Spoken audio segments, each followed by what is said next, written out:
This is Audible. Tantor Audio, a division of Recorded Books, presents This Is So Happening, a torturously tempting love story by Amelia Kingston. Narrated by Elizabeth Hart and Teddy Hamilton. Chapter 1. Jessie. I tap my sneaker on the faded tile floor of the auditorium and check the clock for the 10th time in 30 seconds. Perched on the last 2 inches of my seat, my butt nearly sliding off the curved plastic edge, I sling my backpack over my shoulder and eye the exit 15 feet away. If I'm quick, he won't even notice me leave. Don't judge. I love my marketing principles class, but Professor Pfeffer always ends 10 minutes early. Always. That's why he's my favorite. Well, that and because his name is so fun to say. He's got to be about done, right? Professor P reaches into his briefcase and pulls out a notepad. I guess not. He's rambling about some end-of-term project, and while I'm sure it's important, I've got to go. Today, like every day, I've got more to do than I've got hours to do it. When Professor P turns to the whiteboard, I make a break for it. I'm up the aisle and out of the door in a flash. I'll just grab the notes from Austin later. I close my eyes and turn my face up to the warm sun, taking a deep breath and reveling in the chilly air filling my lungs after 2 hours in that stuffy lecture. I bask in the sunshine for a full 2 seconds, then tighten my high ponytail and get moving. I grab a protein bar, my cell, and my headphones out of my bag before throwing it over my shoulder. 3 missed texts from Maddie are no surprise, but guilt still churns in my empty stomach. I take a big bite of my protein bar and head off towards the baseball field at an easy run. I'm going to have to book it if I don't want to be late to intramural kickball. I shoot a quick text, letting Maddie know I'm on my way, before tapping my mom's smiling face in my contacts. I slip my headphones in and listen to the ringing. Birdie! My mom greets me with my childhood nickname. Hey, Mom.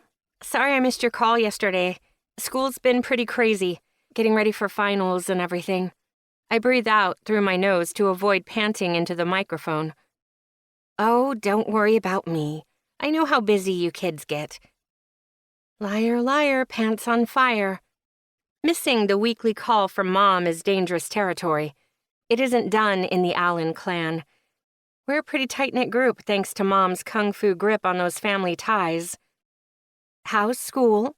Mom asks. Great. Busy, but great. I'm heading over to a kickball game right now. What fun, Mom chirps. A quick beat passes, her maternal senses obviously tingling. Jessie, honey, are you okay? You're breathing a little hard. Just a little pregame warm-up jog. I grab my headphones and hold the mic away from my mouth. You're not trying to do too much at once, are you? I swallow the last bite of my protein bar dinner and deflect. Me? Never. I glance at the time on my phone and pick up my pace. Jessica Bridget Allen. I cringe at my full name. You know me, I'm a multitasker, I quip. She sighs. Time to go on the offensive. How's everything with you? You and Dad decide what color to paint the kitchen? It's an underhanded trick to bring up the never-ending remodel, a topic of heated debates between my parents for the past 6 months. Without fail, my mom launches into her latest argument in favor of chartreuse, a color my dad is convinced belongs nowhere but in a margarita glass. He's right, of course, but all of us Allen children are smart enough not to pick sides in this one. The baseball field comes into view and I slow down to a brisk walk. I absolutely get it. Who wouldn't want their kitchen painted to symbolize happiness and nature? I placate Mom as I wave to Maddie to prove I made it. Look, Mom, I better get going. The game is about to start. Right. Good luck. Oh, and don't forget brunch this weekend. Jake is bringing a new girl for us to meet. A new one? What happened to the one from last month? What was her name? Rachel? Mom lets out a deep breath. I can't keep track of them, to be honest. We share a laugh at my precocious middle brother's expense. When are you going to bring someone home to us, Jessie Bird? Not any time soon. Who has time for a serious boyfriend in college? Between sorority duties, intramural sports, study groups, homework, and, oh yeah, going to class, I sure as hell don't. My team captain is waving at me frantically. I gotta get going. Love you, Mom. Love you too, sweetie.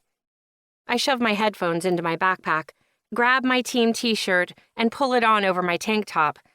It's 50 degrees outside, but I don't regret foregoing a sweatshirt. I've always been hot-blooded. Dad swears it's because I never sit still. Thank God you're finally here, Maddie's exasperated voice calls out across the field. You're late. I greet the grumpy co-ed with a bright smile. Nice to see you too, Maddie. Class ran longer than expected. I checked the time. 5:23. Less than half an hour late is early for me. Maddie gives me a soft smile. Sorry.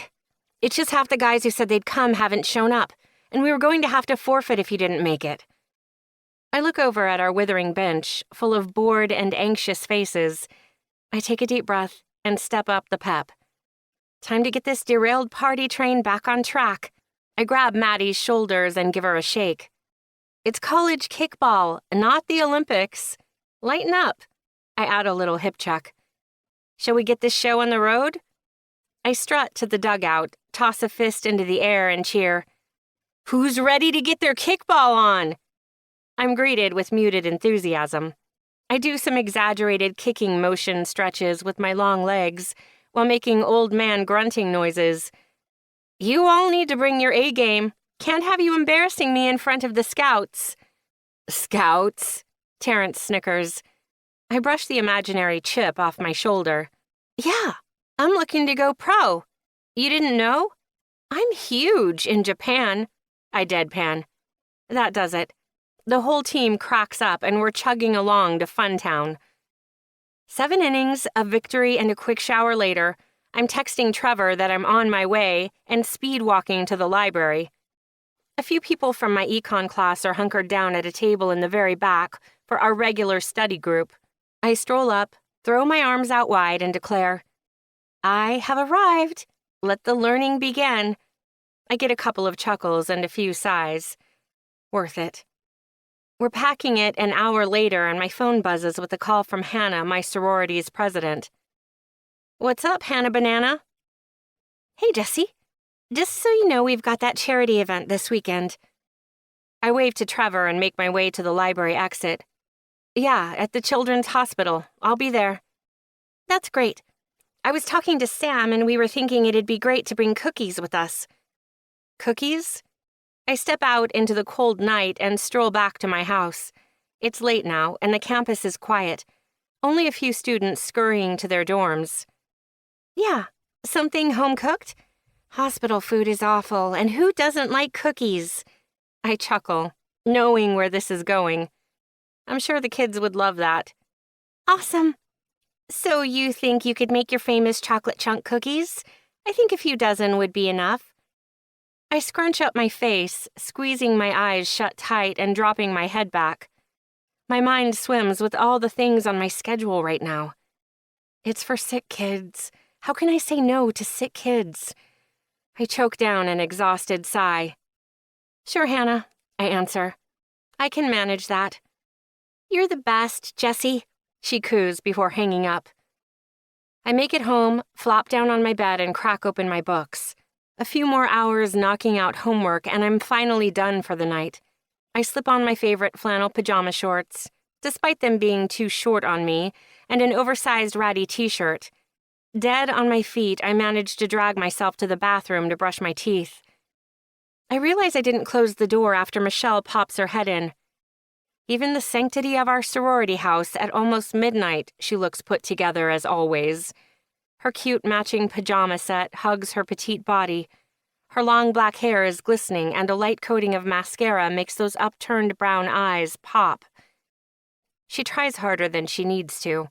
She's got an exotic beauty tempered by a natural sweetness that makes boys take notice. I watch her hovering behind me in the mirror. The unassuming smile on her delicate face a dead giveaway, I'm about to do her a favor. "What are you doing this weekend?" she asks, innocently enough. I narrow my eyes at her. "I've got a study group on Saturday, then I've got a family brunch Sunday, and we've got that volunteer event for the Children's Hospital on Sunday afternoon that I'm now making a few dozen cookies for.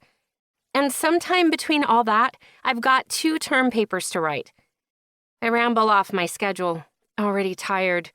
Michelle nods behind me, biting her lip. I make the mistake of asking, "Why?" "Nothing. You're busy." She leans against the sink next to me and sighs. "Never too busy for one of my sisters," I tell her earnestly. She pounces. "Will you come to the party with me on Saturday?" Okay, I'll admit, I walked right into this one. "The one at the football house?" I ask. She nods, dropping her chin to her chest and staring at me with those big puppy dog eyes. "I thought you and Monty were over." "We are. Beyond over. The guy's a jerk." I shake my head and stumble back to my room, Michelle hot on my heels. "Then why would you want to go to a party at his house?" "To show him that I'm over him, duh," she answers with the sassy head wobble. She plops down on my bed, flipping through my statistics textbook. "Besides, the season is almost over. It's going to be one of the best parties of the year." I take the textbook from her and stack it with its many friends on my desk. "I don't know," I answer, pulling back the covers and telegraphing my deep desire to go to sleep. Michelle doesn't take the hint. "I need a wing woman." She slouches, her slender shoulders folding forward. She pretends nothing rattles her, but she is more insecure than people would ever guess. "Please?" she asks, her voice soft. We both know I'm going to say yes. All I'm doing is losing precious sleep pretending otherwise. Okay, I'll come." "Thank you. You're the best." She hops off the bed and throws her arms around me, squeezing tight. "So I've heard." "Now go away. I need my beauty sleep." She skips away, singing her thank yous as she does. I close the door behind her and sigh. It's past midnight when I collapse in bed after setting my alarm for 6 a.m. to get up and do it all over again. Chapter 2. Devon. The alarm on my phone blares in my ear, and I silence it with a grunt, dragging my tired ass out of bed before the damn sun is up. After shaking some of the stiffness from my muscles and pulling on a pair of worn but clean jeans, I lurch into the kitchen for some much-needed coffee. I'm too young to be this sore in the mornings. I swear, sometimes I feel 100 years old. Never had this problem when I spent my days under the hood of a car. It's sitting in that damn office, hunched over a mountain of invoices and staring at a dim computer screen until I can't see straight. Humans weren't meant to do this shit. A man should have something to show for himself at the end of the day, something tangible. Pouring myself a strong cup of fresh brewed dark roast, I run through the day ahead of me. It's Saturday, so the shop is going to be a madhouse. Sean's got to repair the engine on that Jeep. I need that bay for the Chevy I've got coming in for a service. I've got to call Jose over at the junkyard to see if he's got anything we can use to fix that piece of crap Pontiac Mrs. Jensen keeps bringing in. How the old woman can even still see over the steering wheel is beyond me. I'll have to place a new order with Mikulski's today for some brake pads and rotors before we get too low. Then there's next week's schedule to write. Does Shelley want Tuesday or Wednesday off? I take another sip of coffee, the warm, bitter taste doing its part in cutting through the morning haze. I fucking hate mornings. I get to the shop before anyone else, like usual, and start flipping on the lights. The smell of grease and gas welcomes me, sweeter than the finest perfume. We don't open for another 2 hours, but I can get a lot more work done when I don't have to man the counter as well. The old metal office chair groans underneath me when I lower my massive frame into it. I know the feeling. I don't want to be sitting here all day either. We've all got shit we'd rather not do. That's called life. Better get used to it. The quiet of the small office and my productivity is shattered by the sound of mechanics bursting through the door. "I've been fixing cars since you were just a wriggling sperm in your daddy's ball sack, you little punk," Shelley calls out across the shop. She's been giving our new guy, Mikey, shit since he started a year ago. He's a few years younger than me, in his early 20s, but he's baby-faced and naive as fuck. An easy target. "And you look it too," Mikey taunts back.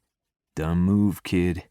I'm pretty sure Shelley's killed a few men before. I bet they were all assholes that deserved it, but point is not to fuck with a woman who knows where to hide bodies." "The fuck you just say to me? You're asking to get your ass beat, boy." Childish giggling is followed by the unmistakable clatter of tools hitting a cement floor. Sean, the older and calmer one, chimes in. "Don't kill him, Shell. He's so pretty to look at." I grumble at their bullshit, despite indulging in a small smile that no one can see while I'm hunkered down in the office. "Knock that shit off before customers show up," I shout at them like a dad threatening to turn the car around. The scuffling continues, although a bit muted now. At least they're trying to hide it, which is something. A knock on the door draws my attention to Sean, waiting to talk to me. "Got a second, boss?" he asks. I'm not the boss, but I run the place, so that's what everyone calls me. "Sure, what's up?" I ask the weathered old mechanic. "I was hoping to take Tuesday off next week." I push down a sigh. So much for that fucking schedule I spent an hour making this morning. I would, but Shelley asked for Tuesday off first. Sean's head tilts to the side, and he calls out, "Shell, you want Tuesday or Wednesday off?" "Wednesday, championship for league bowling night," Shelley calls back. Well, fuck. I guess that's sorted then. I tear up the schedule and start writing a new one from scratch. "You all right, boss? You look like shit."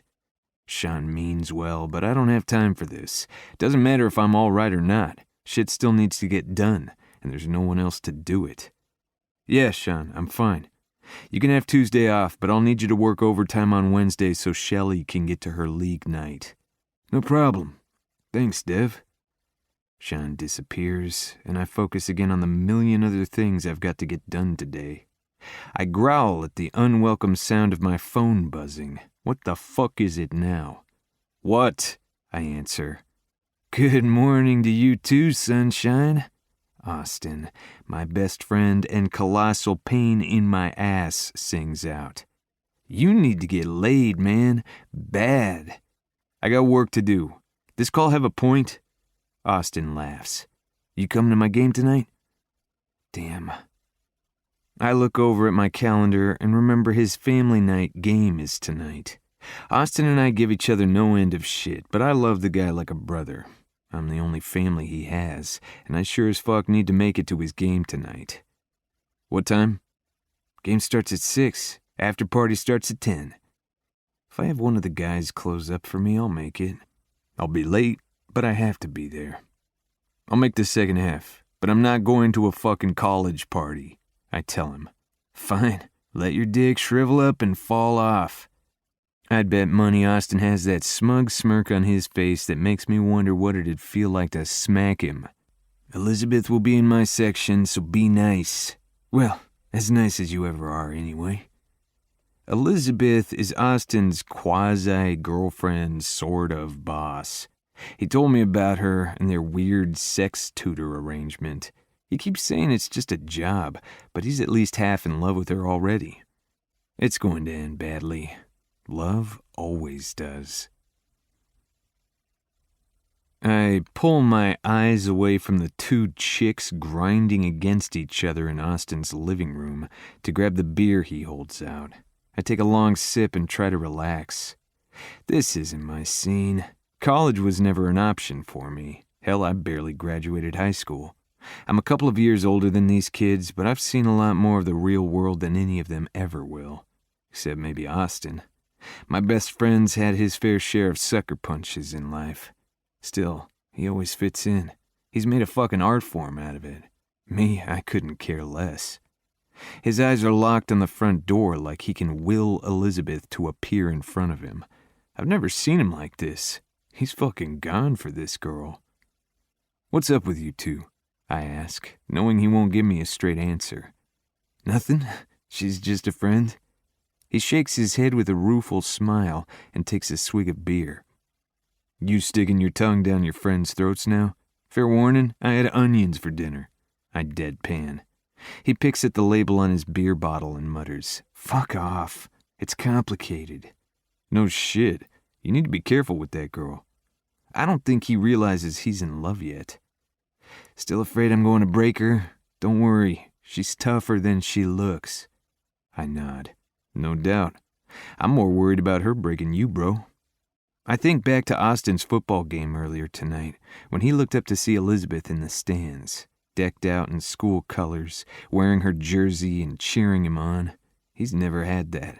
Support, family, love. I'm not sure what he'll do if he loses it. I saw the look on your face when you saw her in the stands tonight. He doesn't answer. Instead, he waves over a distraction. She's blonde and beautiful, striking. A wide and friendly smile lights up her face, and she winks. My chest tightens.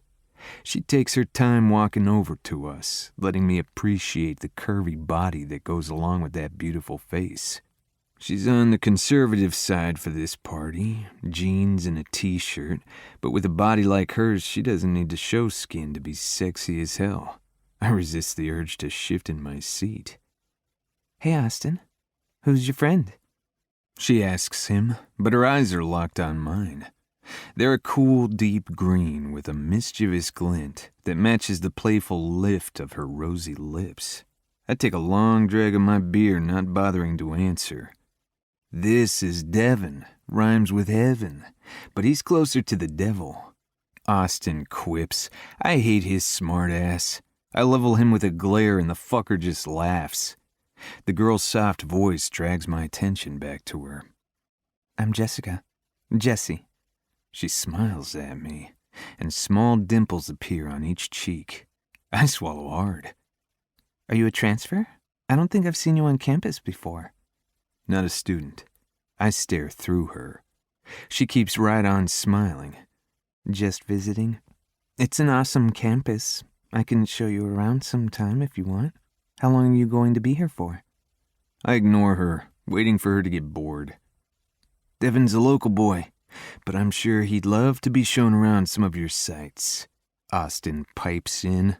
I debate punching my best friend in the face when a loud crash draws our attention to the other side of the room, where some guy just took a swan dive off the pool table. In the packed space, it causes a chain reaction of people falling like dominoes. Limbs are flailing, followed by the sounds of bodies hitting the floor with grunts and groans. Jessie's smile drops as she takes in the chaos. Just before the human wreckage reaches us, I wrap an arm around her and pull her against me. Her hands land on my chest, and she lets out a quick gasp at my manhandling. The guy next to her tumbles over, spilling a drink on the carpet where she was just standing. I sweep my eyes over Jessie, looking for any damage. She looks unscathed. Those dimples are back in her pink cheeks. Thanks, she purrs, tucking a strand of blonde hair behind her ear.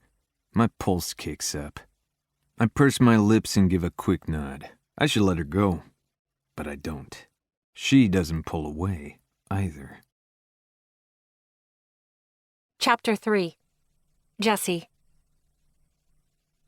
Devin's heartbeat is fast, but steady under my palm. My own heart is racing at the sensation of being held against his hard body. He looks disinterested and annoyed, surveying the crowd around us. Even with that scowl affixed to his face, he's devastatingly handsome. Despite sitting next to Austin Jacobs, considered one of the hottest guys on campus, Devin stands out. I couldn't take my eyes off him from across the room. He's tall and broad, muscular in an everyday sort of way. Not in the I work out can you tell kind of way. His deep olive skin, black hair, and dark eyes give him a mysterious appearance. Wearing weathered work boots, dark jeans, and a long-sleeved black Henley pushed up to his elbows, he looks like he'd be more comfortable on a construction site than at this party. His jaw is clenched tight and he's wearing a deep frown. He looks detached, almost angry. The practiced emotion etched into every inch of his hard features. But his eyes tell a different story. There's a gentleness and hesitation in them. I resist the urge to run my fingers along the scruff at his square jaw or over the dark tattoos that line his arms. I have a sudden and unexplainable need to hear him laugh. I bet he's unfathomably beautiful when he's happy. Looks like I have my very own knight in shining armor, I coo. Thanks for the assist, big man. He scoffs. Tough crowd. Devin nods behind me and Austin shoots up like a rocket, his eyes locked on Elizabeth. I spin out of Devin's arms and take Austin's vacated seat. My leg is pressed against Devin's as both our gazes follow the path Austin blazes to his target. I lean into Devin, using the loud room as justification for the intimacy. Really, I just want to know if he'll pull away when I press my body against his. He doesn't. He smells amazing. Something mechanical and hard that I can't place. Someone's smitten, I murmur into Devin's ear. Him or her? I let out a mock gasp. He speaks. Be still my heart. He turns towards me slowly. I refuse to pull back, my grin locked in place. His face is less than an inch away. The bustle of the room around us fades as his dark eyes burn into mine. I pull in a long, slow breath, trying not to suffocate in the desire to kiss him. I've never felt an instant attraction like this. His gaze drops to my lips and heat pools in my stomach. I lean into him farther, my eyes fluttering closed and my nose nearly grazing his. I can tell he snaps his head away by the swift wash of air over my heated cheeks. My eyes pop open and my jaw drops. Staring straight forward, he clears his throat and takes a slow sip of his beer. What a damn tease. I shake it off with a chuckle. Both, I answer his earlier question. He nods. I have no idea if that is an agreement or just acknowledgement. Guess it's true what they say. He turns to me, an eyebrow raised in question. The right side of my mouth quirks up at the sight. He's curious, even if he refuses to ask. I lean across his body and take the beer out of his hand. I keep my eyes locked on his as I take a long pull and hand it back. Opposites attract. He turns his face down and stares at his beer. I can't quite tell, but I'd swear he's wearing the hint of a smile. Something slams into my side. Jessie Bird! A drunk Michelle cries into my ear. She plasters herself to me and wraps her arms around my neck. I've been looking for you all night. She hasn't been. After begging me to be her wing woman, she ditched me to spend the night with Andrew Wright, most of it with her tongue down his throat. Drew is the team's star defensive back, a corn-fed country boy about the size of a Mack truck. He's entering the NFL draft in a few months, and I have no doubt he'll have a Super Bowl ring someday. Oh yeah? What's up, babe? I ask, gripping her waist to keep her steady. She sways into me and I fall against Devin. He wraps his arm around my back, resting on my far hip. Unfortunately, it feels more reassuring than intimate. We won! Michelle throws her arms up in excitement. I know, I saw. I told Drew he had a good game. Her voice is soft and wistful. He's so nice. Don't you think he's nice? Yes, he's nice. I saw you congratulating him, I tease. We were talking. They were making out. But Kimmy made me go do shots and now I can't find him. She pouts. Unsteady, she stumbles and starts to take me with her. Devin's hold tightens on my hip, grounding me. He's strong and stable at my back. My heart flutters at the sensation. Michelle shifts her eyes between me and Devin before narrowing on me. She pokes me in the chest, right above my racing heart. Listen to me, Jessie Bird. She draws out her words and slurs my nickname. You know what you want, So you better go and you get it. You get it. A hard jab from those manicured nails punctuates every word. Screw what everyone else thinks. Bunch of punks anyway. Okay, Dalai Lama. How about we get you some water and a ride home? I stand up and slide my arm around Michelle, missing the feel of Devin close behind me.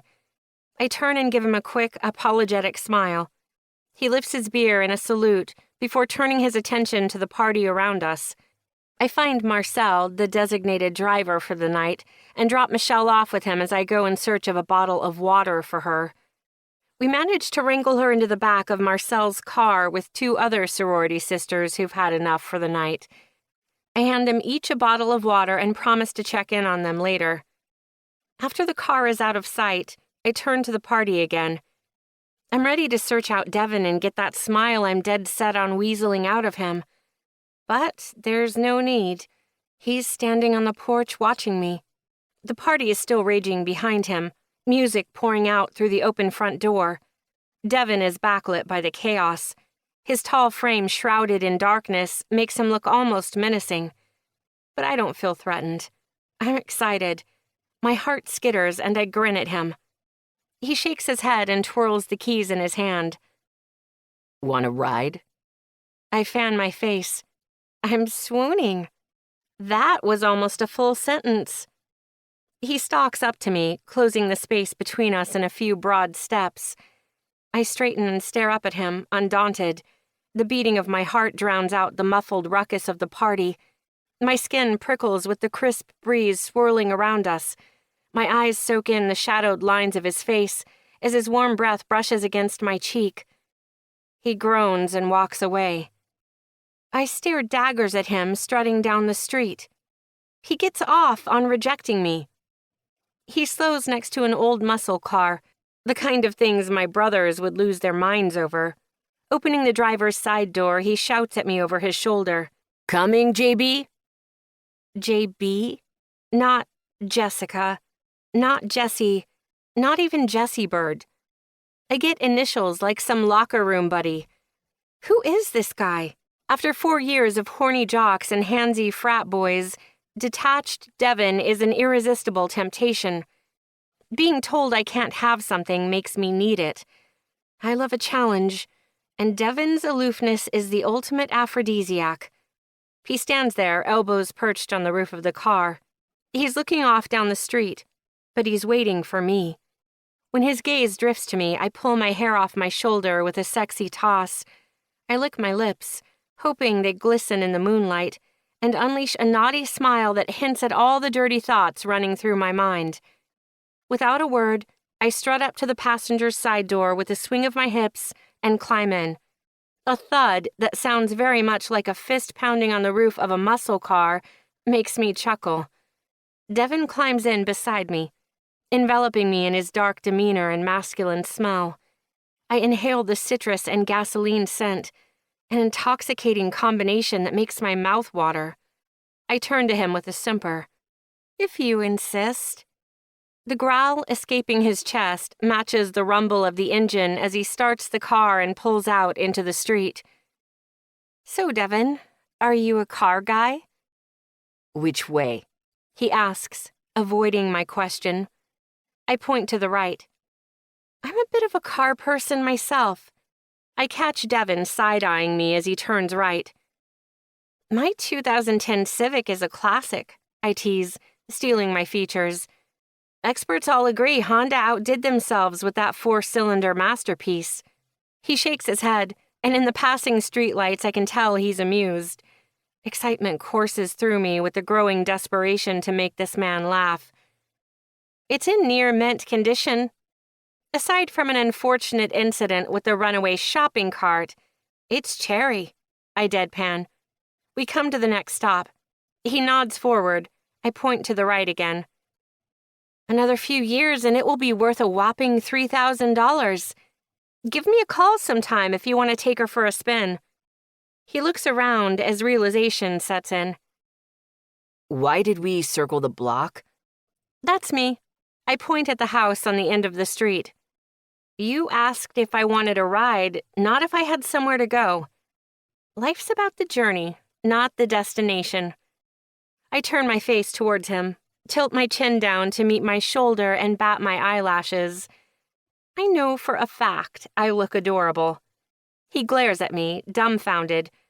I crank it up with an eyebrow wiggle and a wink. He looks away with a soft groan that says he's more annoyed than entertained. This guy's a master at nonverbal communication. He's got more groans than Eskimos have ways to say snow. He pulls over in front of my house, turns off the engine, saunters to my side of the car, and yanks open my door. Such a gentleman, big man, I tease, patting his chest as I slip out of the car. I let my hand linger on his firm pec while I stare up into those dark eyes of his. The cool night air turns molten between us. I'm desperate for him to kiss me, and I have no doubt he knows it. My heart is racing, but his face is stone. I slide my hand down his stomach, delighting in the feel of his abs tightening at my touch before letting it drop between us. We are rooted in this standoff, a silent war raging between two near strangers. I break first. Letting out a puff of air, I shake my head and turn to walk up the path. A deep grunt is my only warning before Devin's firm grip spins me to face him, my chest crashing against his. He slips his arm around my waist, holding me there while his other hand slides to the nape of my neck in a gentle but possessive grasp. I pull in a ragged breath, struggling for control. I grab the hard biceps of his arm around my back and hook my other hand on his wrist near my chin. If he lets go, I might crumble. You talk too much. Dark eyes lure me in, and warm breath tickles my lips. Devin's mouth is soft, but demanding when it meets mine. He tightens his grip on me. I moan when he plunges his tongue into my mouth. His kiss consumes me. Every cell in my body explodes with sensation. The heat of his body pressing against mine scorches my insides. He devours every inch of my restraint, and I melt into him. The world fades away, and all I crave is more. I'm frantic, desperate for more of this kiss, more of his touch, more of him. He breaks the kiss as fast as he started it. I'm still in a haze when he drives off without so much as a goodbye. Chapter 4. Jessie. Better put that phone away before Mom sees you. I skate past my brother Jake with a nudge. No phones during family time. Better mind your own business before you fall flat on your face. He snaps in return. But he's searching the ice rink for Mom. He spots her glaring and tucks his phone away. He catches up to me and we jostle back and forth, testing each other's balance in that loving way only siblings do. My skate catches and I screech, almost falling. Jake laughs beside me. Ah, the joy of having brothers. We straighten up and behave when we make it to the bench where Mom's sipping hot cocoa, waving as we pass by. Her eyes narrow in suspicion. We giggle like we're still adolescent idiots and skate away. Luckily, she's too busy with her chubby and adorable newborn grandson to chase after us. Ice skating is a Christmas tradition for the Allen family, one of many. A mandatory event for all Allen children and any significant others. Where's Nancy? I ask, trying to remember his latest girlfriend's name. Natalie, he corrects with a sigh. She wasn't comfortable with the meet the family moment. Said she isn't looking for anything serious right now. I wince. Ouch. Sorry, big brother. I gave him a pat on the shoulder. How about some cider? My treat. Special cider? I turn my back to our mom and pull out my flask. Of course. Special cider is one of the newer Allen children traditions. Sold. We grab a bench and watch the skaters float by, sipping our warm apple and cinnamon deliciousness with an extra kick courtesy of my schnapps. How's your last year going? Ready to be an adult? Bite me, I scoff. I'm more of an adult than you'll ever be. Keep dreaming, Jessie Bird. I shake my head. School's been a little crazy. I really needed this Christmas break. You're not getting any sympathy from me. Don't even try. That's why you're my favorite brother. You really care, I tease with my mock little girl voice. Whatever. You know you do it to yourself. 2 letters. N-O. That's all it takes, Jessie. I say no to tons of stuff. He narrows his eyes at me and shakes his head. Okay, not tons. He stares at me. I shove him with my shoulder. We can't all be cold-hearted jerks. Jake lets out a hearty chuckle. He's an attorney for legal aid. Some cold-hearted jerk. He hums and takes a sip of his cider. I won't apologize for going after what I want. You're just jealous. I let out a sharp laugh. Jealous? You're an idiot. You are. You're jealous I know what I want in life and you're too busy doing shit for other people to figure yourself out. Calm down. You're an underpaid lawyer with an overused tender finger, not the second coming. Jake and I share another laugh, and I realize how much I've missed my favorite brother. I make a mental note to carve out time to talk to him more. Somehow. Seriously, when was the last time you did something just because you wanted to and not because someone asked you to? I wave him off. I don't know what you're talking about. Then you're more delusional than Jamie thinking he'll turn the music world on its head with his banjo skills. Jake's pocket vibrates, and he pulls out that stupid phone again.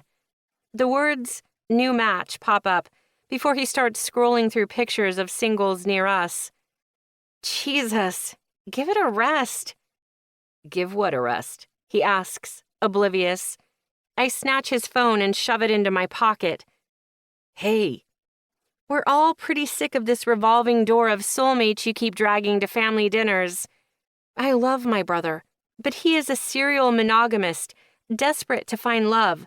His current strategy seems to be process of elimination, working his way through the fairer sex, one by one. Just because you hate love. I do not hate love. Bullshit. He fake coughs. I don't. Says the girl who's never had a serious boyfriend. That's rich coming from the guy who's dated half the women in the damn state. I take a breath and my mind drifts to Devin and that kiss. Thoughts of him have plagued me these past couple of weeks. There's something alluring about someone who doesn't want anything from me. Maybe I met a guy, I say, before I can think better of it. Oh, really? Jake asks. I lean back. Yeah, really. He's a friend of a friend. What's this imaginary boyfriend's name? He is neither imaginary nor my boyfriend, yet, and his name is Devin. Holy shit, you're serious. Jake's eyes go wide and his cider almost comes shooting out of his nose. Hey, Mom, he shouts. I slap a hand over his mouth. Shut the hell up. Don't you dare tell Mom. He holds his hands up in surrender. Must be serious if you don't want Mom finding out about it. 'Cause you know she'll flip, right? God, I groan.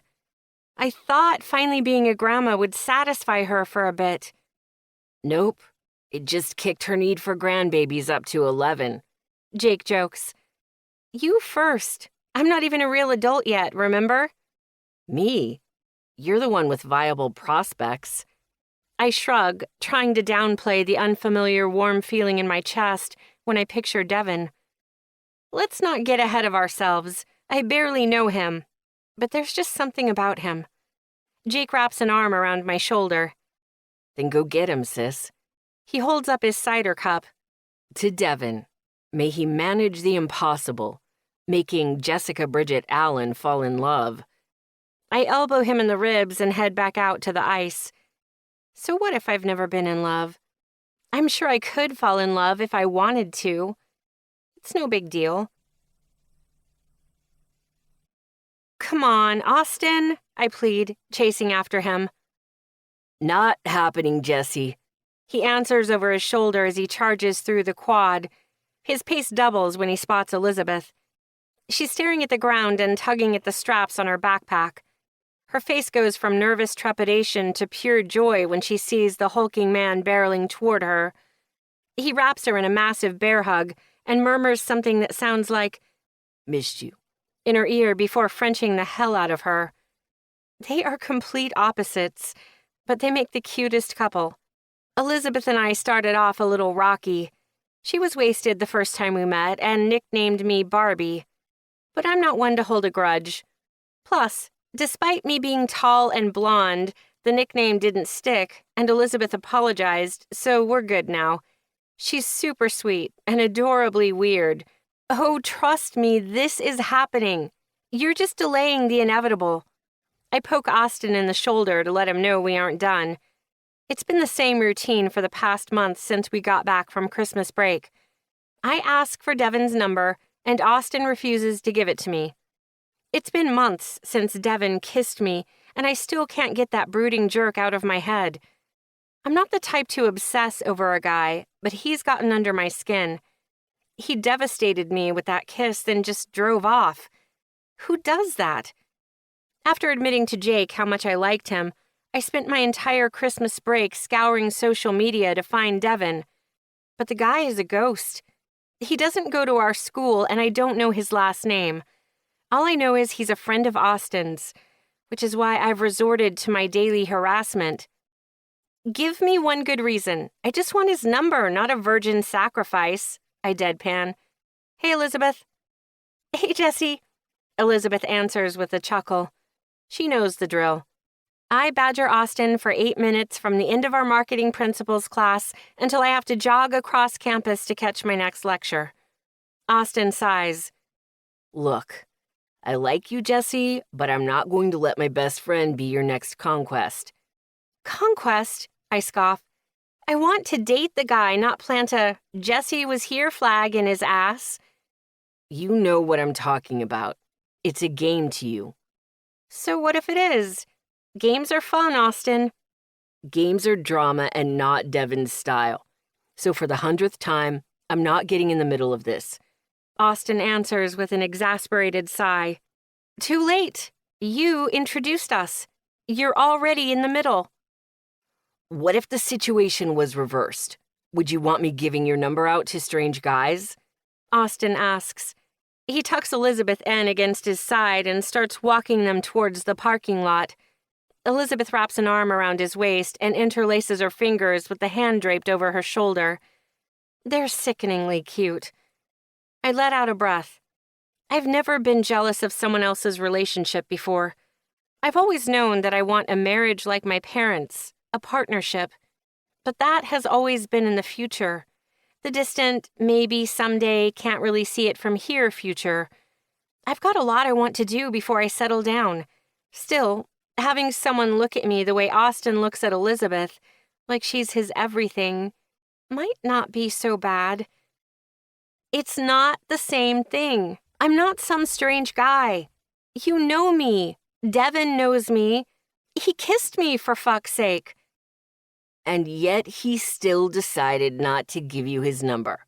What does that tell you? Ouch. Elizabeth comes to a screeching halt.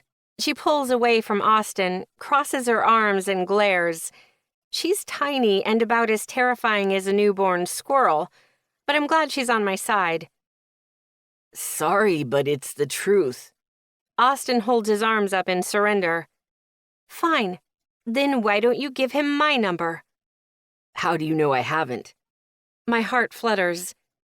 Did he ask you for my number? No, he didn't. Austin gives Elizabeth a pointed look. But he has it. If he hasn't called you, it's because he doesn't want to talk. Talking isn't Devon's favorite pastime, Elizabeth adds. That doesn't mean he isn't interested. I give her a quick nod. Austin gives her a WTF look. You have a car, right? Elizabeth asks, pointing off into the parking lot. Yeah? Why? The mischievous glint in her eyes looks unnatural on Elizabeth's sweet face. Think it's about time for a service? Elizabeth, Austin grumbles. What? I'm concerned about our friend's safety. Car maintenance is serious. Elizabeth reaches up on her tiptoes and kisses Austin on the cheek before turning to me. And I happen to know the perfect place. A quick lap of the auto shop parking lot confirms Devin's old muscle car is here.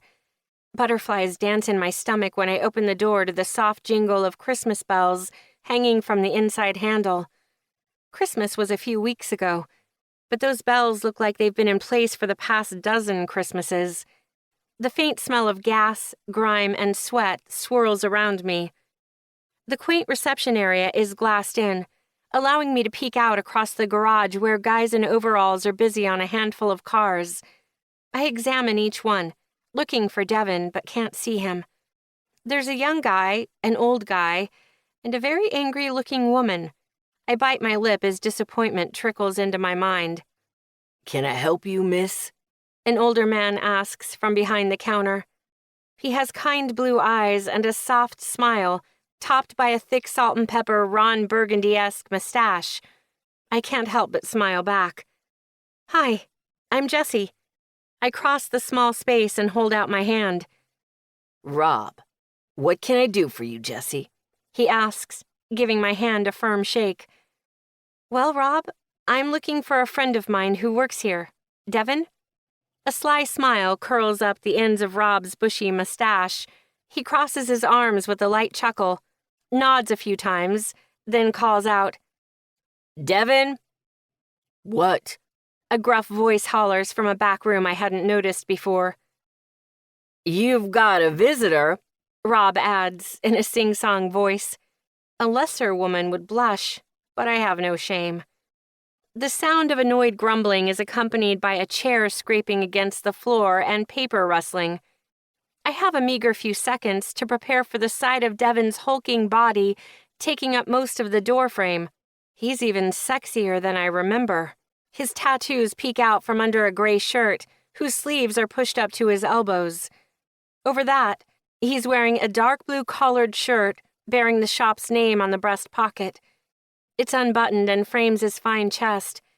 His faded jeans have black stains across the thighs, and his feet are clad in scuffed black boots.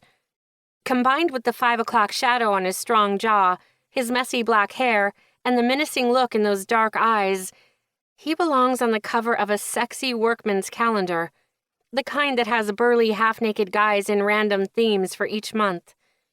Strip him down and hand him a wrench, and he could be my Mr. January.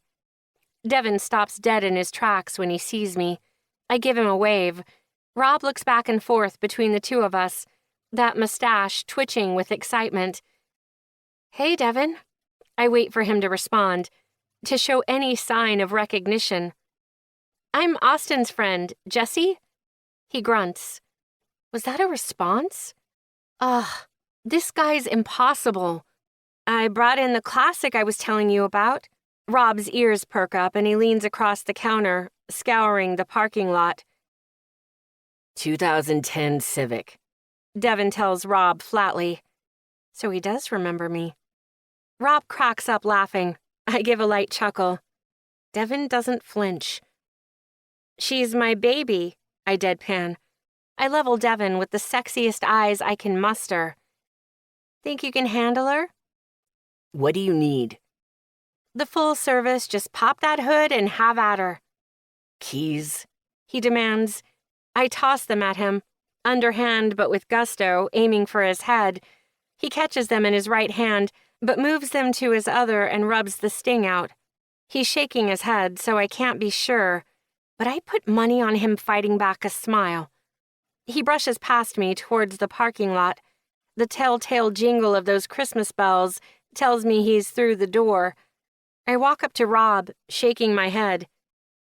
I'll tell you what, Rob. I drop onto my elbows on the high counter in front of him. That is one tough nut to crack. Rob lets out a jovial chuckle. He certainly is. Rob leans forward too, matching me. I narrow my eyes and watch Devin working. He pops the hood and starts poking around at things I don't care to understand. Something tells me he's worth it, though. I'm talking more to myself than anything. For the right woman, I'm sure it is. Rob muses. I nod a few times. making an impulsive decision that is going to make my busy life just a little bit crazier. Okay, Rob, how about you help a girl out? Chapter 5. Devon. After 5 minutes of trying to decipher the chicken scratch on the invoice in front of me, I call out, "Mikey, your handwriting is shit. What did you do on that Ford?" "The Focus or the Ranger?" he calls. "Focus. Replace the rear shocks?" That makes more sense than my previous guess of relays hack. The shop is quiet. Instead of managing the counter, I have time for the mind-numbing task of inputting the handwritten invoices from our mechanics into the ancient computer to track our sales and inventory. I hate this shit. I'd much rather be elbow deep in an engine block, but I've been trapped behind the desk in this cramped back office since Rob had his heart attack 2 years ago. He's back to work in a few days a week now, but I'm still managing pretty much everything. When Rob was in the hospital, I promised his wife, Mandy, I wouldn't let him work himself to death. After everything they've done for me and my sister, it's the least I could do. I had the 3-inch stack of invoices I've still got to go through. I have at least another couple of hours worth of paperwork, then a couple of hours of wrenching after that. Looks like it's going to be another long night. I close my eyes and roll my neck, stretching out some of the stiffness that's settled in. In the darkness, the image of Jessie's full lips and bright eyes fills the inside of my mind, like they have for the past few weeks since I met that little fireball. She's everything I'm not, filled with unicorns and rainbows and hope. Those preppy college girls love the idea of a fling with the bad boy. I've been played by that game before, and sure as shit don't need another go. I have no interest in being her latest hobby. Still, there's no denying Jessie is fucking stunning. I shouldn't have kissed her, but those lips were too delicious to resist. I'm the king of self-control thanks to a life spent managing the temper I inherited from my asshat father. All that self-control went to shit with the feeling of Jessie pressed against me. I wanted to own her, consume her, keep her, even though I knew it'd never happen. I forced myself to walk away, relieved I'd never see her or those enticing lips again. When she showed up in my shop last week looking damn appetizing, I was fucking pissed. She's a temptation I can't afford. Fucking Austin. Finding the love of his life has made my best friend a matchmaking pain in the ass. I blow out a deep breath and try to focus on the paperwork standing between me and enjoying a beer on my couch. The jingle of the shop's bell draws my attention away from the Rorschach test that are Mikey's scribbles.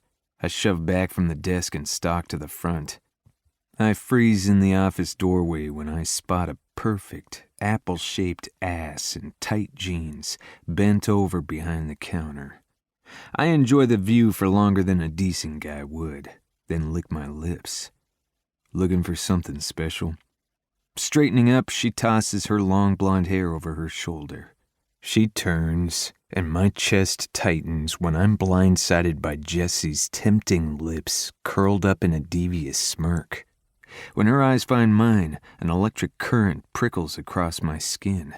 Like the first 2 times I've seen her, I lock down the urge to touch her, claim her.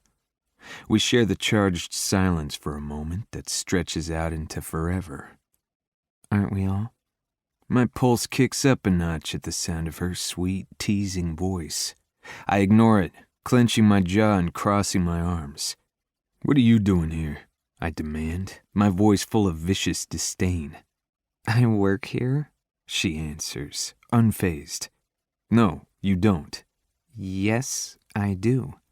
She points at the shop's logo over her chest, her smirk widening into a full-blown smug smile. "Rob didn't mention it?" I shake my head and reach for the phone on the counter. I dial Rob's number from memory, refusing to look at her as the phone rings in my ear. "Hello?" Rob answers. "Rob, Devon." "What's up? There an issue at the shop?" "Yeah, a stubborn blonde one," I bark. "Say hello for me," Jessie sings at the same time Rob chuckles on the line. She's doing an external business evaluation for some school project. I let out a low growl and slide my eyes over Jessie again. She's leaning against the counter, studying me with a hungry curiosity. I leer at her the way an alcoholic does an open bottle of booze. I told her you would walk her through the whole operation. Is that a problem? Nothing I can't handle. I hang up without saying goodbye.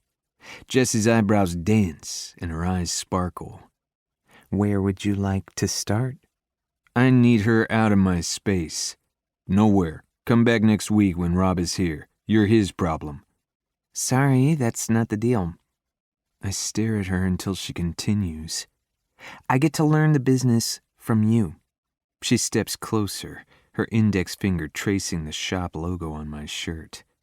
We're going to get real close. The devil inside me surges forward, desperate for her. I lean down, letting my nose graze her jaw. And if I refuse, I drawl. I ignore the way she smells like vanilla and sugar and how bad I'd like to taste her. All of her. Rob would be very disappointed. There is another option. She hops up on the counter and crosses her long legs. My gaze traces down them. Who wears shorts in the middle of winter? You ask me out, and I'll leave you in your place of work in peace. Sounds like blackmail. Nope. Blackmail would be if I had a secret I was threatening you with. I'm just offering my services to your boss in a purely professional manner. Unless you want to make our arrangement a personal one. Sexual harassment. Sexual harassment would be if I was compelling you to date me in exchange for preferential treatment or professional advancement. This is the exact opposite. Date me, and I'll ignore you. Fucking semantics. Still manipulative bullshit. I hate that she's playing a game. A part of me would enjoy losing. You didn't leave me much choice. I'm just incentivizing the preferred behavior. She grabs a fistful of my shirt and pulls me between her legs. I slap my hands on the counter, my fingers itching to dig into her thighs. Her green eyes lock on me. The tip of her nose nudges mine. You know there's something here. Why do you keep fighting it?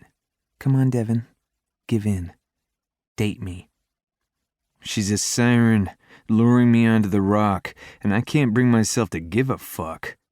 I drag my calloused knuckles over her soft skin at her exposed neck, brushing away the silky blonde strands. I take a deep breath, inhaling her sweet smell, and trail a hand down her back.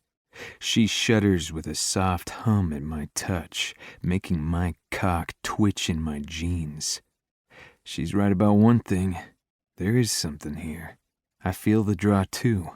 She's temptation incarnate, and no way in hell am I giving in to her. I don't know much about her, but I can tell she's not the type a guy walks away from. She's the type that'll ruin me. I let myself linger between her thighs and take one last deep breath of her scent before I growl, "That's not happening." I clasp on her waist, squeezing tighter than needed as I drag her off the counter and shove her away. She gasps at the forcefulness of my rejection. I turn my back on her, ignoring the daggers her eyes are throwing. Okay, the hard way it is, Mr. Bennett. The cheerfulness in her voice is unnerving. Chapter 6. Jessie. I'm wearing him down. I can feel it. A week in, and he's still surly as hell, but he doesn't pull away when I accidentally brush up against him. Repeatedly. Rob has kept his end of our secret deal, staying away from the shop and forcing Devin to work with me. I've never been the girl who chases after a guy. It's not like boys are falling at my feet. Okay, some are, but I've never had to worry about getting a date. Maybe that's why I never tried with any of them. Knowing I could have them if I wanted made it not worth the effort. Devin is different. A challenge. He's like a drug. I'm addicted to being around him. I've never felt this kind of chemistry before. This attraction. He feels it too, even if he refuses to admit it. We're crammed into the tiny back office, poring over invoices for the millionth hour. The masculine smell of him consumes me. A mix of soap, gasoline, and determination. He smells clean, but somehow still gritty. The surface may be scrubbed down, but underneath he's all raw manliness. I shake off the fog of girlish infatuation and stare down at my notebook. The word dirty stares back at me. Don't remember writing that. I swallow the lump in my throat and scratch out the word, rattling around in my subconscious. Devin side-eyes me and I shift in my chair. I flip the page for good measure. How many hours a week do you waste trying to read Mikey's handwriting? I ask, refocusing us on the nonsensical scribble. He digs the heels of his palms into his eyes. Too many to count? I can't help but giggle. He looks up at me with those tired eyes and my cheeks start to flame. I snap my eyes to the blank page in my notebook and write, invoices. And all your invoices are handwritten? I ask, without risking a look up at him. Yeah. Devin leans back, the old office chair creaking under his large body. He interlocks his fingers and slides them behind his head. His strong arms and broad chest are like a welcome mat, beckoning me. Jesus, I want to climb into his lap, bury my face in his chest, and take a deep breath of Devin's unique smell. I might give it a shot if I thought there was even a small chance he would do anything but push me away and pat me on the head. I've never had a guy be less interested in me than Devin pretends to be. Still, that tick in his jaw makes me think he's not unaffected. I clear my throat. You're the only one who inputs the invoices into the computer system? Me or Rob, mostly me. He answers, staring up at the ceiling tiles like they're more interesting than I am. How do you book new appointments? Phone? No website? Social media? He shakes his head. Not even Facebook? Another head shake accompanied by an annoyed sigh. I give him one of my mom's ahs in response. The simple, judgmental sound conveys so much. Devin's focus snaps to me as he leans forward, the old chair squealing in objection yet again.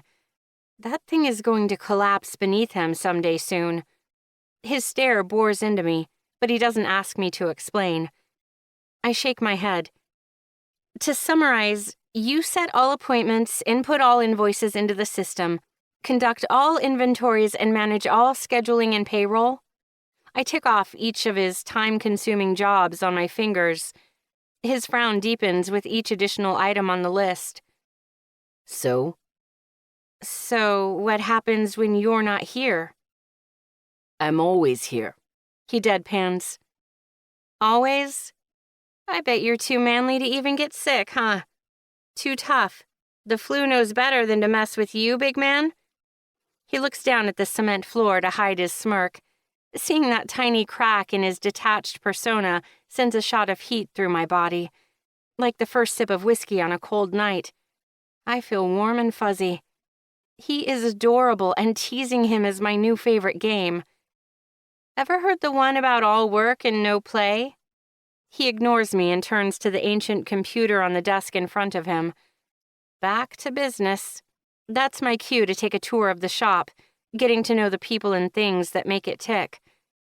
How long have you worked here? I ask Sean, doodling on my notebook. About 15 years now, I guess. He answers from under the hood of an older Volvo. Wow. Sean's warm chuckle fills the bay where we're talking. His gruff voice and the deep lines around his face give away the years he's spent smoking behind the shop. His long auburn hair is pulled into a ponytail at the nape of his neck. Sean is a sweet old hippie. My phone buzzes in my pocket. I pull it out to find another missed call from Trevor that I'm too chicken to answer. I've been a flake and I've got a guilt trip coming my way. I bailed on a handful of lectures and 2 study groups this week. I shoot him a quick text to let him know I'm not going to make it again tonight. I blame my marketing principles project, but Devin's the real reason behind my shuffled priorities. I tuck my phone back into my pocket and try to give Sean my undivided attention. Seems like most of you guys have been around for a minute. Guess Rob is a pretty good boss then. Rob is good people, Sean answers without hesitation. Never known someone with a heart that big. Him and Mandy both. The more I talk to the people in this little shop, the more I realize it's a family as much as it's a business. These people know one another, love one another. I'm surprised he's not here more often, I muse. Sean stops wrenching on whatever he's got going on under that hood and leans against the bumper. He gave us a scare a couple years back. Mandy made him promise to take it easy after the heart attack. My pen stills. Concern flits across Sean's face. Thought we were gonna lose him. Sean nods to the front office where Devin is helping a customer. Dev kept us going. Not sure what would have happened to the shop without him. I watch Devin through the glass. That explains why he takes so much on his shoulders. I nod and Sean returns to his work under the hood. I wander to the next bay, catching the eye of a guy about my age, working on a car older than both of us. He's cute, with bright blue eyes and sandy blonde hair sticking out of his backwards baseball cap. He has a chill surfer vibe. He greets me with a, "Sup?" "Hey, I'm Jessie." I give him a quick wave. "I'm Mikey. You're the one Rob said was going to be doing some business evaluation or something?" I nod. "Yep, that's me." Mikey looks me up and down. "He didn't say you'd be so hot." Ignoring his flirting, I pick up the invoice sitting on the tool bench in front of me and squint at the gibberish. "What are you working on today?" "Serpentine belt replacement." I shake my head. There is no way the jumble of swirls and loops on this paper says anything resembling that. "Are you left-handed?" "No." He answers. A blush creeps up his neck and he goes back to tinkering under the hood of the car. I smile and hold up the invoice. "You sure? Might be worth giving it a shot." Mikey's forced laugh echoes off the engine block. "Not you, too. Devin's always giving me shit for my handwriting. I'm a mechanic, not a calligrapher." Fair enough. I can't help but wonder. This might sound like a weird question, but would you mind writing something down for me? Ugh. Mikey scratches hard at the skin on his forearm. I place my hand over his fresh trail of red marks. "Please?" I ask again, soft and sweet. "Sure, I guess." He relents with a sigh. I hand him my notebook, and Mikey grips the pen between his index and middle finger, guiding it with all 5 fingers. He stares at the blank page, his eyes blinking rapidly and a small bead of sweat appearing at his temple. "There are 8 carburetors in inventory," I dictate. Mikey's hand doesn't move. He swallows hard. Slow and clear, I repeat. "There are 8 carburetors in inventory." "This is stupid," he mutters, shoving my notebook at me. "I've got work to do. Devin will have my ass if he sees me wasting time on some stupid—" He trails off, shame and vulnerability choking his words. I step in closer, lowering my voice. "Have you ever been tested for dyslexia?" "No, I'm not stupid or anything." He snaps. I bite the inside of my mouth to avoid cussing him out. "It has nothing to do with intelligence. It just means your brain is wired different. My brother is dyslexic, and he's one of the smartest people I know." Mikey crumples forward, his chin dropping to his chest. "Sorry, I didn't mean—" "How the fuck are we out of spark plugs?" An angry woman's voice calls out across the shop. The source of the voice is a woman in her 40s who looks like Rosie the Riveter after some jail time. Her bright red lipstick matches the red bandanas that's holding back her pitch black hair. Short bangs and an eyebrow ring frame the deep worry lines on her forehead. A tattoo that looks like the green tail of a dragon peeks out of her massive cleavage. I have to ask her where she got that push-up bra. It defies gravity. She rushes past Mikey and me, storming straight to the office. "Devin!" she screeches the whole way there. I give Mikey a forgiving nod and I back away. Oh, I've got to see this. Prison Rosie throws the door open and it clangs against the wall with an echoing thud. I sneak in behind her and hug the wall. Devin slices his eyes to her, pinning her in place with a vicious, silent warning. Wait. He growls, a low and guttural sound. The strength in that single word has both me and Prison Rosie frozen in place.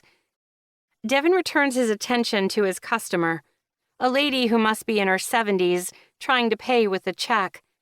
He is patient, his voice now a gentle, soothing drawl. Thank you for your business, ma'am. Drive safe. Devin hands her the keys to her Ford Falcon. She waves goodbye and heads out to the car, almost as old as she is. Before the jingle of doorbell fades, Devin's furious gaze is back on the woman mechanic. What? He barks. We're out of M14 spark plugs, she huffs. While the two are locked in a staring contest for the ages, I slip behind the counter. Spark plugs, the woman repeats, throwing her arms up. I heard you, Shelley. Shelley, a.k.a. Prison Rosie, scoffs and storms off, muttering obscenities I've never heard before on her return journey to her bay. I inch into Devin's personal space, lean against the counter and stare up at him. He doesn't look at me, doesn't flinch, pretending I don't exist. I resist the urge to pinch his butt just to get a reaction out of him. I hop up onto the counter, knowing it annoys him, and cross my legs. That was kinda hot, I tease. A soft rumble of his chest is the only indication he heard me. You can stop with the statue impersonation, big man. I know you can talk. I poke him in the shoulder. He grabs my waist to pull me off the counter. I lean back and grab the edge behind me. I'm not going to make it easy on him. His calloused fingers slide around my wrists with a firm grip and I lose my hold. Pinning my arms behind my back, Devin slides me off and into him. My chest is pressed against his. His eyes are burning into me. My heart is doing its best to smash through my rib cage, and my mouth is drier than the Gobi Desert. I'm not sure which one is sexier, sweet Devin or angry Devin, I hum, my body charged under his electric touch. He tightens his grip on my wrists, pulling me harder against him as he leans down. My eyes flutter closed and my lips part to suck in a ragged breath. The doorbell jingles and Devin's body shoots away from mine. Frustration surges through me and I whip around to meet the unwelcome intruder. Am I interrupting something? A cute girl asks from the doorway with a mischievous smirk. She can't be more than 16 or 17, but the way Devin clears his throat and reorganizes a stack of invoices, you'd think we'd just been caught butt naked and going at it. Holy shit. Is he blushing? Too adorable for words. I slap on my customer service face. Welcome to Eastside Auto Service. How can we help you? The girl looks between Devin and me. Devin's ignoring her. I'm grinning like an idiot. She takes a couple of tentative steps forward. And you are? Jessica Allen. Feeling the tension rolling off Devin beside me, I can't help but add, Devin's future girlfriend. And you are? Devin's eyes snap to me, and without looking, I feel them searing the side of my face. The girl looks back at Devin and cracks up. She closes the distance to the counter. Rebecca Bennett, Devin's sister. I shake her hand, and we both send teasing glances over to Devin. He groans, and the sound makes me want to push him further. I slide around the counter and wrap Rebecca in a hug. She goes with it, loving the irritation splashed across her brother's face as much as me. Sister, I exclaim. I've always wanted a little sister. Rebecca and I both laugh. Devin snaps. What do you need, Bex? Me? I'm just here to get to know my future sister-in-law. She deadpans. Devin scoffs and skulks off to the back office. Bex holds up her hand for a high five. I think I love her. Chapter 7. Jesse. I am nervous. I know the business plan I've laid out for the shop is solid. I've spent almost every free waking minute on this thing. It's not convincing Rob I'm worried about. It's Devin. If his veiled antagonism is anything to go off, he's going to resist my ideas like his life depends on it. I take a sip of my salted caramel latte and try to calm the hornet's nest in my stomach. I asked Rob and Devin to meet me at the coffee house down the street from the shop. The three of us weren't going to fit in that tiny office without me sitting in Devin's lap. On second thought, that might not have been so bad. I look down at the papers I have spread out on the table and push aside the rogue thought. This is business. As much as I want to steal more time with Devin, this plan is about more than that. I think it can make a difference. The door to the coffee house opens and I look up. The sight of Rob striding towards me with a warm smile under that bushy mustache eases my nerves. We don't know each other that well, but he wraps me in a warm hug regardless. Over the past few weeks, I've come to care about his little shop and everyone in it. My gaze shifts to Devin and my breath catches. He reaches out his hand, trailing his fingers along the inside of my palm before encasing it in a firm shake. His soft touch shocks me. How can a handshake be erotic? Heat surges up my arm and across my body as I stare into his dark eyes. I've never wanted to put my lips on someone so bad in my life. I'm ready to hear all these brilliant ideas of yours. Rob clears his throat next to us, reminding me we're in public and I shouldn't mount Devin like a wild animal in heat. I drop his hand like it's a live wire and take a deep breath. Here we go. I launch into my professional business proposal. First of all, Rob, let me commend you. I slide my gaze to Devin. Both of you, on creating a phenomenal team. Spending time in your shop made it clear that it's more than a business. It's a family. Rob nods. Devin grunts. I've spent enough time with him to know this one is his approval grunt. It's shorter than his annoyed sigh and higher-pitched than his pissed-off groan. I don't want to change that, but there are a few ways we could improve. My plan focuses on two primary areas. First, transitioning to computerized booking and invoicing. Then, building a social media platform to increase your customer base. This time, Devin gives me both his sigh and his groan. Great. Rob puts on his glasses and examines the charts I've laid out. Devin doesn't bother looking over the numbers I've spent hours creating. Business is good. Shop's busy. He declares, You have a solid customer base right now, but you're not growing. And to be honest, your current customers are getting to the age where they aren't going to be driving much longer. In the dozen or so hours I've spent in the shop over the past 2 weeks, I haven't seen a single customer who doesn't qualify for the early bird special. Nothing wrong with new customers. Everyone is online now, Rob says, playing peacemaker. He gives Devin a stern, disappointed look. I try and fail not to look smug. I can't get that sister of yours to put down her cell phone for more than 5 minutes. Damn thing is practically glued to her hand. I look between Rob and Devin, confused. Rob makes it sound like he's more than just Devin's boss. Stepdad, maybe? Tell me about this new computer system. I perk up, excited about this system and how much easier it's going to make Devin's life. I researched a wide variety of systems, all with a different array of functionality, to find the ideal one to address your shop's specific needs while maintaining a low price point. I open my laptop, loading the software interface for a demonstration. I click through a few menus. It is clean and simple, easy to use, but has all the functions your staff will need to replace your current paper system. I pull a box of brake pads out of my bag and open the app on my phone. Any smartphone or device can be turned into an inventory scanner. I hold my phone over the barcode and wait for the beep before pointing to the screen. Would you look at that?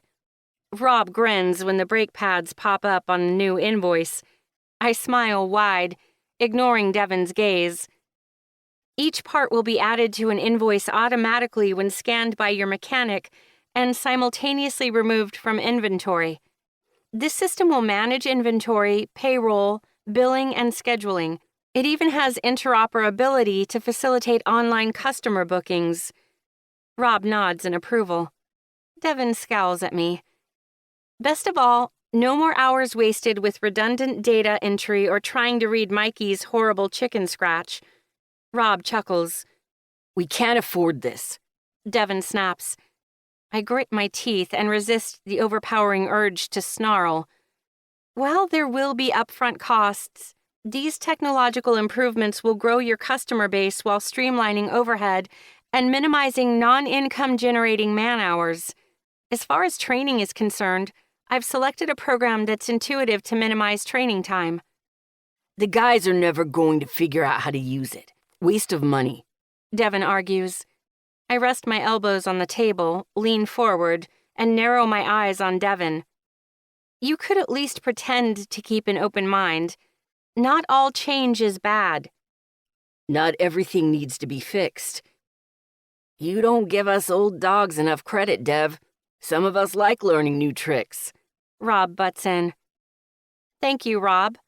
Devin and I both lean back and cross our arms. Rob studies the charts in front of him while we leer at each other. There is a challenge in Devin's eyes. He glares at me like he wants me and hates me a little because of it. I'm going to have to talk it over with Mandy. Rob restacks the charts in a neat pile. How about you two come over for dinner tomorrow night? He asks, standing. Devin and I don't break eye contact as we both get up and push our chairs in. I'd love to. Syrup coats my words, and I glare at Devin. He grunts in the affirmative. Sounds like we've got a date. Okay, so not a date. More like I'm crashing a family dinner. Come in, darling, come in, come in. Mandy, Rob's wife, tells me as I stand awkwardly in their entryway. She waves me forward and pulls me into a full contact hug once I'm in arm's reach. She rocks me back and forth, reminding me of my grandmother. Granny Allen hugs me like I've just returned from the edge of the world after years of toiling to save the human race. Granny's arms wrap me in love, and so do Mandy's. We're huggers, she explains when she lets me go. I'm Mandy Reese, Rob's better half. And she doesn't let me forget it either. Rob teases behind her. Without looking, Mandy smacks him on the shoulder. Jesse! Rebecca calls from the top of the stairs, jogging down to greet me. Rebecca, I call. Ark, I hate Rebecca. Everyone calls me Bex. She slides in between me and Mandy, wrapping me in a hug. We're huggers. So I've been warned. I hug her in return, picking her up and shaking her like a rag doll. When in Rome, I set her down again and look at her. She's a beautiful young woman. She has Devin's same olive skin and dark hair, but her eyes are a lighter hazel color. She's just as striking, but softer and more feminine than her brother. She'll be a little heartbreaker, no doubt. Bex Bennett. How alliterative. Tell me, BB. I paused to let her take in her new nickname. Did your brother bring you so that I'd go easy on him? A growl from the end of the hall alerts me to Devin's presence. My heart drops into my stomach, so it has more room to do its compulsory happy dance. He's leaning against the door jamb, arms crossed, and a small scowl on those beautiful lips. He's cleaned up in a button-down shirt and dark jeans. His face is clean-shaven, and his hair is freshly washed and slicked back. My fingers itch to mess it up. Still tucked into my side, Bex giggles. Nah, I live here. Rob and Mandy adopted me forever and a day ago. Dev didn't tell you? That explains why Rob talked about her as though she was his daughter, because she is his daughter. The shop is one big family, and they've welcomed me with open arms. The realization warms my chest. I resist the urge to ask what happened to her parents. Their parents. Dev isn't much of a talker. He's the strong, silent type. Bex slides out from under my arm and prowls up to her brother. I wish. Big brother lives to lecture me. She pokes him in the side and he curls forward with an exaggerated howl. When you need it. He gives her a gentle shove on her shoulder. She sticks her tongue out at him. They're sweet together. I love the playful side of Devin Bennett. He catches me staring, my eyes no doubt wide with giddy delight, and nods. We eatin' or what? Once you come greet our guests like the gentleman I know you are, Mandy scolds. Devin shoves off the wall and stalks over to me, his eyes full of an intimidating hunger.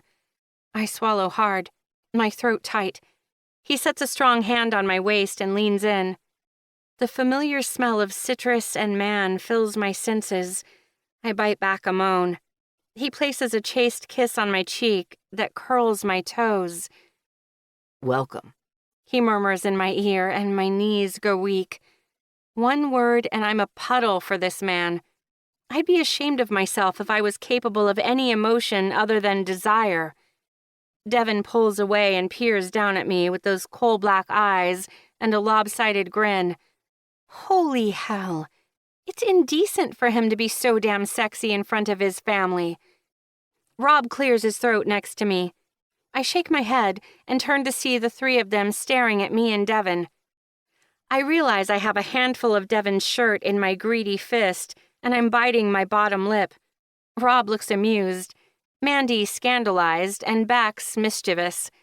I let go of Devin's shirt and flatten out the wrinkles with both hands, while I avoid contact with everyone. Let's go, Rob announces as he pulls Mandy and Bex into the dining room. Devin and I are alone in the entryway. He slaps his hand over mine to still my fiddling with his shirt. I drop my head to his chest and let out a deep exhale. You're killing me, big man, I mumble to his chest pocket. Right back at you, JB. I can't tell if he's amused or annoyed. Maybe both. I pull my head up and stare at him. He's trying to look distant and angry, scowl locked in place, but those eyes give him away. They're smoldering for me, and I can't help but smile at the sight. He nods behind us. Right, let's do this, I chirp, extracting myself from Devin and strolling into the dining room as if I wasn't seconds from mauling him in his family's entryway. I can control myself, I hope. I followed Jessie into the dining room, showing monk-like restraint in not staring at her perfect ass. That soft moan she let out in front of everyone just about killed me. My fingers itch to touch this woman, no matter who's watching. I sit down at the table and cross my arms, locking down my wandering fingers. Mandy has Jessie sitting next to me, and the last thing I need is to find my hand on her thigh halfway through Meatloaf Monday. So, how did you two meet? Mandy asks Jessie. Party. At a campus party. Jessie and I start talking at the same time. I'm done explaining, but she keeps going. We have a mutual friend on the football team, so we were both at this after party. I saw him from across the room, and that was that. She side-eyes me with a smirk. Love at first sight? How sweet, Mandy coos, clasping a hand over her heart. I shake my head and say, we're not together. Yet, Jessie adds with a suggestive wiggle of her eyebrows. Mandy shakes her head. I thought you said Devin was bringing his girlfriend for dinner, she asks Bex. No, I said he's bringing his future girlfriend. Bex winks at Jessie, who gives her a high five across the table. Bet your ass, sister, Jessie adds, and I have to choke back a laugh. The balls on this woman. Oh, sorry, Mandy. My mom would skin me alive if she heard me cuss at the dinner table. Then I guess we shouldn't tell her, Mandy answers. So what does it mean to be Devin's future girlfriend? Jessie steeples her fingers in front of her and squints. Right now, it consists mostly of growls, grunts, and frustration. So just like being his actual girlfriend, Bex titters. Enough, I howl. Rob takes pity on me and changes the subject. She's put a lot of effort into developing those plans for the shop I showed you. Mandy sets her hand on top of Jessie's. Thank you so much for that, dear. You don't know how worried I am about him going back to work these days. All that stress and those long hours. Mandy gets a bit choked up, and I stare down at my meatloaf. This system should help with both of those. Jessie squeezes Mandy's hand and smiles. If it works, I hear myself add before I can stop it. Jessie turns to glare at me, and Mandy's lips slip into a pout. Why wouldn't it work? Mandy asks. Don't listen to him, Jessie reassures her. Devin thinks all change is bound to lead to disaster. He'd still be chiseling invoices into cave walls if he had his way. Bex snorts, and I shoot her a warning glare. She sticks her tongue out at me. I get no respect in this house. It's complicated. We're simple won't work, I answer.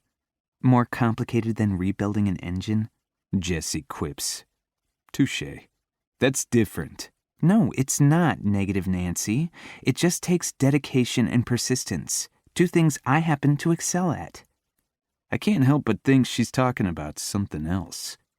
I can be just as stubborn as you. It's a risk, an expensive one. And worth it. You've got to risk it for the biscuit. Got to spend money to make money. Rob hums at my side, and I know I'm fighting a losing battle. I've thought about it quite a bit, and I think we're worth the investment, Rob declares. I grumble. Jessie squeals. If the projections are even half as good as Jessie thinks they will be, it'll be worth it. Plus, it might free up some of your evenings, Dev. I focus on eating my dinner as fast as possible. The last thing I need in my life right now is Jessica Allen. She's perky and optimistic and idealistic. All the things I'm not. If I'm not careful, she'll convince me there's a future here. But there isn't. Not with her. She'll have her fun and move on. I'm not volunteering to be her pet project, no matter how perfect her body is, or how her smile makes me desperate to kiss her. Chapter 8. Devin. No, I bark at her, knowing I'll be ignored. It's been like this all week. She flies around changing shit, moving shit, improving shit. I like things the way they are, my way. The only thing that needs changing is her in my space. The smell of her sugary skin begging to be licked. Yes, yes, yes. Now my dick is hard. Fuck. I snatch the paint swatches out of her hands and toss them into the trash as I stalk off across the shop. Putting the counter between us, I growl. I don't need new paint.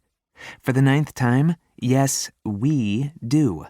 She gestures around the small shop, pointing at our crimson walls. I painted last year.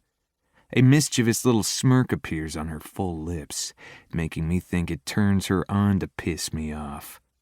I appreciate that, and while I love red... She saunters up to the trash can and plucks the paint samples out of the abyss. Blue is the best color for a small business, especially one where people already think you're trying to rip them off. Says who? About 1 million marketing experts and the few thousand psychologists they pay to figure it out. She puckers those rosy lips and blows this morning's coffee grounds off her multicolored swatches. My dick twitches despite my frustration. Every damn thing this woman does gets under my skin. Blue promotes calm, stability, and trust. And red?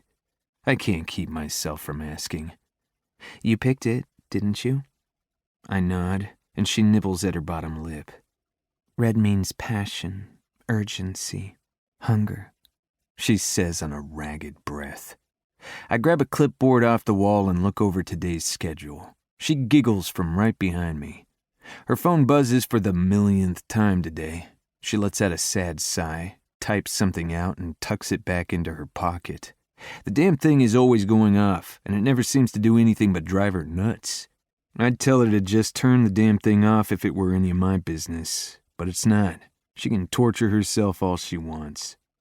I'm pretending to scan the list of appointments in front of me when her accusing voice asks, Why are you still using a handwritten schedule? I've already input all the appointments into the new computer system. The overpriced thing she talked Rob into buying was set up a few days ago, but I refuse to touch it. I don't need it, don't want it. Because I trust my schedule more than some system, despite it not being blue. My skin prickles when she puts a hand on my forearm. My sleeves are pushed up to my elbows, like always, and the skin-to-skin touch distracts me long enough for her to pluck the clipboard out of my hands. She's running a finger down the list and walking backward. I groan and chase after her. Without looking up, she sidesteps and dodges my searching hands. We dance around the small shop, me lumbering after her, and her gliding just out of reach like a seasoned boxer. Fuck, she's slippery. Every time she evades my clutches, the corner of her lips curve up. Her gaze snaps to the bays, searching behind me where everyone is busy working, and I'm in here playing keep-away with a co-ed. I manage to corner her, but she slides the clipboard behind her back. She let me catch her. I reach around her and grab her wrist. I'm forceful, but she resists. She's deceptively strong, and all I manage to do is pull her body against mine. She runs hot, and her skin burns into mine through our clothes. My head tells me to step back, but I am too stubborn to let her win this little game. I peer down at her. I've made men piss their pants with this look, but Jessie just smiles up at me, happy as a pig in shit. You know why that's funny? She asks, cocking an eyebrow. Why? I ask, my voice huskier than I'd like. In one swift motion, she shoves the clipboard into my chest and steps back. Your schedule is wrong. I'm searching the list, checking it against the cars out in the service bays. Jessie fucking skips over to the counter, clicks a couple of buttons on the computer and prints out a new schedule. She slaps the paper down in front of me, pointing to the yellow highlighted Buick that isn't on my schedule. The guy with the F-150 canceled, so an internet appointment was slated in its place about an hour ago. Better keep up, big man. I toss the clipboard down on the counter and retreat to the office. I sit down in my ancient office chair and start poring over yesterday's invoices.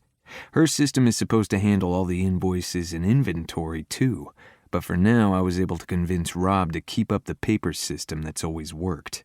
She can try her experiment, and when it fails and she leaves, I'll still keep us going.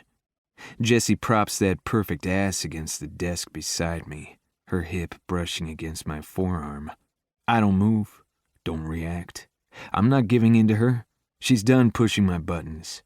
She waves the paint swatches in front of my face. I'm thinking I can take Mikey to pick up the paint with me tomorrow afternoon, and we can paint after we close. It's a small enough space. It should only take a few hours. I give her a low hum in acceptance. She swings away, tucks the samples into her back pocket, and saunters out of the door. Change is good, big man. You're going to like it, I promise. She sings from the front of the shop. Doorbells jingle, and I let out a deep sigh, knowing she's gone.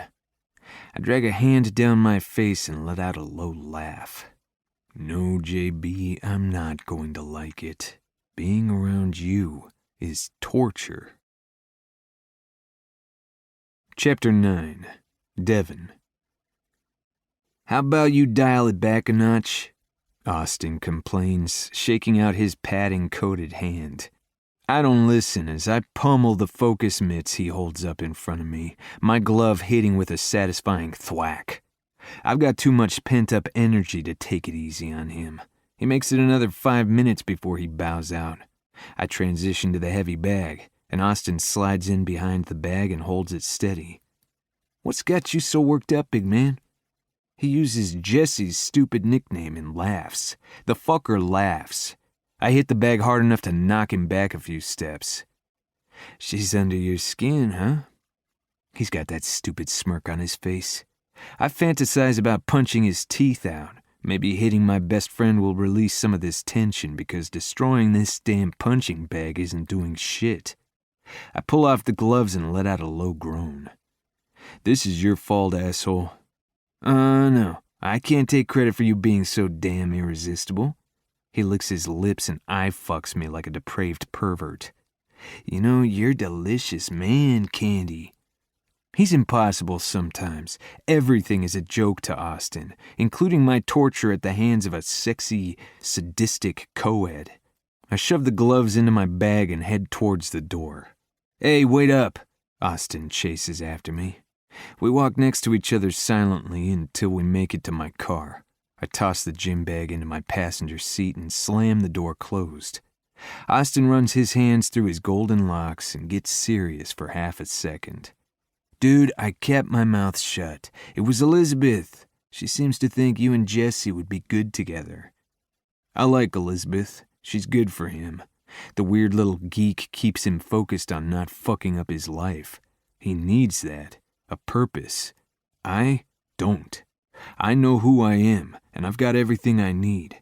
Elizabeth playing matchmaker and wreaking havoc on my life pisses me off. If you could keep your girlfriend out of my business, that'd be fucking fantastic. That woman knows a thing or two about how to love. Plus, she's smarter than both of us combined. Maybe she has a point. He laughs. In only a few months, he went from serial player to love-struck dipshit. It's obvious he's totally gone, beyond in love with her. Besides, the damage seems like it's already been done. Don't I know it? It can't be that bad, having someone a little nicer to look at than greasy dudes. Or is that your thing? Austin winks. Fuck off. I wipe my hand down my face, trying to erase the images of Jesse's bright smile. You have no idea. She's everywhere, man, getting into everything. And you want to get into her? Austin deadpans. I ignore him and walk around the hood to the driver's side door. Austin follows after me, laughing lightly. Sorry, couldn't help myself. You walked into that one. He grabs my door so I can't slam it in his face. So why don't you? We both know you've wanted her since that party. She's not my style. Austin cocks his head to the side and stares at me. The shape of Jesse's curves flash through my mind again, and I know I'm full of shit. She's gorgeous. She's every man's style. That's the problem. A girl like that has options, a future, somewhere far away from my dirty little auto shop. Any fun we might have isn't going to beyond a few months. I'm sure the fireworks would be spectacular right until they burn my life to ash. The drama ain't worth it. I like steady, reliable. It's not going to hurt anything to have a little fun for once, Dev. Austin lets go of the door and slaps the hood of my car. Who knows? You might like it. I rev the engine as I drive off. Fuck Austin. Fuck Jesse. Fuck everyone trying to tell me what I'm going to like. I lock myself in my office after the gym and charge through the day, forgetting Austin and all the rest of it. The door jingles and the sound of Jesse's light laugh fills the shop. It's an amazing sound, like pure, unadulterated happiness, like nothing in life could ever touch her. It grates on my nerves for reasons I'm not willing to admit.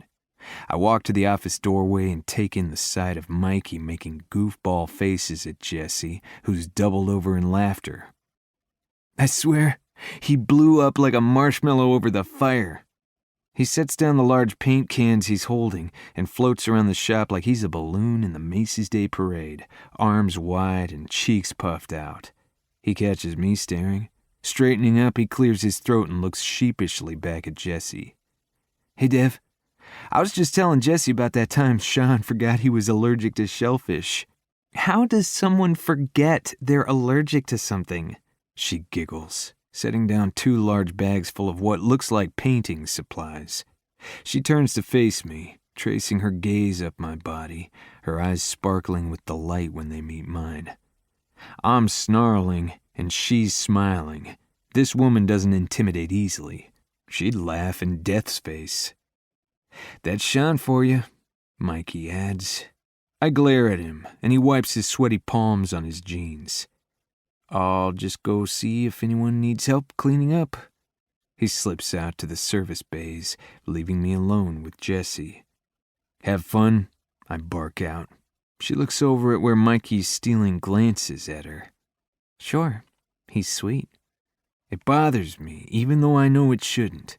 She can flirt with whoever the hell she wants. I stalk up to her, encroaching on her personal space. She doesn't budge. She straightens up and pulls her shoulders back. "Can I help you with something, big man?" she asks, staring up at me. I nod down to the bags.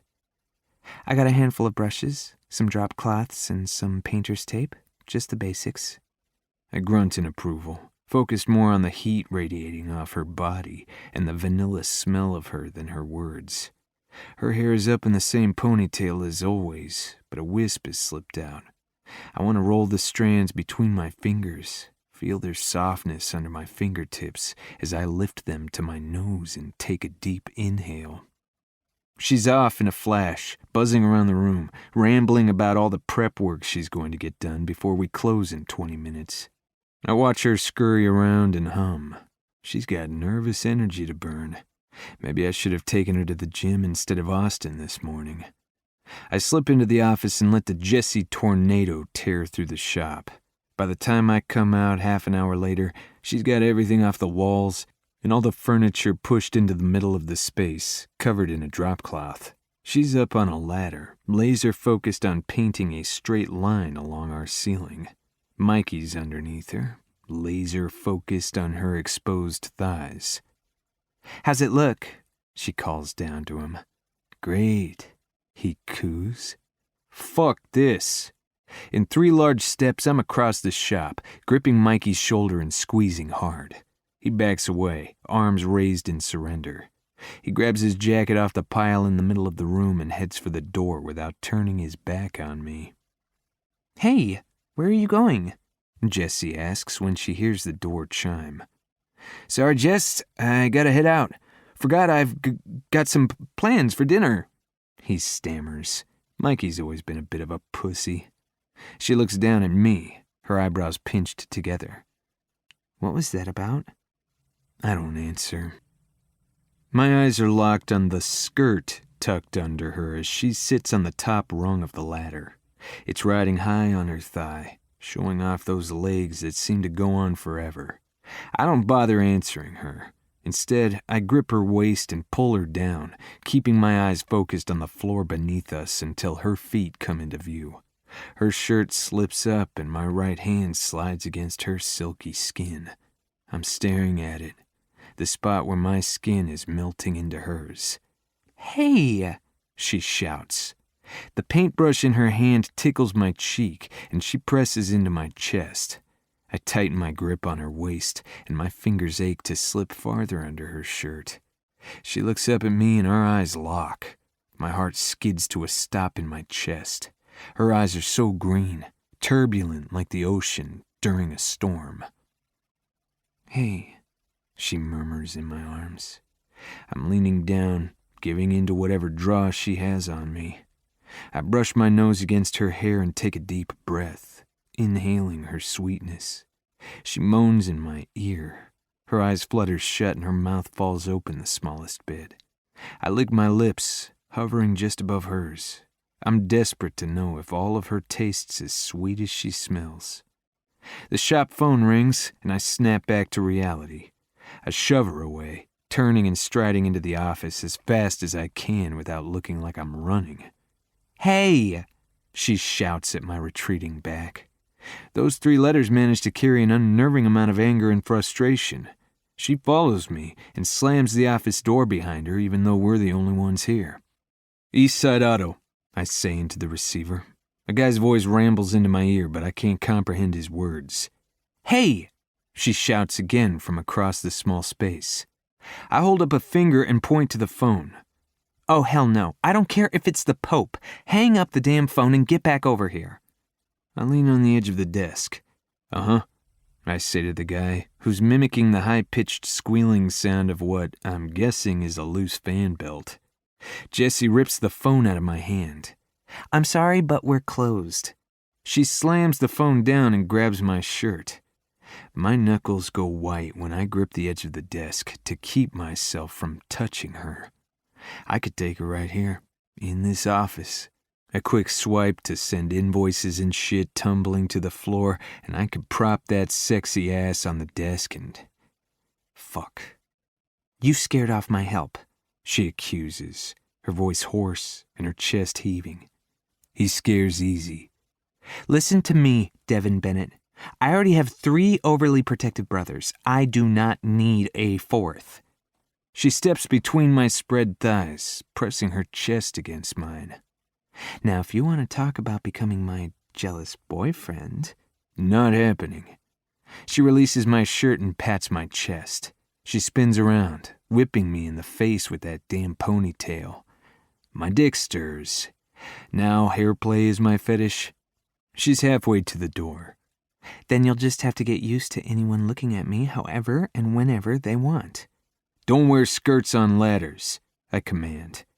She pauses in front of the door with her back to me, bends forward a few inches, lifts up her skirt and flashes me her bright red panties. Turning, she rests her chin on her shoulder with a sinister grin. I'm wearing boy shorts, she says, as if that makes a difference. She drops her skirt, but it's too late.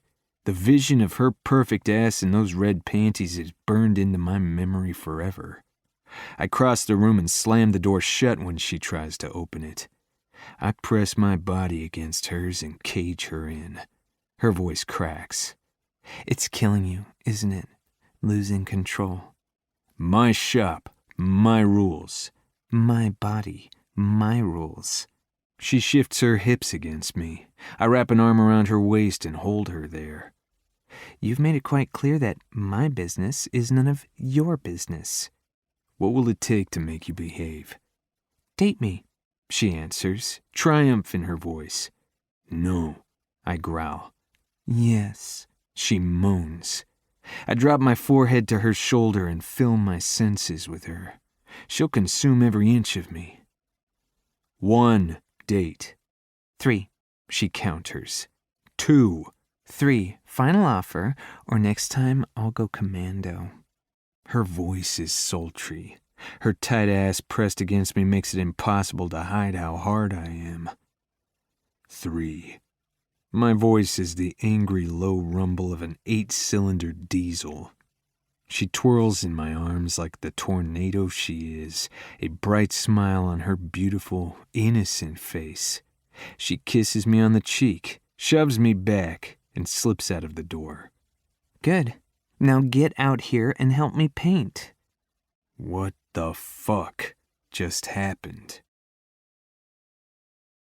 Chapter 10. Devin. I take a long pull on my beer and try to figure out how the hell I got here. I look at my hands wrapped around the neck of the bottle. They're rough, calloused, and stained with black grime. I spent 30 minutes scrubbing my fingernails, using half a damn bottle of orange degreaser. My fingers are raw, and there's still a coat of dirt that just won't go away. I run my fingers through my hair and take a deep breath. Jessie wants this. She thinks she wants me. She doesn't even know me. She will by the end of the night. For our first date, I told her to meet me at a nasty dive bar. It's dark and dank, smelling like old sweat and fresh bodily fluids. My boots stick to the floor from what I'm hoping is spilled beer. Little Miss Sunshine is going to have a rude awakening tonight. I'm sitting at the far end of the L-shaped bar, facing the door. I spot her the second she walks in. She's drop-dead gorgeous. Sexy heels, tight black pants, flowing top that skirts the swell of her breasts. My dick stirs in my pants and I let out a possessive growl. She should not be dressed like that here. A dozen sets of sleazy eyes peruse her figure as she stands in the doorway. She bites her lip, searching the room for me. I raise my hand, but she doesn't see me tucked in the corner. I stand and cross the bar to her, pushing a few gawking assholes out of my way with more force than needed. The second her gaze lands on me, relief washes over her face, followed by a quick blush and a wide grin. She is so fucking beautiful when she smiles. "Hi," she calls out. I don't answer. I step into her, wrap an arm around her waist and pull her against me. Her body is 1,000 degrees, and it burns into mine. She puts a hand on my chest, just above my heart. I swear the stupid thing tries to break through my chest and jump into her palm. I lean into her. It's dangerous looking like that in a place like this. Careful, that almost sounded like a compliment. She nuzzles against my jaw. Good thing you're here to protect me, big man. I guide her to the corner, keeping a possessive hand on her back and glaring daggers at anyone who looks at her, which is everyone with a dick and a few without. What are you drinking? She asks. I sit down onto my bar stool and hold up my beer. She snatches it out of my hand and takes a sip. Yummy. She licks her lips, and I'm mesmerized. Those lips are pure torture. They hitch up on one side while I stare at them, and I know she's laughing at me. Thanks. This crazy woman stole my beer. I shake my head and flag down the bartender for 2 more. This place is cute. I've never been here before. She chirps, taking another sip from the pilfered beverage. Cute? It's a shithole. She leans back, her elbows resting against the bar. The neon light above her casts a soft blue glow across her face and makes those mischievous eyes of hers shimmer. My eyebrows knit together and I stare at her. She's happy, in a dive bar, surrounded by drunks and degenerates. Who is this woman? Her jaw drops and she starts bouncing when she sees the stage. Is this a karaoke bar? She asks. I nod. Open mic night. I point to the poster on the far wall right above a table with a sign-up sheet. She snaps her head to me and slides her slim fingers up my forearm. Her grip is firm, but her hand is soft, delicate. Her short fingernails are painted a warm orange that pops against the dark ink of my sleeve tattoo. We have to sign up, she says on an excited gasp. No.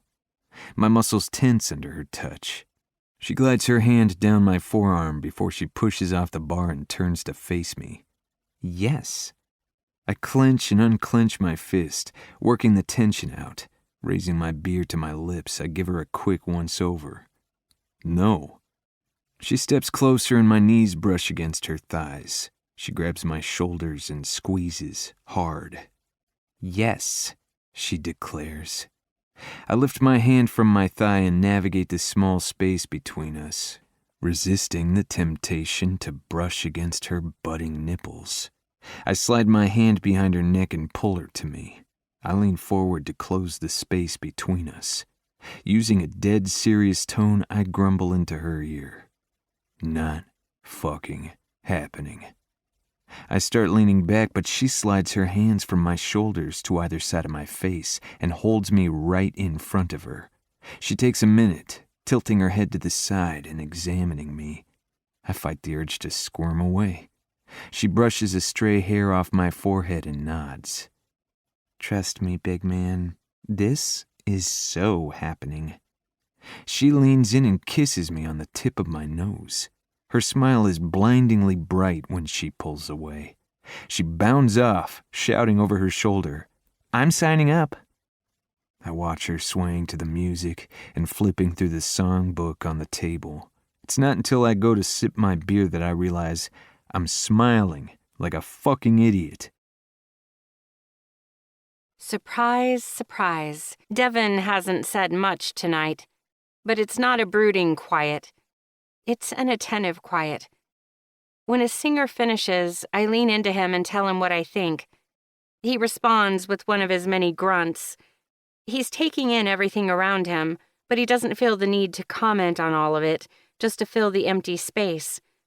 It's refreshing. He isn't bored or distracted.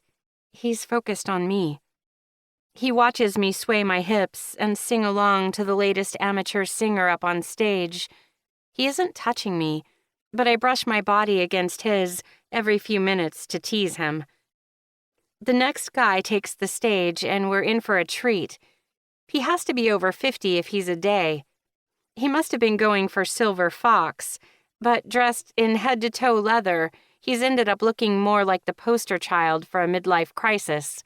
He's rocking studded red boots, skin-tight low-rise leather pants, and a cow-print jacket that may have been a rug in a previous life.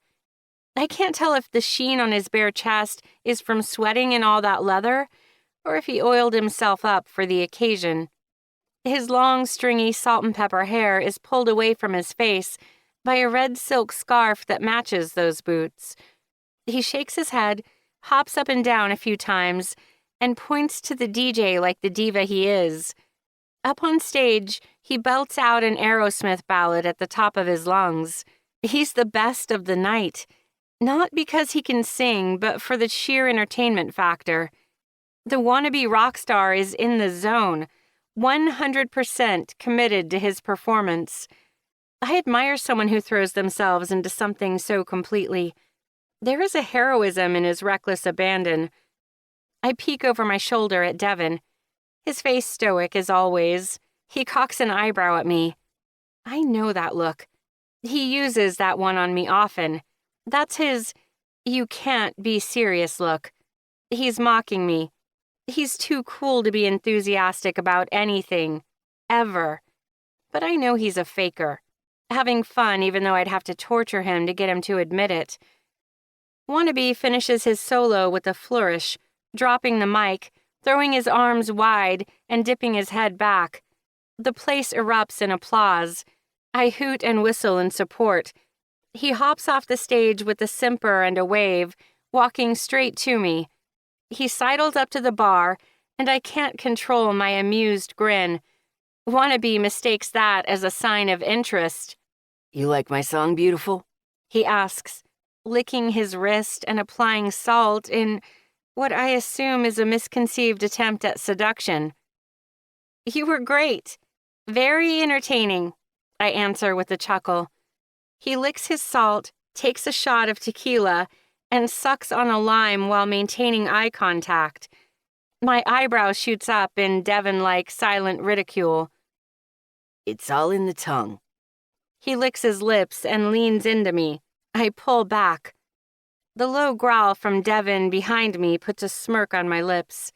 Wannabe misreads the situation. He grabs my wrist. How about you ditch the statue and let me show you a good time? He just crossed the line from entertaining to creepy. I wrench my hand free and place it in the middle of his chest, pushing him away in an unmistakable rejection. Yep, he's definitely oiled up. I pull my hand away and gag at the slick mess covering it. Wannabe still doesn't take the hint and leans in again, dragging a finger along my exposed collarbone. Enough, Devin barks from behind me. Tingles flood my stomach when he snakes his arm around my waist and pulls me against him. His body is cool, but the touch is searing. The connection burns through me. I lay my hand on top of his and close my eyes, focusing on his thick fingers spreading from the waist of my pants to just below my bra. His hold is firm and possessive. I've never wanted to belong to someone before, but I want to be Devin's now. Wannabe is focused on Devin behind me and his lips twist into a pout. I give him a little wink. You know the best thing about statues? They stay rock hard all night. So I'm good. Thanks. He chuckles, tips his shot glass to us, and downs it before stalking off to find his next conquest. Devin's grip tightens around me and I shiver, my body desperate to melt into his. I twist in his arms just enough to meet his glare. I'm surprised at the real jealousy and a bit of annoyance in his features. I lift my hand to his face and stroke the scruff on his clenched jaw. You almost lost me to a rock star there, big man. His lips curl up at the edges in the closest I've ever seen to a smile.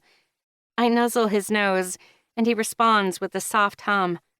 The rumble of the loud bar fades away as I stare into Devin's deep, dark eyes. More than anything, I want to break through that veneer he wears and hear the truth hiding in those soulful orbs. The arms locked around me makes him seem so strong, But his gaze is gentle, vulnerable. I want to protect him. I take the beer out of his hand and set it on the bar next to mine, twisting to face him full on. He's still sitting, and I'm taller than him, tucked between his thick thighs. He glides his hands under my shirt, burning me with his icy touch. He massages my shoulder with one and slides the other to my lower back. Still cupping his face, I move a hand up under his shirt to rest on his bare pec. We're both fully dressed, but the skin-to-skin touch feels intimate. The people around us don't exist. We're in our own world. I am connected to him in a way I never want to lose. Dropping my forehead to his, I close my eyes and focus on the ragged breaths he takes and the heart beating under my palm. I ease my lips to his, as if he'll break if I'm not careful. He tenses, but those lips stay soft, tender. He's on alert, but he's letting me in. He tilts his head and kisses me with such reverence, like he's confessing he's scared. He's begging me not to hurt him.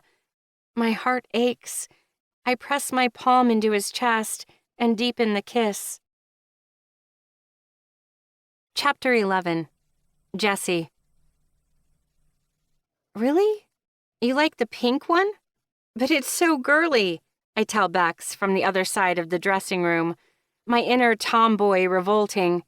She laughs. I am a girl. No, you are a stunning young woman who needs to embrace colors outside the pastel family. She laughs again, a light, easy sound. I wonder if that's what Devon's laugh sounds like. I'd love to hear it, see him lighten up for half a second. Despite what he seems to think, the world wouldn't crumble at the sight of Devon Bennett enjoying himself. Fine, she grumbles. I'll try the green one. She reaches her arm out of the dressing room, and I slap the green top into her outstretched fingers. You're spending too much time with Devon. He's turning you into a control freak, too. A familiar tingle rushes across my body. Devon hasn't rubbed off on me as much as I'd like him to. No need to tell his sister that, though. I'm pushing you to become your best self, BB, I snicker. Just like that sexy, grumbling big brother of yours. She groans just like Devon. It's adorable. I know he means well, but seriously, it's my life. Oh, I get it. I have 3 brothers. Bex pops her head out of the dressing room. 3? She squeals. I nod. Jared, Jake, and Jamie, or the trio of terror, as I like to call them. She ducks her head back in the dressing room. Oh my God, just 1 drives me crazy. How do you deal with 3? You get good at being sneaky. They don't need to know everything. What about your dad? She asks, her words muffled as she either takes something off or puts something on. Oh, my dad is a pushover. My mom, too. What about your parents? Rob and Mandy are cool. They have rules and stuff, but they're not control freaks like Dev. I twirl the strap of the dress I'm holding, debating how to ask what I want to know. And your biological parents? They're not in the picture at all, she answers without a twinge of emotion. My mom ran off when I was only like 6 or 7, and Dad ended up in prison on his 3rd strike a couple years after that. I'm sorry, it's none of my business. I toss the dress to the side and stare up at the ceiling, kicking myself. It's not a big deal, not for me at least. Devon's always been there. He tried so hard to take care of me, but there's no way the state was going to give an 18-year-old full custody of a minor. The words roll off her tongue like she's answered all these questions before, and it's old news. Still, my heart breaks for her a bit. I wish I was as strong as Bex Bennett. Rob and Mandy seem sweet. Oh, they're awesome. I love 'em. Her voice is tender, holding real emotion. They can't have their own kids, so they let me get away with more than I should. I laugh. That sounds familiar. I'm the only girl, so my parents think I can do no wrong. I'm pretty sure they think I'm still a virgin. Bex snort laughs in the dressing room. Maybe talking to a 17-year-old about being sneaky and having sex isn't the smartest thing I've ever done. I backpedal. Not like there's anything wrong with being a virgin. I mean, sometimes I wish I'd waited until... When? When did you ever wish you'd waited? I didn't think my little speech through, and now I'm stalling, trying to think of anything else I could use to finish that sentence without being a total liar. Oh, that ship sailed last year. Bex fills in the silence. Well, that answers that. I'm going to take a wild guess. Devin doesn't know? She gasps and flings open the dressing room door. Hell no! He'd kill Garrett if he ever found out. She's exaggerating, but only a tiny bit. The kid who took Beck's virginity might not end up in the hospital, but Devin would break at least some of the smaller bones. A few fingers, maybe an arm if the kid looked like a punk. My brothers threatened to do the same, especially Jared, the oldest and most pig-headed of the Allen clan. That's why I've made sure they never had positive confirmation of anyone I've slept with. Even the manliest of my ex-boyfriends knows to keep his mouth shut. It's like the sex witness protection program. Bex steps in front of the full-length mirror, wearing the deep green top I picked out that matches her eyes. She smooths it over a bit, turning from side to side, the fabric swishing around her. Told you you'd look amazing. She rolls her eyes, but there's a reluctant smile on her lips. Okay, fine. You were right. I like it better than the pink. So, this Garrett, is he your boyfriend? No, not anymore. A sadness settles in her eyes. Devin might not get a chance. I might kill this Garrett jerk myself. I stand up, brush Beck's long hair off her shoulder and rub her back. Do you want to talk about it? Not really, she grits out, reminding me a bit too much of her brother. I decide to leave it alone for now, at least. We finish shopping and I buy her the green top, and the pink one too, because it's fun to spoil my pretend little sister. After, we meet up with Elizabeth for Mexican food. I'm nursing a margarita as we chow down on nachos and chat about life and boys and everything else. Not a bad afternoon, if I do say so myself. What's the plan for next year, BB? I ask Bex, taking a big bite out of a 3-chip monstrosity piled high with all the toppings imaginable. Elizabeth and Bex stare at me like I'm disgusting. Guess that's what growing up in a house full of boys will do. It counts as one nacho, I mumble through a mouthful of food, not helping my case. Elizabeth slides a napkin across the table at me and averts her eyes. College, I guess, Bex answers with a noticeable pout. You aren't sure? Elizabeth asks, as I wipe sour cream off my forehead. How did it even get there? Bex lets out a defeated sigh. I'm sure I'm going, I guess. Just don't know where. What's your top choice? I ask. Beck's eyes go wide, a spark lighting inside her. Notre Dame? And I got in. That's awesome, Elizabeth and I coo in unison. The spark dies quick as lightning. Spit it out. What's the problem? I nudge her on the bench seat next to me. My brother is the problem. Can you imagine how his head would explode if I told him I wanted to go to college across the country? He loves you. If it makes you happy, I'm sure he'd be okay with it, Elizabeth says, ever the optimist.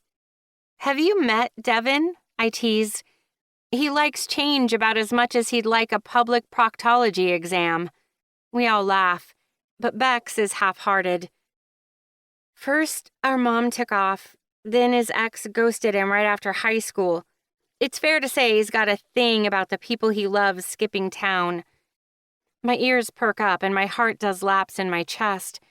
Bex already dropped the disappearing mom bombshell on me earlier, but now there's an ex-girlfriend, too?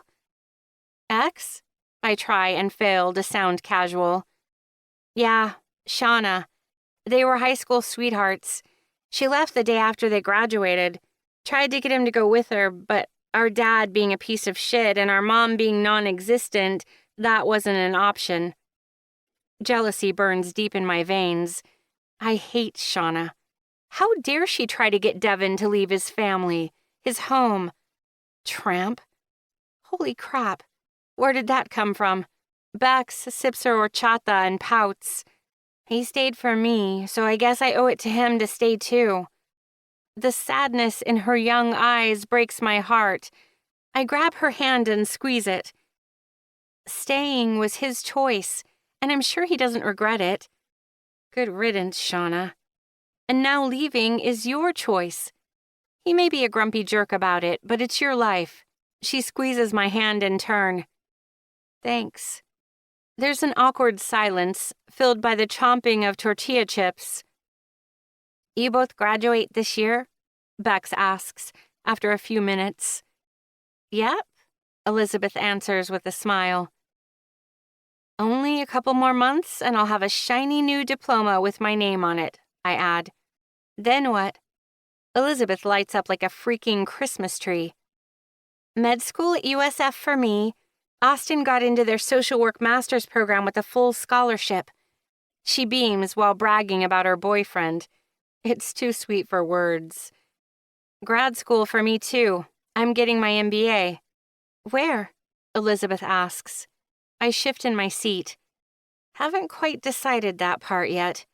I've got a pile of acceptance letters in my drawer for schools across the country, but haven't picked one. It feels too final. As soon as I say yes, the rest of my life is set, stretching out in front of me in a boring, predictable, safe path. Bex finishes chomping down on a chip and joins Elizabeth with the Inquisition. Then what? I pick salt off the rim of my glass. I'm supposed to work for my dad. The family business. We own a handful of sporting goods stores my grandpa started forever ago. I take a long sip of my margarita, trying to hide the anxiety rising in the back of my throat. And you don't want to? Elizabeth asks. I heave a deep sigh. No, not really. Why not? Bex quickly follows. Ever try and get excited about a jockstrap? We all laugh. I love my family, but the idea of doing the same thing day in and day out, it sounds like torture. Then why are you gonna? Bex asks. This teenager is asking all the tough questions today. I let out a long sigh. Because it's what I'm supposed to do. It's what my family wants. You're such a hypocrite, Bex jabs from beside me. This is different, Bex, I sigh. It's not like they're asking me to give up my dream college. I don't have some other great idea or burning desire. I just think spending the next 30 years knee-deep in shin guards sounds awful. Then do something else. Bex is relentless. It's not that simple. But it's your life. Bex uses my own words against me, and I'm defenseless against her onslaught. Elizabeth ping-pongs her stare between us, enthralled that I'm getting a lecture from a 17-year-old. Besides, you said your family was tight. I'm sure they'd understand. Understand or not, it'd still break my mom's heart. Isn't that a bit dramatic? Elizabeth asks. I shake my head. You don't know my mom.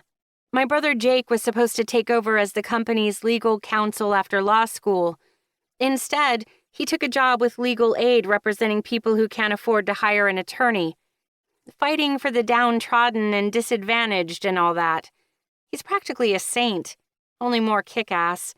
And you know what my mom said to him at Christmas last year? Elizabeth and Bex both shake their heads.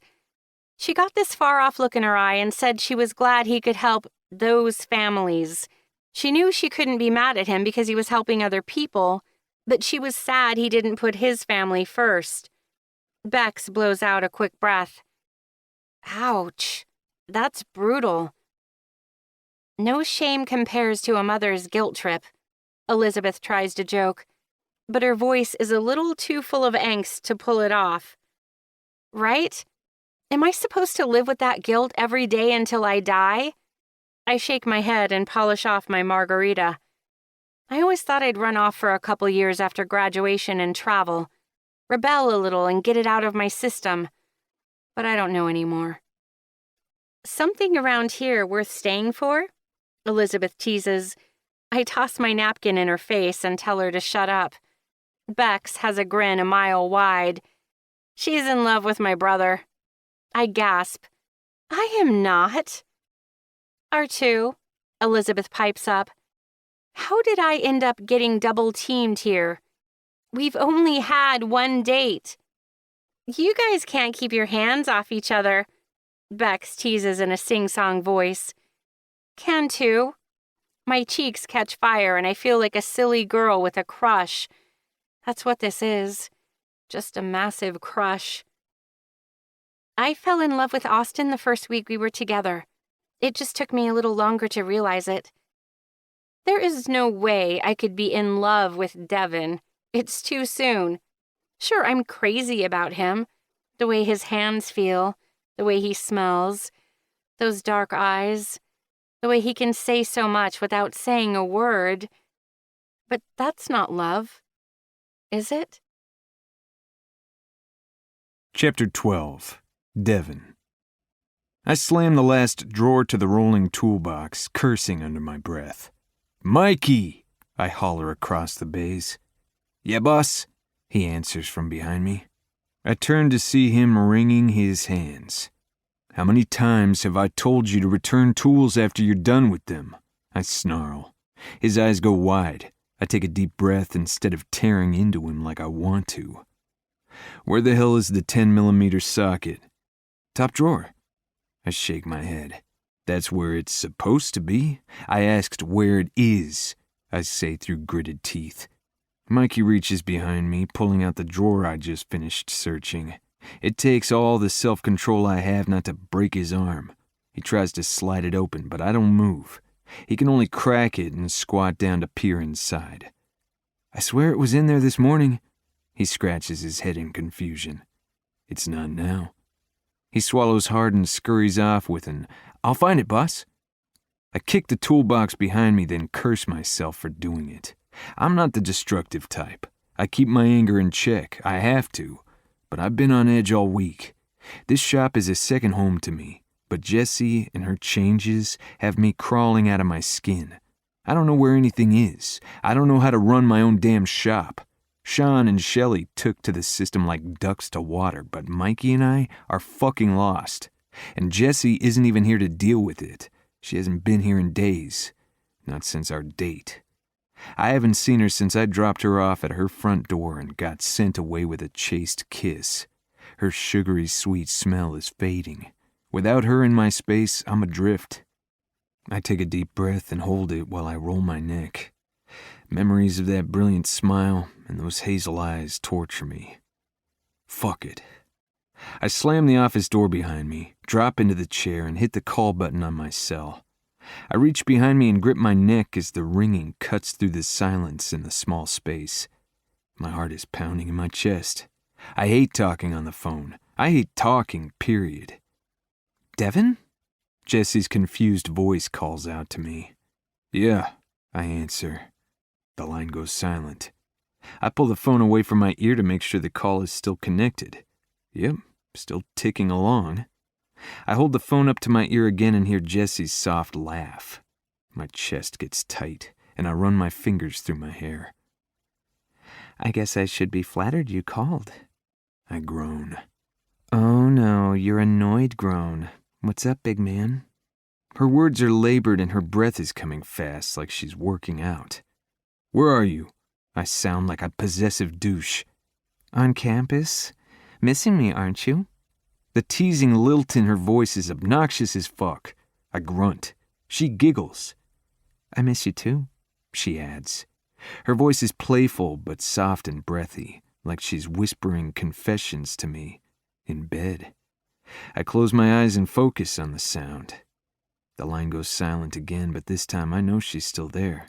There's a rustling, then a long sigh. "Well then, it's been fun not talking to you." "I need you at the shop," I croak out. "Need?" I'm blushing. If she was in front of me, I would kiss the hell out of that sassy mouth. I run my hand down my face to wipe off the stupid grin. Your system is a pain in my ass. Well, you shouldn't have shoved it up there. She deadpans. I groan. She giggles, as usual. I know I haven't been around the shop much. I've had to catch up on a lot here on campus. I've got a dodgeball game. Dodgeball? How old are you? Oh, hush. Not all of us were born a cranky old man. There's more rustling before she shouts, I'm coming. She lets out a little sigh. I've got a very adult game of dodgeball. Then I'll come see about that ass of yours. Alleviate the pain in those buns of steel. See you soon, big man. She hangs up before I say anything. The itch that's been driving me crazy all week settles, and I get back to finding that damn 10mm socket. A few hours later, Jessie bounces into the service bays like they're her own personal playground. She's wearing cut-off jean shorts and a loose white t-shirt. A long silver necklace draws my eyes down her chest, where I can just make out the bright pink bra barely containing those beautiful tits. Her sunshine-colored hair isn't up in its usual ponytail. It's down and wild. The soft waves flow over her shoulders, held back by bright red-framed sunglasses perched on her head. She looks like spring, fresh and luscious. As usual, there is a wide smile on her lips and a mischievous glint in her eye. It takes all my willpower not to smile at her, too. Have no fear, people. Your digital savior is here. She sings through the space, and everyone stops what they're doing and turns to look. She's like an eclipse, fascinating but deceptively dangerous. She makes me want to give in, to lose control, something I know from my family's violent history I can never afford to do. I'm in the far bay, helping Mikey sort out a rat's nest of wires, one of which keeps causing an electrical short. His eyes are eating up Jessie's curves with a young hunger. He'd be a better fit for her, ready to have some fun and make the mistakes life hasn't taught him to avoid yet. I tap the pliers on the frame of the Toyota to catch his attention and point down at the problem at hand. He tears his eyes off Jessie and ducks back under the hood.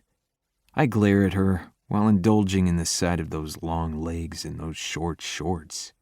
She stops to give Sean a big hug, unconcerned with the grease and assorted shit on his coveralls that's going to stain her white shirt. His hands stay on her sides, a friendly gesture, but it makes me curl my fingers into fists, eager to touch her.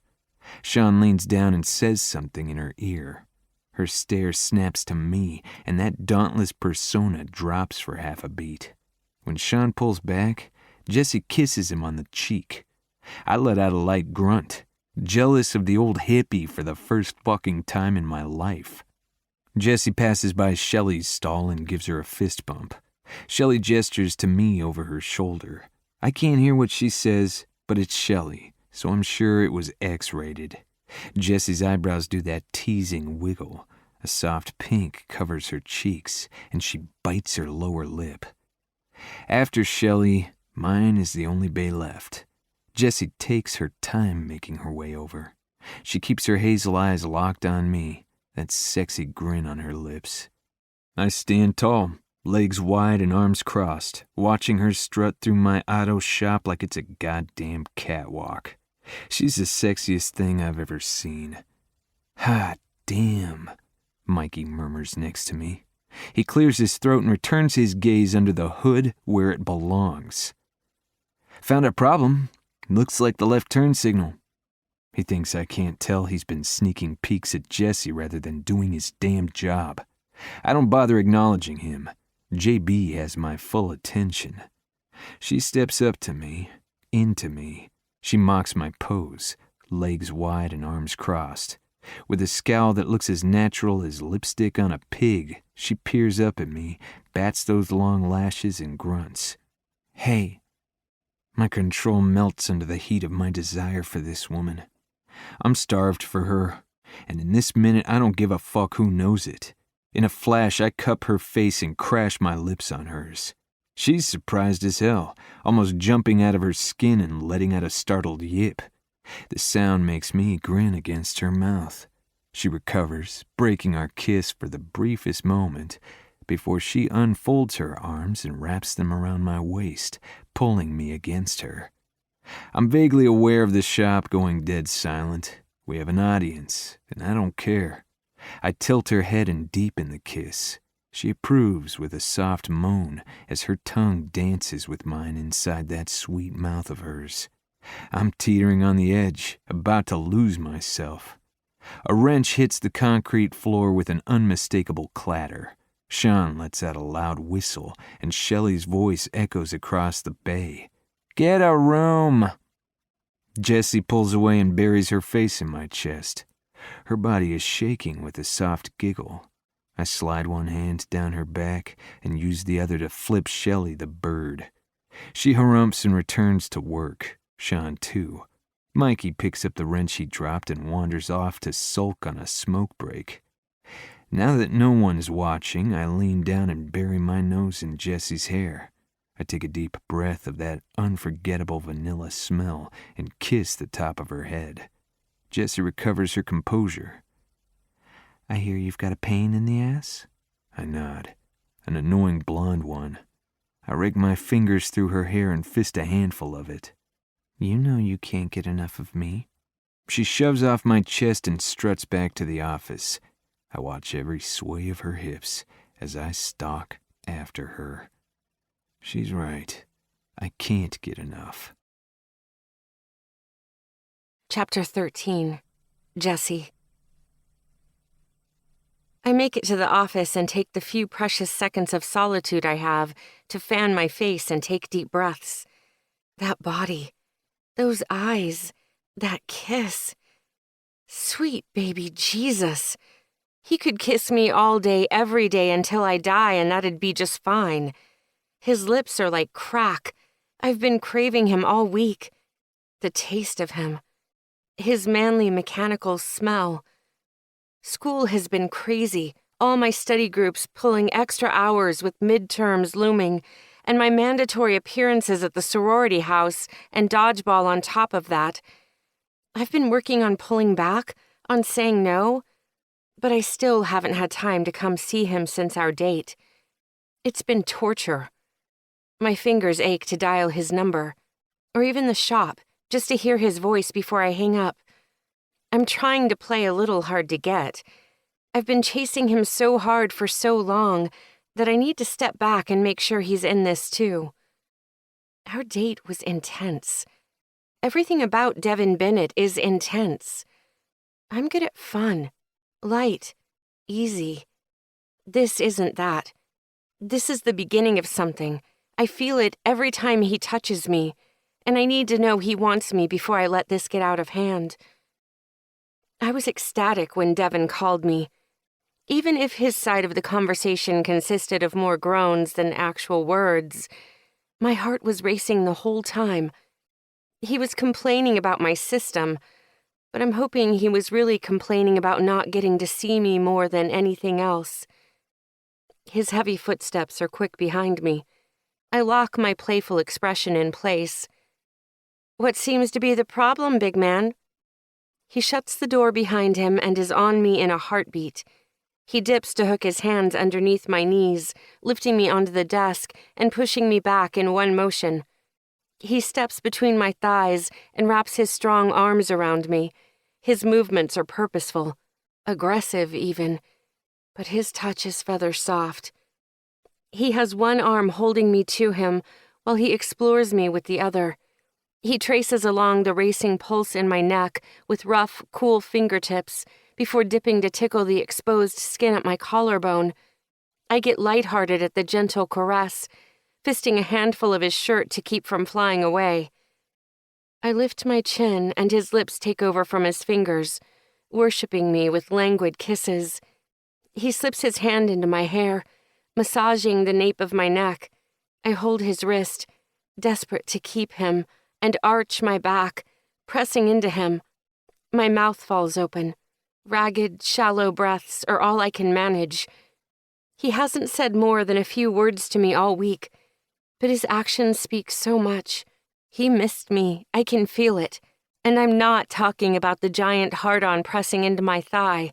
It's the possessiveness in his touch, the obsession in his eyes, the pleading in his kisses.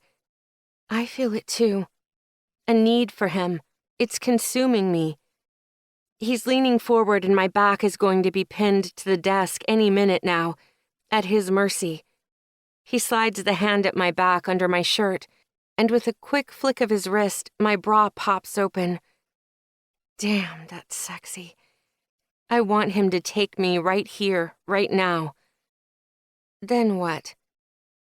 Then I have no idea. If the tease is what keeps Devin coming back, I need to slow this way down. Whoa, easy, tiger. My voice is thicker than maple syrup.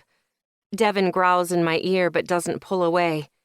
I push him away with my fist still balled around a handful of his shirt. He leans back, not fighting me. He locks his arm around me, holding us together. He grinds his hard length against the apex of my thighs, making me see stars. I want him. But I want there to be an us more. I slide both my hands to his chest, smoothing out the wrinkled shirt. Again, I'm staring at his pecs, refusing to meet those coal dark eyes that I'm sure are burning embers. I clear my throat, shaking the lust out of my voice before I try to reason with him. I'm not a sex on the desk before the second date kind of girl. I'm trying to keep it light, despite the torture we're subjecting ourselves to. The truth is, I am a sex on the desk kind of girl. Let's get real. When it comes to Devin, I'm a sex wherever the hell we end up, dear God, just take me now kind of girl. But I'm aiming for girlfriend status here. And if he's half as good in bed, or on desk, as he is at kissing, I'll slip over the edge from pushy girlfriend into obsessed stalker. I slam the brakes on our makeout session so fast it gives my vagina whiplash. Sorry, girl. Devin drops his head to my shoulder. He grinds his hips against mine with a soft moan. Patience is a virtue Devin's thick cock does not possess. Second date tonight, he demands. Desire clouds my mind, making it hard to find a coherent answer. Can't, I answer on a pant. Study group. I'm kicking myself for turning him down, but the guilt of bailing on my friends is too strong. Tomorrow, he demands, in a deep, sexy rumble that makes my ovaries scream for more. Can't, I say again. Everything below my waist is begging me to reconsider. My heart is shaking in terror, and my reason is barely holding on. Family dinner. He takes a deep inhale and nips at my neck, the frustration driving him crazy. Friday, he pleads. I'm supposed to be at a frat party with Michelle on Friday night. I promised her I'd be there. Despite ditching me last time, she's still insisting she needs a wing woman. I fight against the guilt of flaking on her. We have a whole damn house full of sorority sisters dying to go to frat parties. She can find someone else to be her wing woman for sure. If I'm going to see Devin again anytime soon, I need to say no to something else. I need to choose him. Okay, Friday. One last grind and Devin breaks away from me and steps back across the room. He runs his hands through his thick black hair and glares at me. I bite my lip and press my legs together, missing the hardness of him against me. He is so dark. Eyes, hair, soul. He looks angry, but I know better. He is tortured and beautiful, and I've never seen anything sexier. Screw it. I slide off the desk, determined to get my afternoon delight. But before I can step closer, he's out of the door. Chapter 14. Jesse. Devin knocks on my door right on time for our second date. I get a flock of angry birds swirling around in my stomach when I see him standing on my porch. My mind slides back to the night we met, to that first kiss that ruined any other lips for me. I slide a hand up his chest and place a soft kiss on his cheek. Hi, I greet him. He nods, cups my face, and kisses me. It's not his usual soul-stealing variety. There isn't the usual desperation, like he's containing a wild beast inside him that will tear me apart. This is sweet, familiar, and intimate. It's how a groom kisses his bride after the I do. It's chaste, but greedy. His kisses usually say, mine. This one says, my darling. When he pulls away, there's a small smile on his beautiful lips. My heart skitters to a stop in my chest. Devin takes my hand in his and leads me to his car. The drive is quiet. I'm focused on sorting out my jumbled emotions, and Devin, well, he's always quiet. Tell me about Shauna. He takes me in with those dark eyes, his lips pursed and his eyebrows pinched together, making him look like an angry caveman. Baby said she was your high school sweetheart. He looks back out at the road and shakes his head. Fucking Bax. So, was she? He nods. What happened? She left. His voice is hard. His grip on the steering wheel tightens. Why didn't you go with her? Couldn't. This is excruciating, but I'm going to drag the truth out of him, one-word answer at a time. Why not? I scooch closer to him on the bench seat. Bax. He answers. That's not the whole answer, but I get it. Family is family. But you wanted to go? He doesn't answer.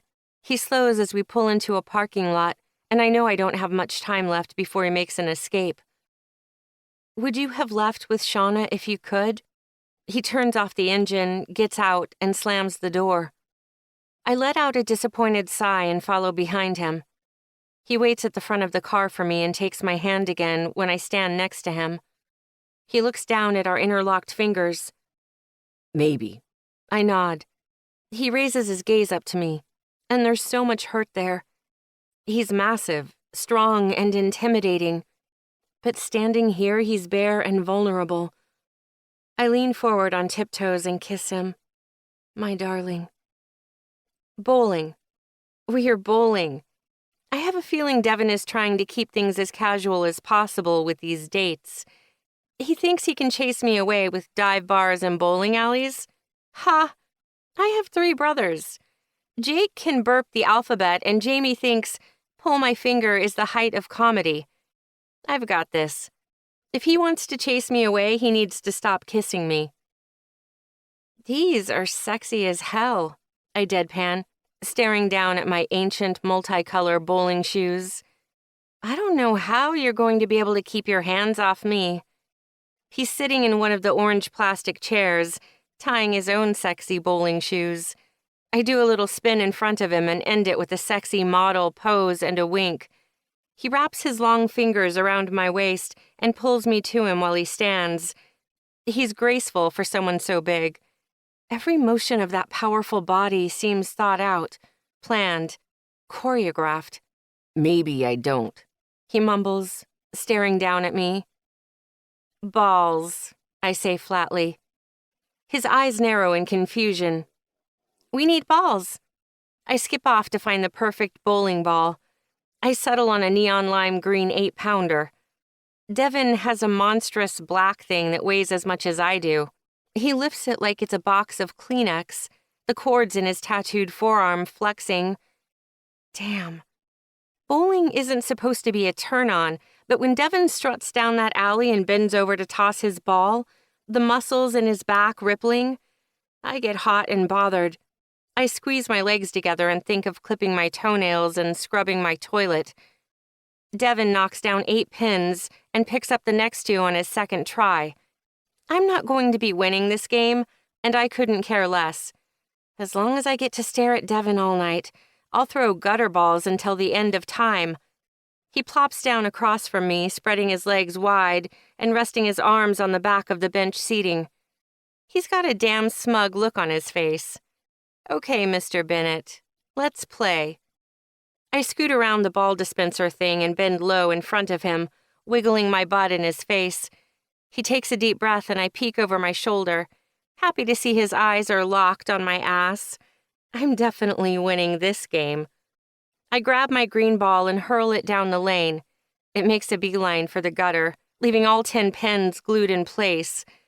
Not an ideal start. I overcorrect on my second attempt and fling it down the other gutter. I need nachos and beer. That's the problem. Lack of sustenance. Devin shakes his head at my declaration, but he nods when I stick out my thumb and pinky finger, holding them to my lips in the want a drink gesture. He reaches for his wallet, but I stop him with a glare. We lock eyes. He stalks over to me, shakes his head, and slaps a 20 in my hand. Guess he's buying this round then. The entire little argument about who's paying happens in a few seconds without us saying a thing. I like that I understand him without needing words. We could have an entire date without talking. I think Devin might prefer it. Our game is almost over. Devin's managed 3 strikes, 2 spares, and a handful of 8s and 9s. The best I've managed is a 4 and polishing off most of the nachos. It's the second to the last frame, and Devin's got 3 times the points I do. The smug, lopsided smirk on his lips is unmistakable. I've never seen him happier than when he's beating me. I'm not worried. I've got this. I'm getting a strike on this roll, I can feel it, I declare. Devin quirks an eyebrow at me, taking a lazy sip of his beer. Challenge accepted. I pick up my lime green ball and stage whisper, "Come on, Greenie. Let's show him what we've got." I line myself up in the center of the alley. I keep my eyes locked on the head pin and focus on the smooth, fluid motion. My ball rolls down the lane, starting out straight and true. My heart ticks up. Yes, yes, yes! Then Greenie gets a little wobble. No. I lean to the right, trying to keep her on track. It doesn't work. Greenie keeps diving toward the gutter. A stifled laugh, covered by a fake cough, sounds behind me. I spin and stare daggers at Devin, who's reclining in that ugly plastic chair like it's his blue-collar throne. Anger surges through my body. You know what a strike is, JB? Devin asks when I flop into my chair. He picks up his ridiculous black ball and rolls it down the lane with impressive force. The pins go flying, parting like the damn Red Sea. He struts back to me. That's a strike. He winks. Winks! Who is this guy? He is playful and aggravating. I'm getting that damn strike if it kills me. I try to pick up his black ball, but the holes are too far apart. My fingers don't fit. I use both hands and scoop it up. Devin cocks his head at me, but I give him a hair toss and charge forward. "Watch this," I tell him. His voice is both sultry and condescending. I'm watching. Let's do this, Blackie. I take a deep breath and heave the heavy ball with everything I have, hoping force will make up for aiming. Unfortunately, Blackie decides to go more up than forward. In a glorious arc, it soars forward before slamming down into the wood of the lane with a resounding thud that echoes across the alley. Shit. Can you get kicked out of a bowling alley? I'm about to find out. I let out a loud gasp and slap my hands over my face. I spin back to Devin, eyes wide in panic. He's laughing. Not chuckling, not giggling, laughing. Out loud. It's a deep, rich, exhilarating sound. I've been dreaming about this moment for weeks, and every fantasy has fallen short of the majesty that is the sight of Devin Bennett laughing. His eyes are bright and light with crinkles in the corners. His luscious lips are curled up, revealing brilliant white teeth. Dimples aren't a cute enough word to describe the adorable dip that turns his strong jaw into a playground. He is irresistible. My heart melts, puddling in my hideous bowling shoes. My arms fall limp at my sides, and my mouth drops open. I stare at him in complete awe. His eyes go wide with concern, and he points behind me. I turn to look, convinced the bowling alley bouncer is coming to toss me out on my ass. There's no burly bouncer. There's just Blackie, rolling down the alley straight and true. The ball hits the first pin dead and keeps going. It surges through all 10 pins, each teetering over in submission. Strike! I got a strike! Hysterical, I jump up and down. I run into Devin's arms, letting out a high-pitched victory squeal. He spins me around. I bury my face in the crook of his neck and let waves of pure happiness wash over me. Getting my first strike is nice, but it's nothing compared to being in his arms. It feels so damn good. Hearing him laugh, knowing he's let down that ton of bricks he carries around, even for just a second, is the best feeling in the world. He's happy. I pull back and take in the gorgeous sight of his full, goofy smile. His teeth are white and straight. He's got small dimples popping. And those eyes, they're sparkling black pools of joy. My heart flutters in my chest. I feel so light I could take off like a rocket. Where'd the gravity go? I slap my hand over my mouth and jump away from him like he's the electric chair and I'm the soon-to-be dead man. How could I be that stupid? It was on the tip of my tongue. It almost slipped out. I'm not ready for I love yous. That's what couples say after months of dating. Serious dating, not sexually frustrated blackmail dating. It's a hop, skip, and a jump to the world of marry me, I do, and it's a boy. I'm not anywhere near there. I'm happy in Netflix and chill land. Devin would look gorgeous in a tux, that wide smile on his lips, watching me walk down the aisle to him. Gah, what am I saying? That is insane. I don't want to get married. I'm not ready. This is all Elizabeth's fault. Her and Austin and their stupid, sappy love story. That's great for them, but I'm not there yet. I'm barely ready for a steady boyfriend. My heart is thudding and my mind is racing, dizzying laps. Devin is staring at me, concern and confusion replacing that beautiful smile on his face. Good. That's safer. He takes a cautious step toward me. Shit. Sorry, I lost my mind. I bite my bottom lip and search the area around me for a believable lie. I rub my chest. It's 1,000 degrees. I lost my necklace. Here? Devin asks, his dark eyes falling to the floor.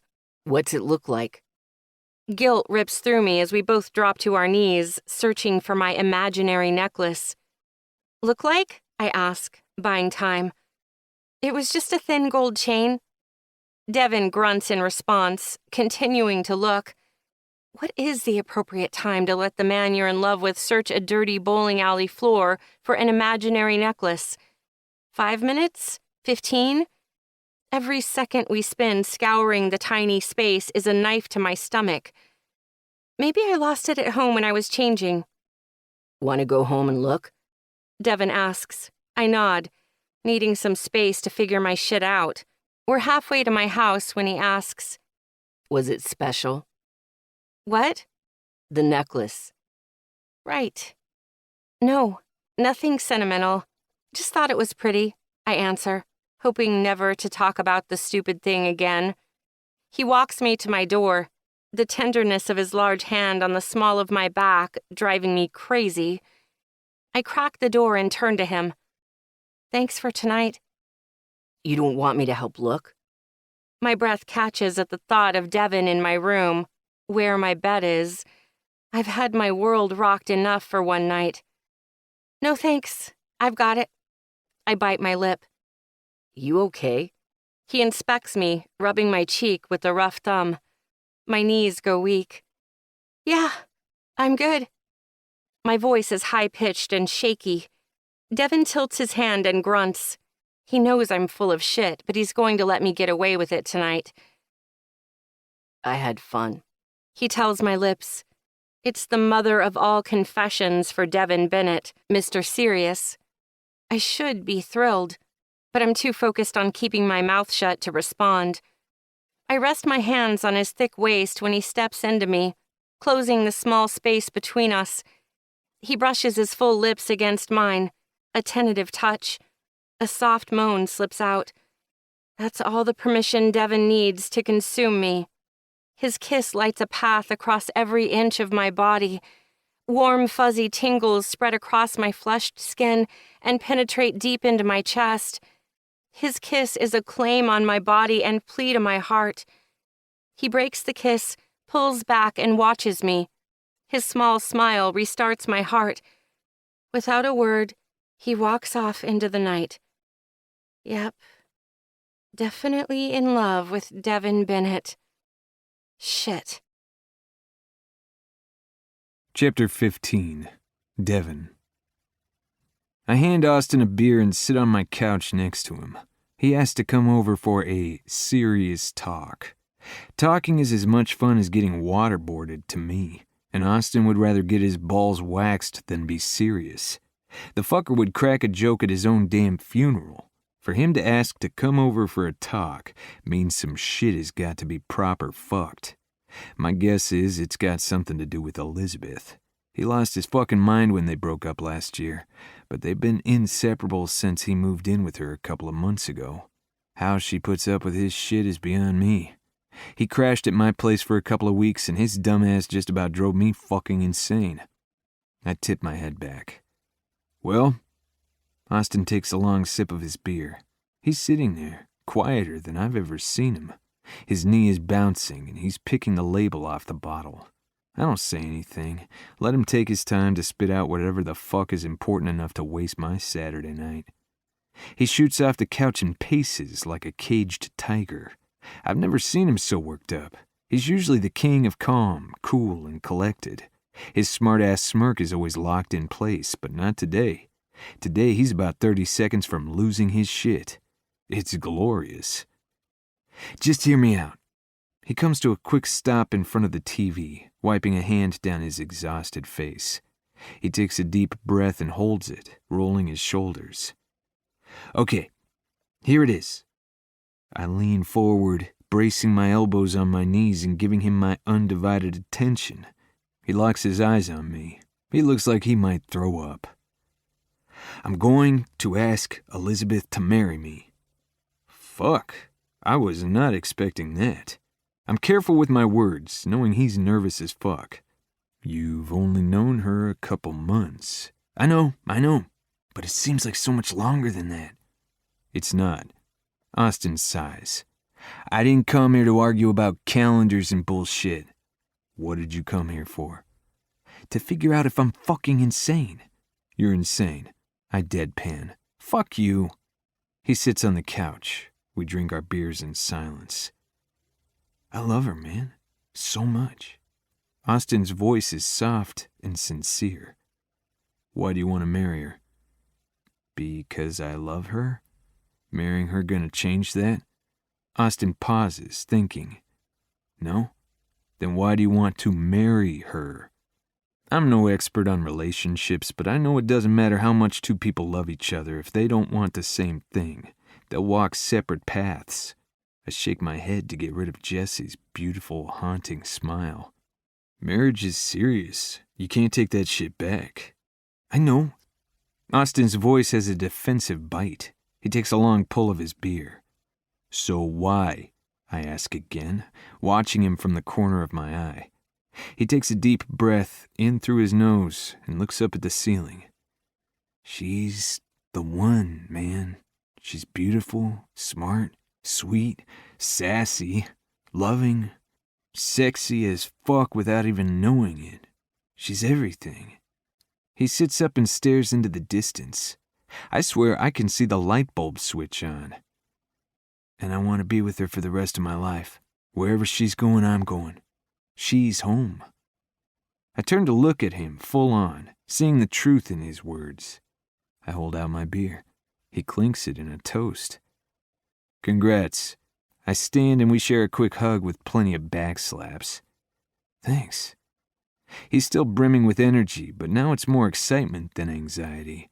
I couldn't be happier for him, but a cold ache tightens in my chest. What he has is rare, something I might never find.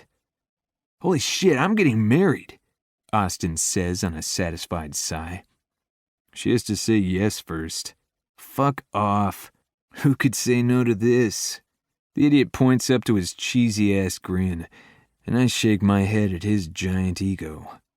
Speaking of making the ladies scream yes, how's it going with Jessie? Like cuddling up with a hand grenade. One more shitty date and she'll be out of my hair. Shitty? Austin asks. I nod. She promised to leave me in my shop alone if she got 3 dates. I'm making sure it ends at 3. Austin chuckles. And how's that going for you? She thinks everything is fucking sunshine and rainbows. That woman could find something good to say about a goddamn apocalypse. I let out a deep sigh and take a long pull of my beer. Exhausting, isn't it? Austin goes doe-eyed, thinking about Elizabeth again, no doubt. But it's kind of amazing, too. Like seeing the world through the eyes of a kid. Everything is new and exciting. I grunt a lukewarm agreement and nod. Jessie's insistence on being excited about the most mundane shit is obnoxious, considering I'm trying to get rid of her. But Austin's right. There's something endearing about it at the same time. Her optimism is contagious. Why does it have to end at 3? Elizabeth thinks you two'd be great together. I narrow my eyes at him, grumbling at his stupid-ass idea. Your girlfriend doesn't know shit about me. Doesn't mean she's wrong. Austin sips his beer and smiles. Yes, it does. I'm not going to deny there's a fire raging between Jessie and me, but it will burn out quick enough. Girls like her don't stay with guys like me. They marry bankers or CEOs, not tattooed mechanics. I'm nothing more to her than a way to pass the time. Austin shakes his head at me. Falling in love has rotted his brain. I'm just saying, why rush it? Have fun and see where it goes. I know where it's going. No, you know where you're gonna keep it from going. I shake my head. I'm too old for college girls and their bullshit. Dude, you're 25, not 50. I know what I want, where I'm going. Don't need to waste a couple years on someone still trying to figure it out.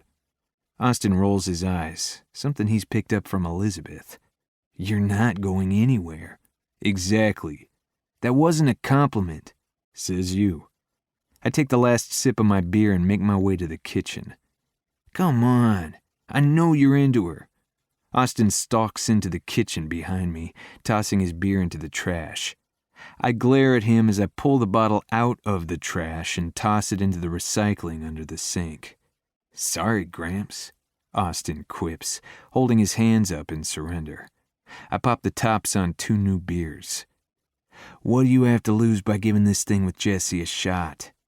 You lose your balls when you turned into Cupid, or you just tuck them up your ass so they fit in that diaper?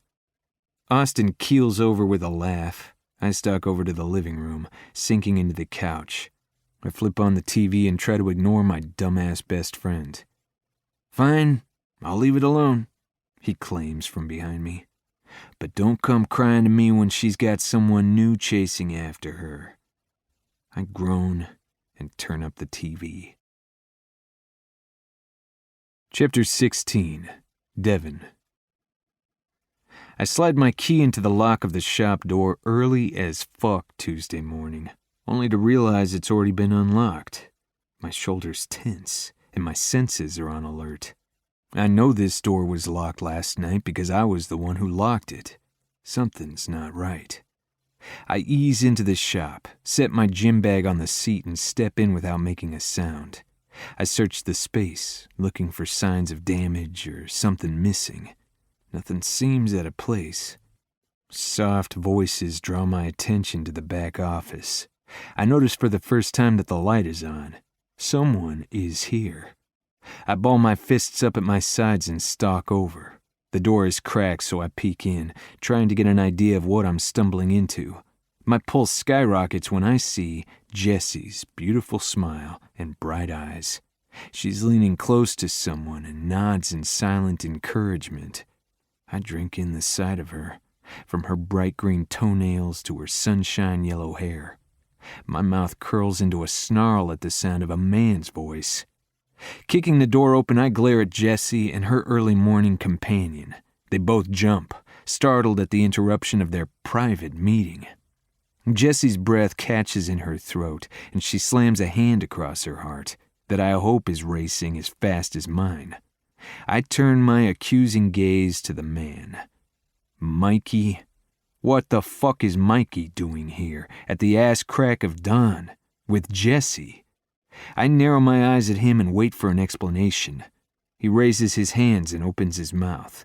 Jesus, you've scared the crap out of me, Jessie pipes up before Mikey can. I cross my arms and take her in with a glare. She crosses hers to match, her eyebrow rising along with the side of her beautiful lips in a lopsided grin. She's fucking teasing me, taunting me. The three of us stand there in the early morning silence, Jessie and I warring in stillness, and Mikey caught in the crossfire. I'm going to grab some donuts before we open. Mikey stands and shuffles to the door. I grunt in response and step into the small office so he can get by.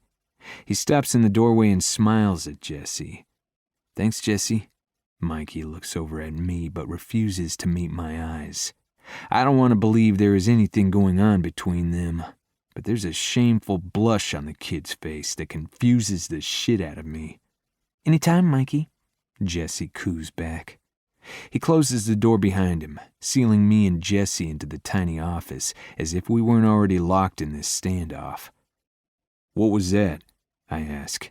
Her smirk widens to a full grin. That was none of your business. This is literally my business, I countered. She sighs. I was just giving him some pointers on the new system. At 6 o'clock in the morning? I'm not a clock, big man. You want to know the time? Get a watch. She tries to brush past me, but I step in front of the door, blocking her escape. I'm peering down at her, still waiting for my straight answer. She slides both her hands under my shirt, tracing her hot palms up my chest. A low moan escapes my lips as she presses a soft kiss on my chest, over my shirt. I can't remember my name, much less what the fuck it was I am supposed to be getting out of her. All I'm interested in is feeling more of her body pressed against me.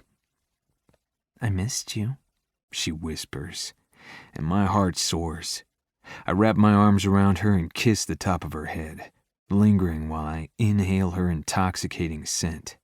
She relaxes into me, resting her cheek against my chest. I was helping him with the new computer system, she confesses. What did he have to do to get private lessons?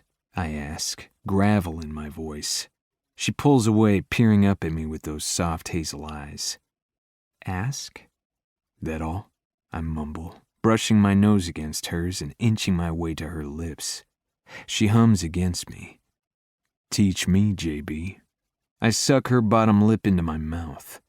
Say please. Her sultry voice is honey in my ears as I deepen our kiss, sliding my tongue into her warm, wet mouth. I pull back and look down at her. She's a puddle of mush, a sappy grin on those kissable lips. I release her with a quick chuckle, walking away to prove to myself I still can. I've got work to do.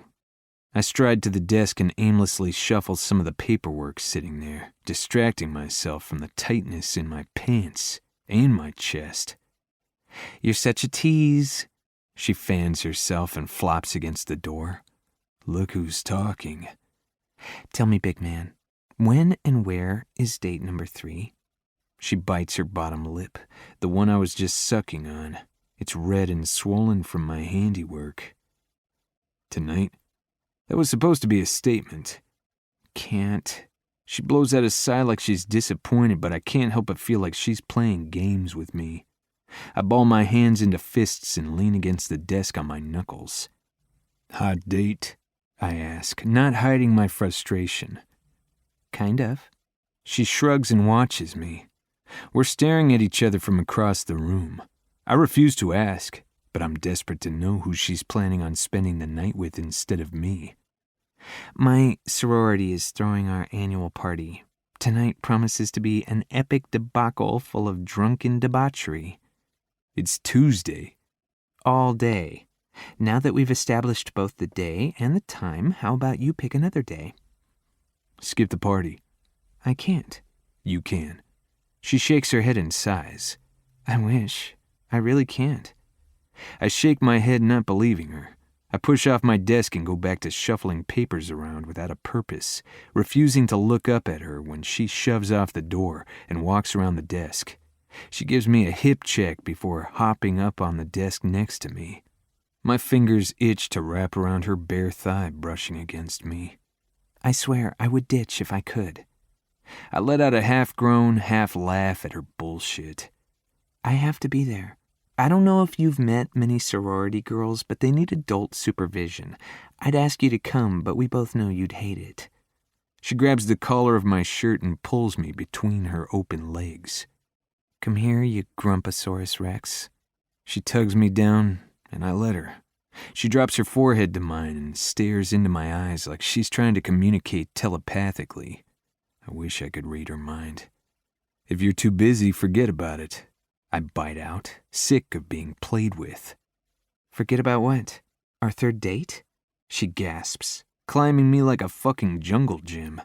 She wraps her legs around my waist and her arms around my neck. It's more playful than sexual. Nice try, but no. How many times do I have to tell you, big man? This is happening. Chapter 17. Devon.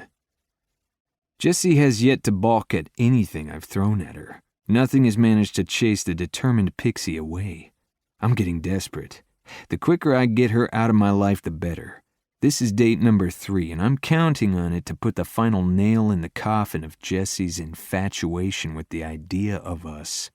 Barbie and the bad boy. Not going to happen. I'm not going to let myself get wrapped up in something I know has no future. I side-eye her sitting across the car from me. Her mask of perpetual cheerfulness slips as I pull up to the empty, dark strip mall. The solitary lamp post in the middle of the parking lot manages to highlight the shadiness of this joint. Half the stores are closed, shuttered up with graffiti-covered plywood. The other half advertises payday loans and massages with happy endings. This is my old neighborhood, where I grew up. Dirty, seedy, tattered, abandoned. Are we getting matching tattoos? She leans towards me on the bench seat, teasing me with those ruby lips.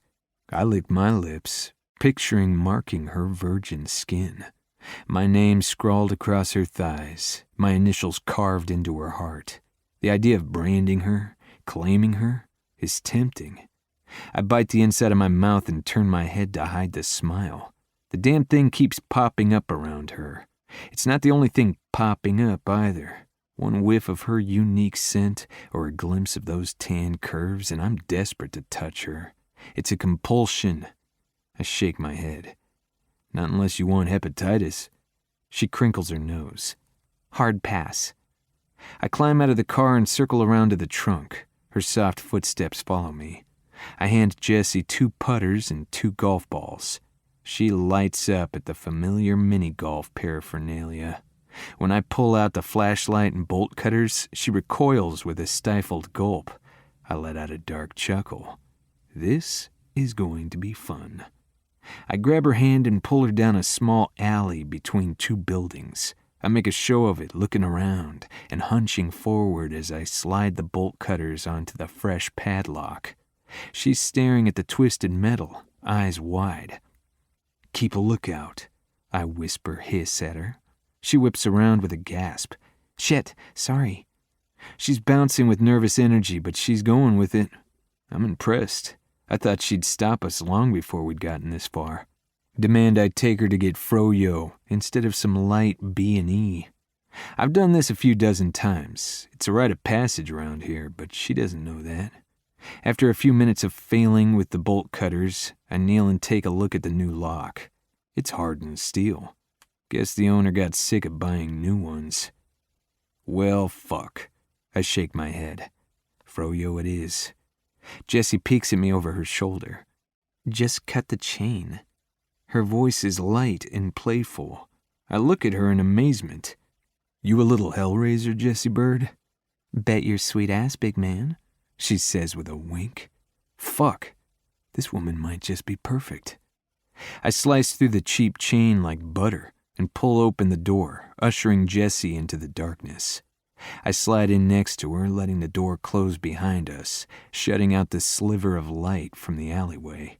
Dropping the chain and the bolt cutters with a metallic clatter, I wrap an arm around her waist and pull her into me. Having fun yet? I ask in the pitch black. She spins in my grasp, pulling me down to her while she stands on her tiptoes. You always keep me on my toes, Devin Bennett. She brushes her lips against mine and my tongue dips out of its own accord to taste her. She slaps my chest and giggles. The sound shoots acid into my veins, burning across my body. What is this place? She asks. I slide my hands into her hips and turn her around. I flick on the flashlight and hand it to her. The small beam of light cuts through the darkness. Jessie takes a tentative step forward, spotlighting the Eiffel Tower, the Statue of Liberty, the pyramids, Mount Rushmore, and the Leaning Tower of Pisa. She spins and I squint when I get a face full of flashlight before I can put my hand up. Mini golf? She squeals. Is there anything this woman won't get excited about? Her enthusiasm is fucking exhausting. I shake my head and the flashlight drops. I can't see her, but I know the wheels are turning in her head. I can just make out when she holds up the putters in accusation. Mini golf is boring. This is strip putt-putt. Strip putt-putt? She asks. I grunt in affirmation. You're going down, Bennett. That's on the agenda too, I growl, reaching out for her in the darkness. She slips out of my grasp, graceful as a dancer. Not so fast. Let's see what kind of moves you've got first. She struts off to the first hole, my flashlight and gaze following the sway of her hips the whole time. I drop my ball, grip the flashlight between my teeth, and line my shot up underneath Lady Liberty's skirt. Wait! Jessie screeches right before I take my swing. I grumble. Her flashlight rushes up and down my body. You've got more clothes on. It's not fair. We're even. She ticks off every item of her clothing on her fingers. Bra, panties, 2 shoes, shorts, and shirt, 6. Hearing her say the word panties brings the image of her flashing me that tight ass in the office, and I release my lecherous smile. 6, same, I tell her. She scoffs, counting my clothes off on her fingers. 2 boots, 2 socks, boxers, pants, and shirt, 7.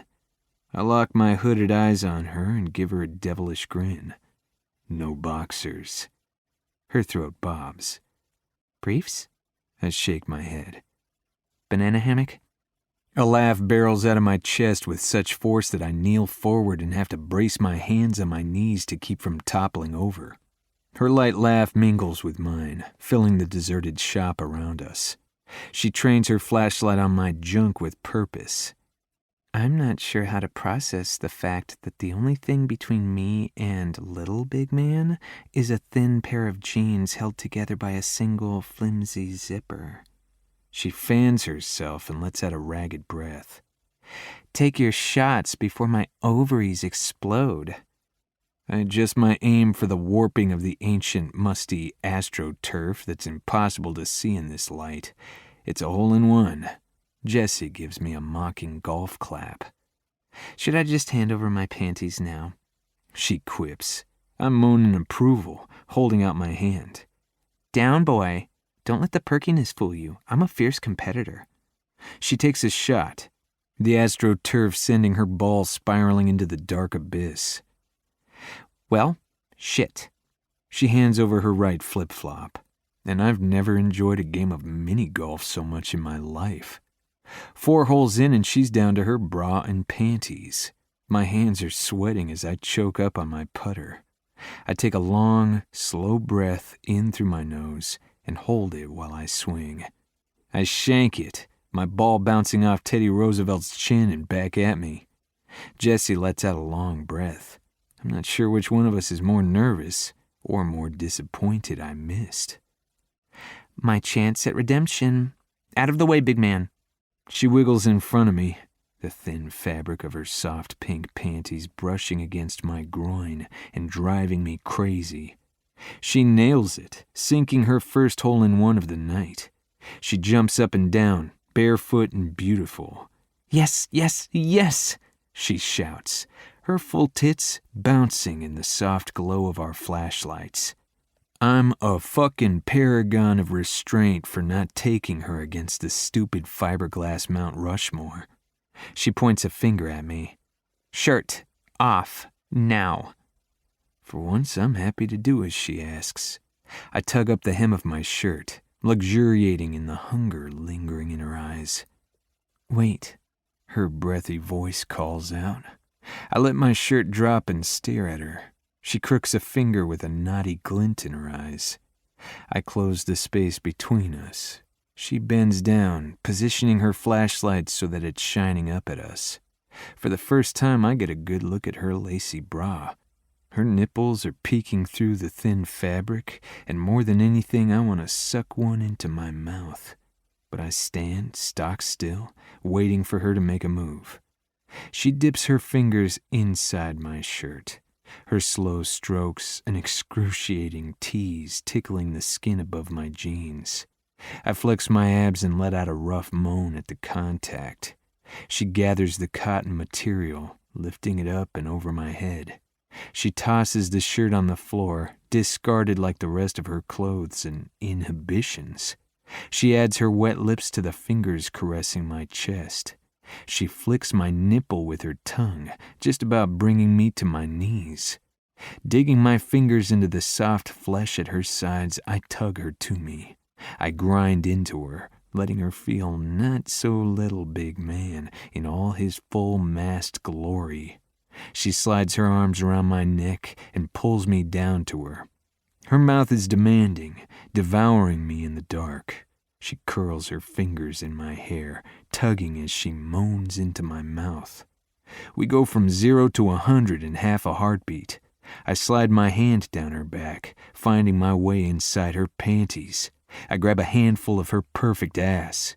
She moans in approval and hooks her leg around my hip. I glide my fingers further into her panties to find her soaking wet. The sound that leaves my throat when I feel her wet pussy on my fingers is primal and possessive, mine. I unlock my lips from hers and latch onto her neck, desperate to mark her. I nip and suck at the soft flesh as I slide a finger inside her. Devin, her sweet voice calling my name slices me open. She tosses her bra aside and I suck her hard nipple into my mouth like I've been dreaming about doing all night. I back her against the Eiffel Tower. She clings to me, her breath shallow and desperate in my ear. I slide my hand between us for a better angle and plunge 2 fingers into her tight pussy. She feels so fucking good. Too good. I graze her clit with my palm while I pump my fingers into her. She digs her fingernails into my shoulders and I know she's leaving her mark on me. Devin, yes, yes. My name on her lips. She comes apart in my arms and I'm a goner. This woman will be my undoing. I claim her mouth again, swallowing her moans. I'm still gliding my fingers in and out of her, milking every ounce of pleasure from her gorgeous body, when she tugs open the buttons on my jeans. I want to be inside Jessica Allen more than I want my next breath. Hey! A man's voice echoes through the dark room. This is private property. God damn it. Jessie freezes like a deer in headlights, her hands still on my fly. I kick the flashlight away and cover her with my body to make sure no one gets a peek at what's mine. Jessie starts shaking. She's terrified. It's all right, I tell her, cupping her face and giving her a soft, reassuring kiss. Her shaking stops, but I still don't think she's breathing. You can't be in here. The stern voice is getting closer, and the flashlight zeroing in on us from the other side of the Eiffel Tower. "Hold up, Bobby," I call, my voice hard as rock. "Dev?" The voice softens. "That you, man?" "Yeah, it's me. And I need you to stop where you are and give me a minute." Bobby's flashlight snaps to the front door and he lets out a light chuckle. "I got you, man." When I pull away from Jessie, her face is bright red and she buries it in her hands. I grab my shirt off the floor and hand it to her to cover herself up while I go in search of the rest of her clothes scattered across the past few holes. Standing shirtless in the empty parking lot, staring at Bobby's stupid grin, isn't how I saw this night going. He's nodding, eyes wide in anticipation, waiting for me to give him some juicy details. I ain't telling this clown shit. He shakes his head and chuckles. "Should have given me a heads up, dude. I wouldn't have cock-blocked you if I'd known." Bobby's words trail off when Jessie steps out into the parking lot, fully dressed again and not able to look at us. "Don't worry about it." I sock him in the shoulder for staring just a little too long at Jessie. Jessie hands me my shirt. I slip it on and try to ignore the fact that it smells like her. I hope she smells like me too. Even in the dark, there's a blush burning across her face. I feel like shit for putting her in this position. I meant to push her limits, push her away, not embarrass her to death. "I'm Jessie." She holds out her hand to Bobby, who gives it a vigorous shake. "Bobby?" He's grinning like the fucking Cheshire Cat, looking between Jessie and me. "Nice to meet you." An awkward silence surrounds the three of us.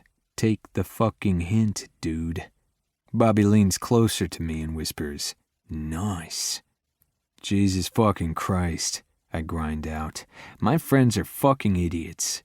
Jessie's eyes snap closed and she lets out a loud, self-conscious laugh. I grab her hand and tug her toward the car. "Your putters," Bobby calls to my back. "Keep 'em," I growl, opening the passenger's side door for Jessie, and she slides in. "Nice to meet you too, Jessie." Bobby gives her a stupid finger wave. She holds up a hand, pink surging on her cheeks.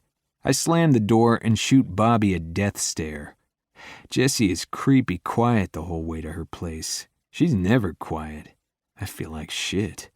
I fucked up, but I'm not good at apologies. I glance over at her. She's watching the world pass by, an empty look on her face. I clear my throat. "Bobby's an asshole." "He's not the only one." Her voice is soft, but her words are brutal. "Excuse me?" I grit out. "You heard me."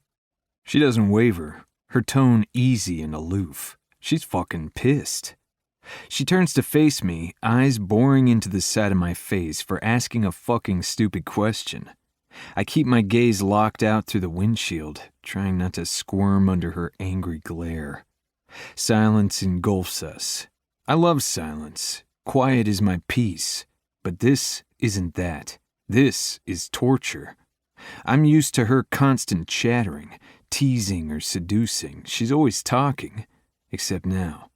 Now I'm not worth her words, and it's a knife to my fucking gut. She's opening her door and jumping out before I even come to a complete stop in front of her house. I turn off the engine and chase after her ass. By the time I make it to her, she's got her keys in the door. Something tells me that if she makes it across that threshold, I'm not going to see her again. A few hours ago, that was the goal. I was trying to chase her away. Mission accomplished. Let's throw a fucking party. Now I care enough to fight with her. I wrap an arm around her waist and brace against the doorframe to keep her from pulling us forward, from pulling away. "Sorry, I fucked up. I didn't think we'd get caught," I say into her soft hair. She crosses her arms. Her back is straight and her body is tense. I squeeze her tight, silently asking for a response. "Oh, so you don't usually get caught with your putt-putt hookups?" Her words are fierce, but her voice sounds shattered. "Usually?" I ask her. She spins, snakes her arms between us and shoves me back. She's slippery and strong like a damn ninja. Yes, usually. As in all the other hundreds of girls you've taken to your secret playground, your shady den of sex. I laugh. I can't help it. She pins me to the sidewalk with a look that could kill me dead. I'm quick to wipe the smirk off my face. She's not pissed we got caught. She's jealous. I fucking love that she's jealous. I hold up my hands. I haven't taken anyone there since high school. It's closer to a den of teenage dumb fuckery. Jessie's stare softens, meaning she's picturing punching me in the dick instead of full-on castration. I take a slow step towards her. You're saying that's not your go-to takedown spot? She asks. Show a girl the world and she'll show you a good time? I shake my head, not fighting the stupid grin spreading across my face. Just you. She reaches out and grabs the collar of my shirt. Keep it that way. Yes, ma'am. I ease into her, inching my lips to her. She doesn't pull away. I'm not going to be some girl you can fuck and forget. No, you're not. Her voice is shaky when she confesses. This is important to me. You? Her eyes go soft and she swallows hard before continuing. Are important to me. I cup her face, snake my fingers into her hair, and kiss the ever-loving shit out of her. I leave no doubt that she's the only woman I've been thinking about. The only one I can't get out of my head or my heart. Chapter 18. Jessie. I'm doodling on my notebook while Trevor drones on about something. I started this study group freshman year. I don't need it, but I'm the glue that keeps it going. If I'd stopped texting everyone and bringing in new members, it would have died off after that first semester. But tonight, I couldn't care less.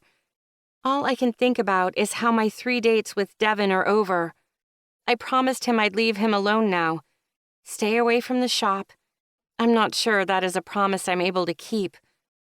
Someone calling my name pulls me out of my haze. Sorry, what was that? I ask. Did you have the notes from last Wednesday?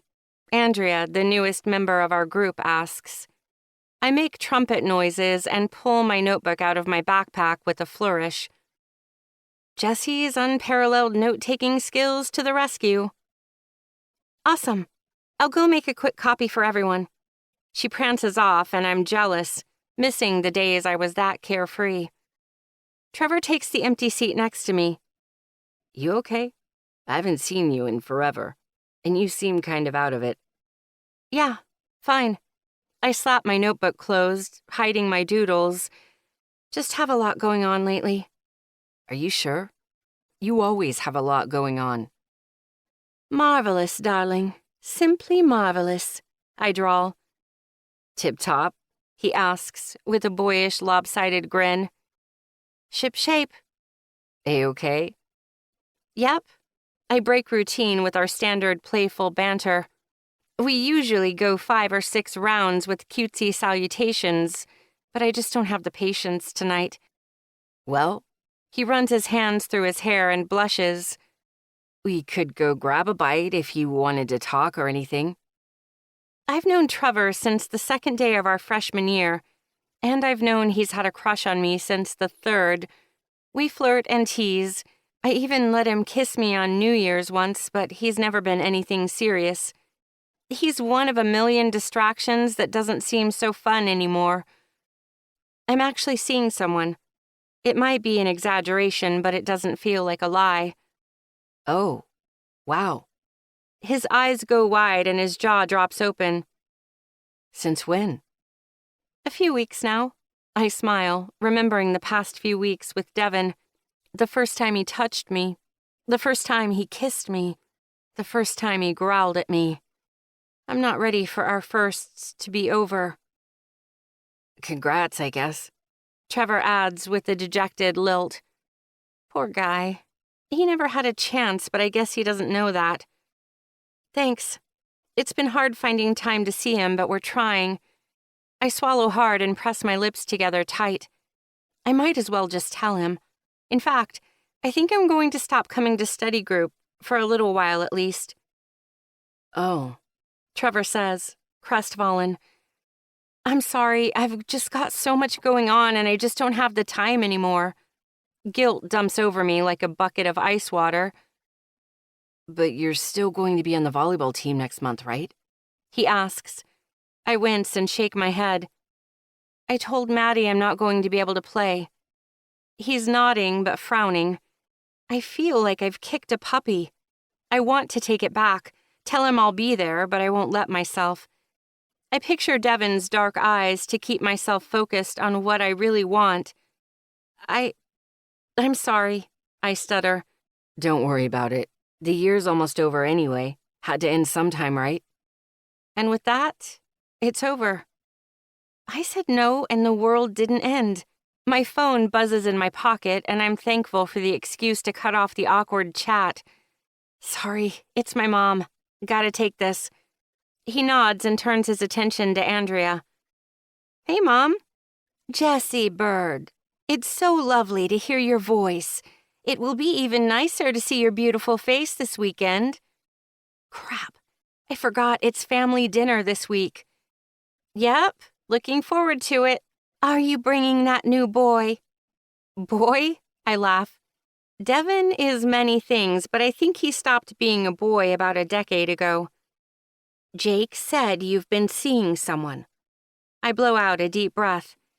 My middle brother has a fat mouth. Oh, that. It's pretty new. I deflect. Is it serious? Mom presses. The line goes quiet. I can't lie to her, but I sure as hell can't tell her I'm in love for the first time in my life either. She'll be picking out wedding dresses and baby names in 5 seconds flat. Mom's been dreaming about my wedding since the day I was born. It's, shit. We've only had 3 dates. Jessica Bridget Allen, that isn't an answer. I sigh. Yes, it's serious. On my side, at least. She lets out a giddy squeal that an almost 60-year-old woman has no business making. Calm down, Mom. It's still new. My Jessie Bird has a serious boyfriend. I thought this day would never come. What does that mean? Oh, nothing, darling. You and Jamie are just like your father. All flirt and no falling in love. Huh? That's the first time I've ever heard my dad called a flirt. He's never even looked at another woman. He swore he'd never get married, but when he fell hard. Her voice is wistful and sappy. So you're bringing him. It's not a question, it's a command. I'll ask. I don't know what he's got going on this weekend. Pish posh. Tell him I'm making pot roast. He'll come. I wish I had as much confidence in anything as Mom has in her pot roast. I'll make the pitch, I promise, resigned to my fate. I might be able to tell Trevor and Maddie no, but I'm a long way off from being able to say those 2 terrifying letters to my mom. There's clinking around on the other side of the line. Mom? I'm just checking the cupboards. I need to go shopping. I'll have to let you go. Her dinner is more than a couple of days away, but my mom is going to rush to the store tonight because I'm bringing a man home for dinner. This isn't going to end well. I've hunkered down in the library trying to squeeze in a few hours of study time before my social obligations take over my night. My phone buzzes and lights up with the shop number. I smile wide. Missing me, big man? Hello to you, too.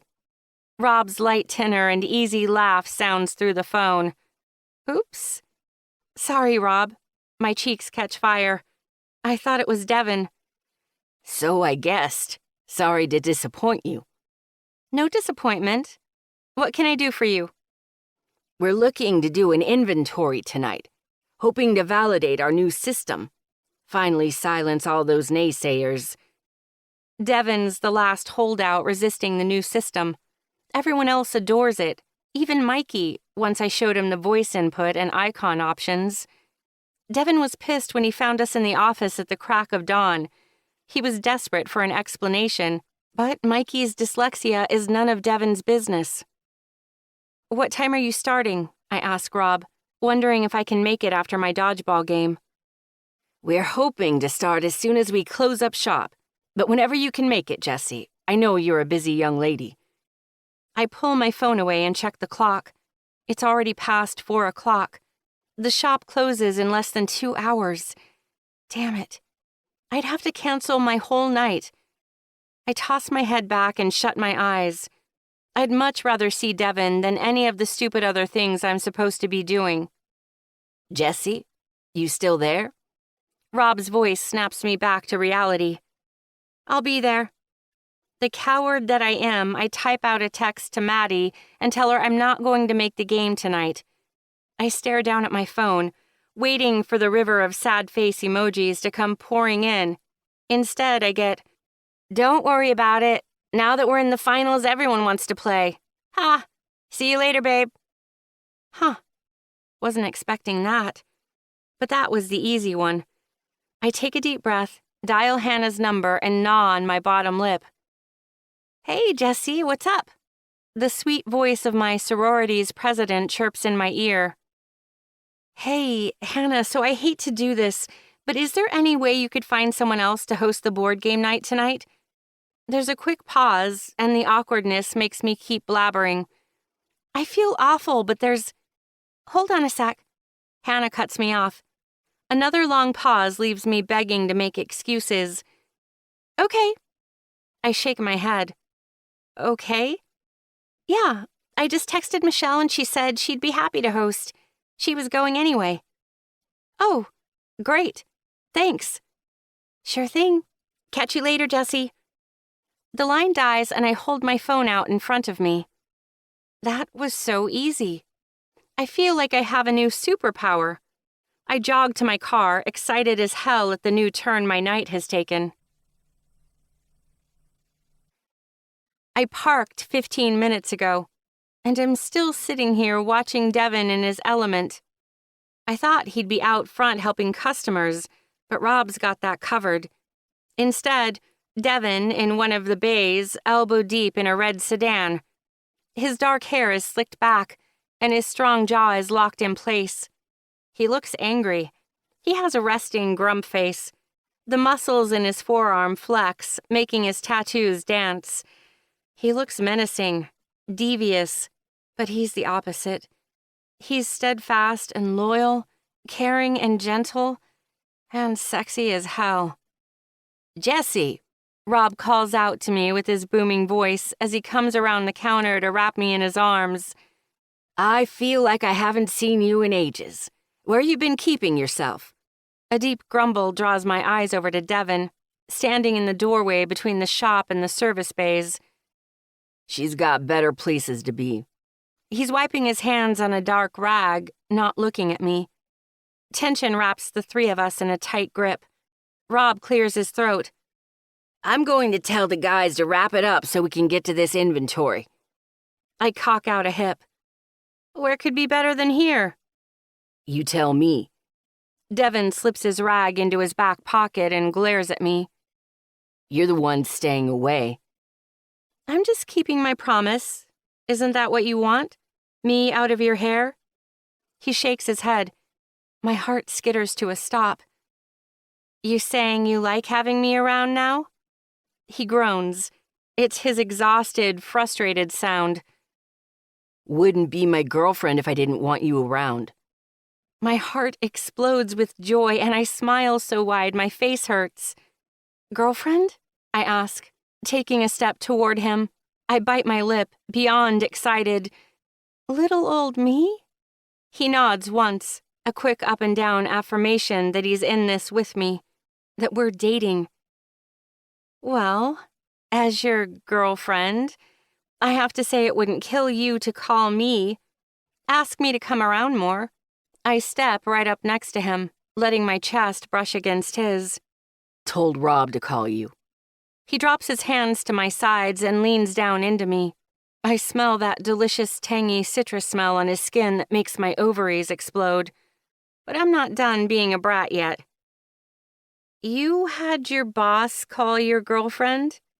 He hums a yes in my ear. I circle my arms around him. And that doesn't seem chicken shit to you? He pulls me against him hard, and a deep growl rumbles in his chest.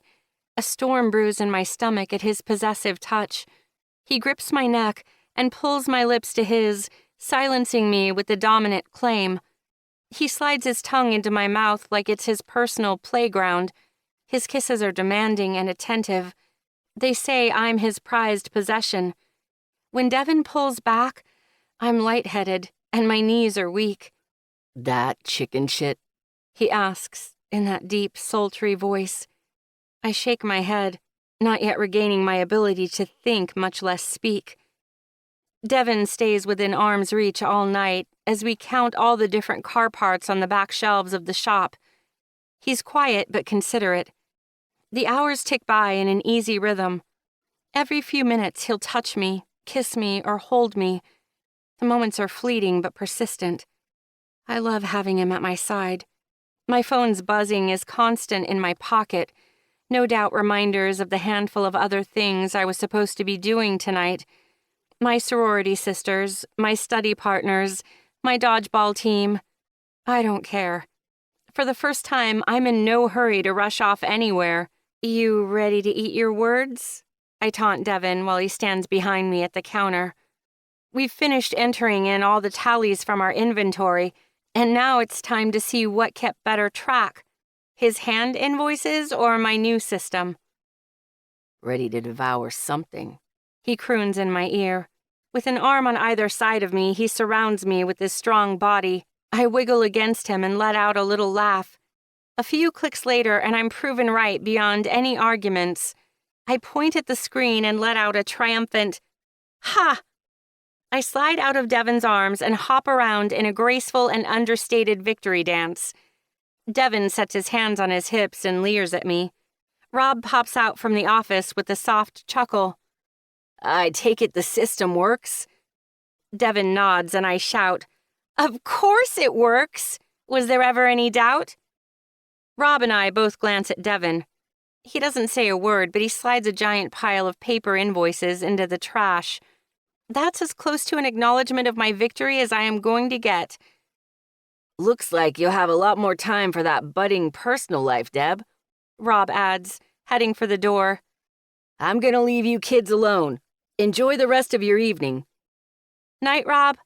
I saunter back to the counter and hop up onto it, grabbing Devin's collar. I pull him between my thighs.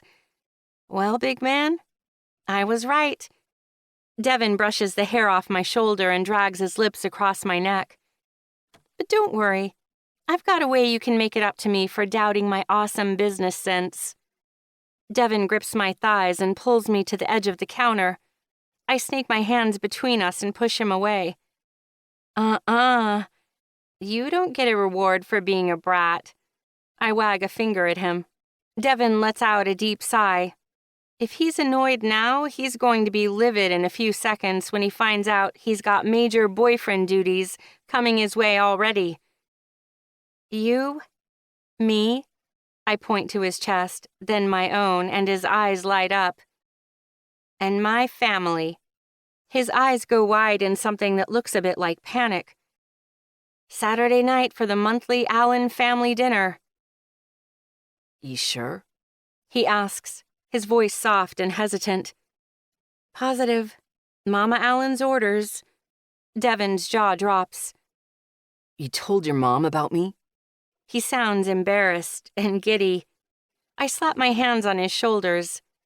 Technically, I told my brother Jake, and that blabbermouth told Mom. Devin's excitement slips away. He looks down at the floor and nods. He tries to pull away, but I grip his shirt. Hey, where are you going? Like you care, is his terse response. I pull him into me and wrap my legs around him to make damn sure he isn't going anywhere. Excuse me? I ask, cupping his face and forcing him to look at me. I get it. You're stuck bringing me because your brother can't keep a secret. I'm nothing special. His expression is as hard as a slab of marble. But those eyes, Those deep, dark eyes hold so much uncertainty. I push down the urge to tell this giant teddy bear in his grizzly bear disguise that I love his brooding ass. I'm not ready to take that leap just yet, so I tell him what the pouty grump needs to hear instead. Jake, my middle brother, is my best friend. I can tell him anything and he'll give me the hard truth he knows I need to hear. But I've never talked to him about guys before. It was this unspoken rule. My love life was my business. But then I guess there's never been anyone worth talking about. But you told him about me? Us? Devin slides his hands up from my knees to my thighs, gripping me firmly, possessively. I nod. I asked him if I was coming on too strong, if I was going to get myself hurt. And? Devin asks, his coal black eyes searching mine. I take a deep breath and cork up the corner of my mouth. He said to stop being such a pussy. A thick chuckle rumbles out of Devin, making my heart dance. I think I like Jake. Did I mention he's the one who told my mom and got us into this mess? I groan. I've never brought someone home before. She's been waiting for me to have a serious boyfriend since I hit puberty. I swear she's registering for wedding china as we speak.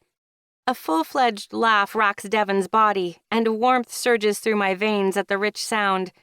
He pulls me off the counter, pinning me in place against it. I'm waiting for him to balk at the idea of an Allen family dinner, or the mere mention of the dirty word wedding, 3 dates into our relationship. But he doesn't. Instead, he wraps me in his strong, tattooed arms and kisses me, soft and sweet, like he's savoring me. I'm serious. I've got 3 brothers and a wedding-crazy mother. You have no idea what you're getting yourself into. Stop being such a pussy, Devin quips. He claims me with his full lips again before I can smart off. For the first time, I think I've found something I like more than being a smartass. Kissing Devin Bennett might be my favorite activity in the world. Chapter 19. Devin. Jamie is the baby. He thinks he's the most charming thing on 2 legs, but he's harmless.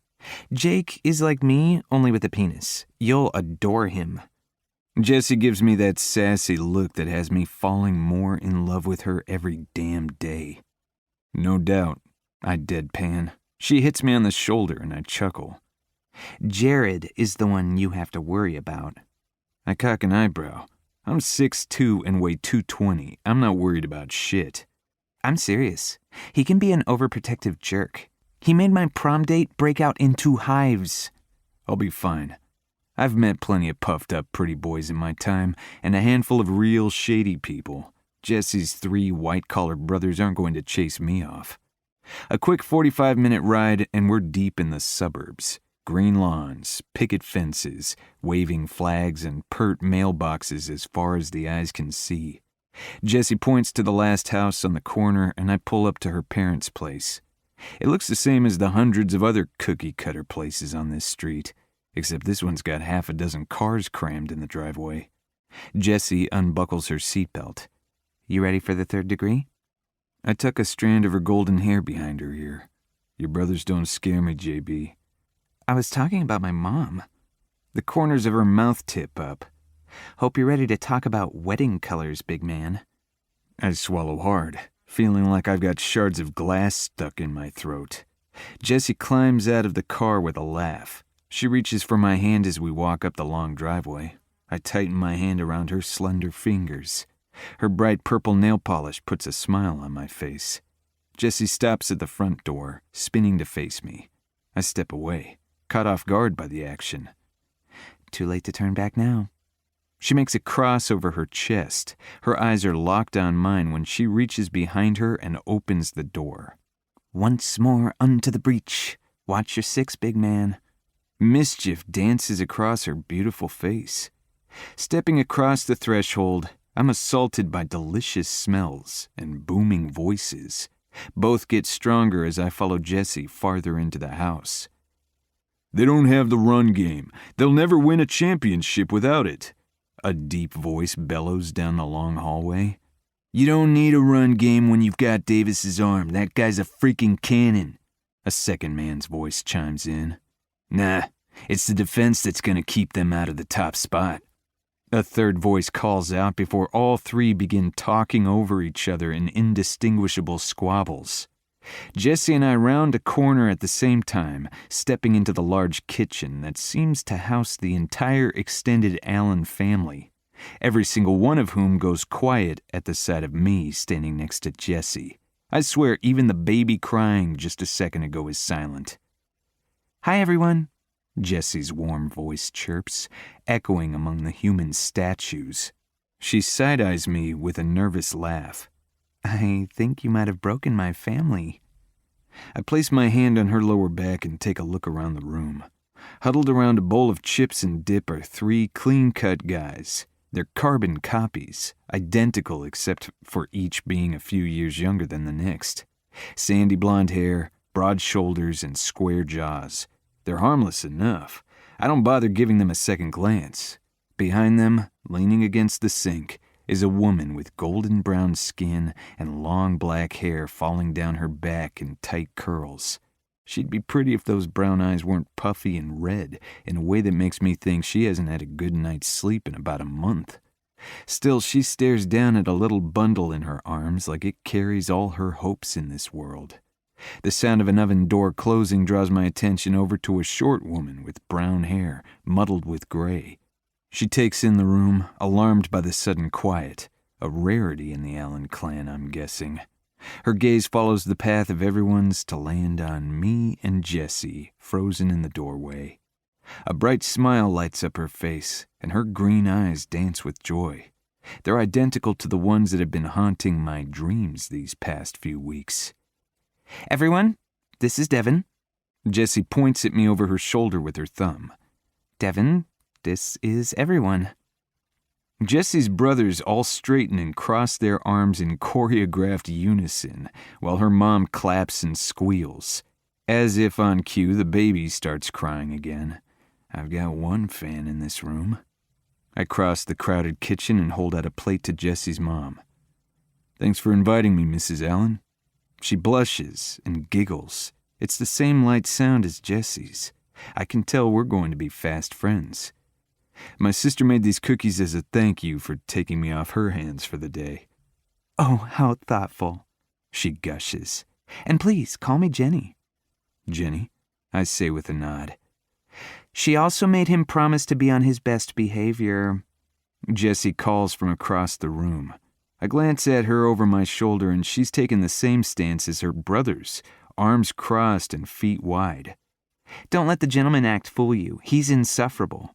You've met your match then, sis, her middle brother calls out. Bite your tongue, Jake, Jenny calls out with a snap of her dish towel. Jessie is less subtle as she charges after him, fists flying. She socks him in the arm, reaching past her other brother to do it. She wags a finger at all three of them. Best behavior from the three of you, too, she demands. The woman holding the baby snorts. Not like that's a high bar.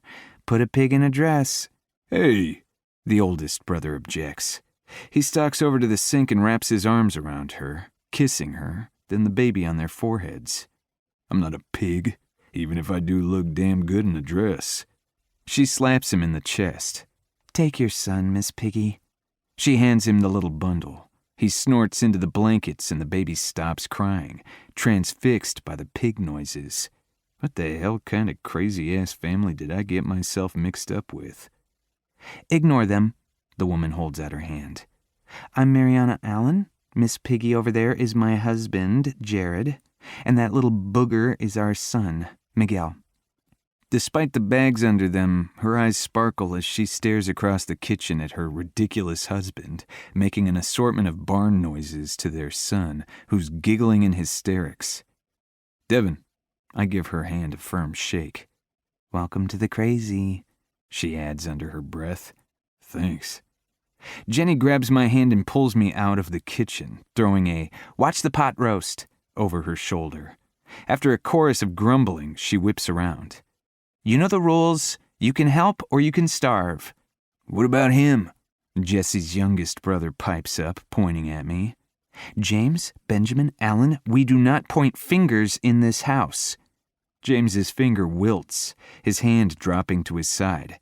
Devin is our guest, and to make up for being so rude, you just volunteered for dish duty. Jessie lets out a loud laugh and points at her youngest brother. Jenny's unforgiving gaze falls on her daughter. Jessica Bridget Allen, thank you for volunteering to help your brother. Jenny grabs hold of my hand again, tugging me out of the kitchen. We're not 2 steps away when Jessie's soft voice squeaks, crap. Jenny turns to me, her lips in a tight line.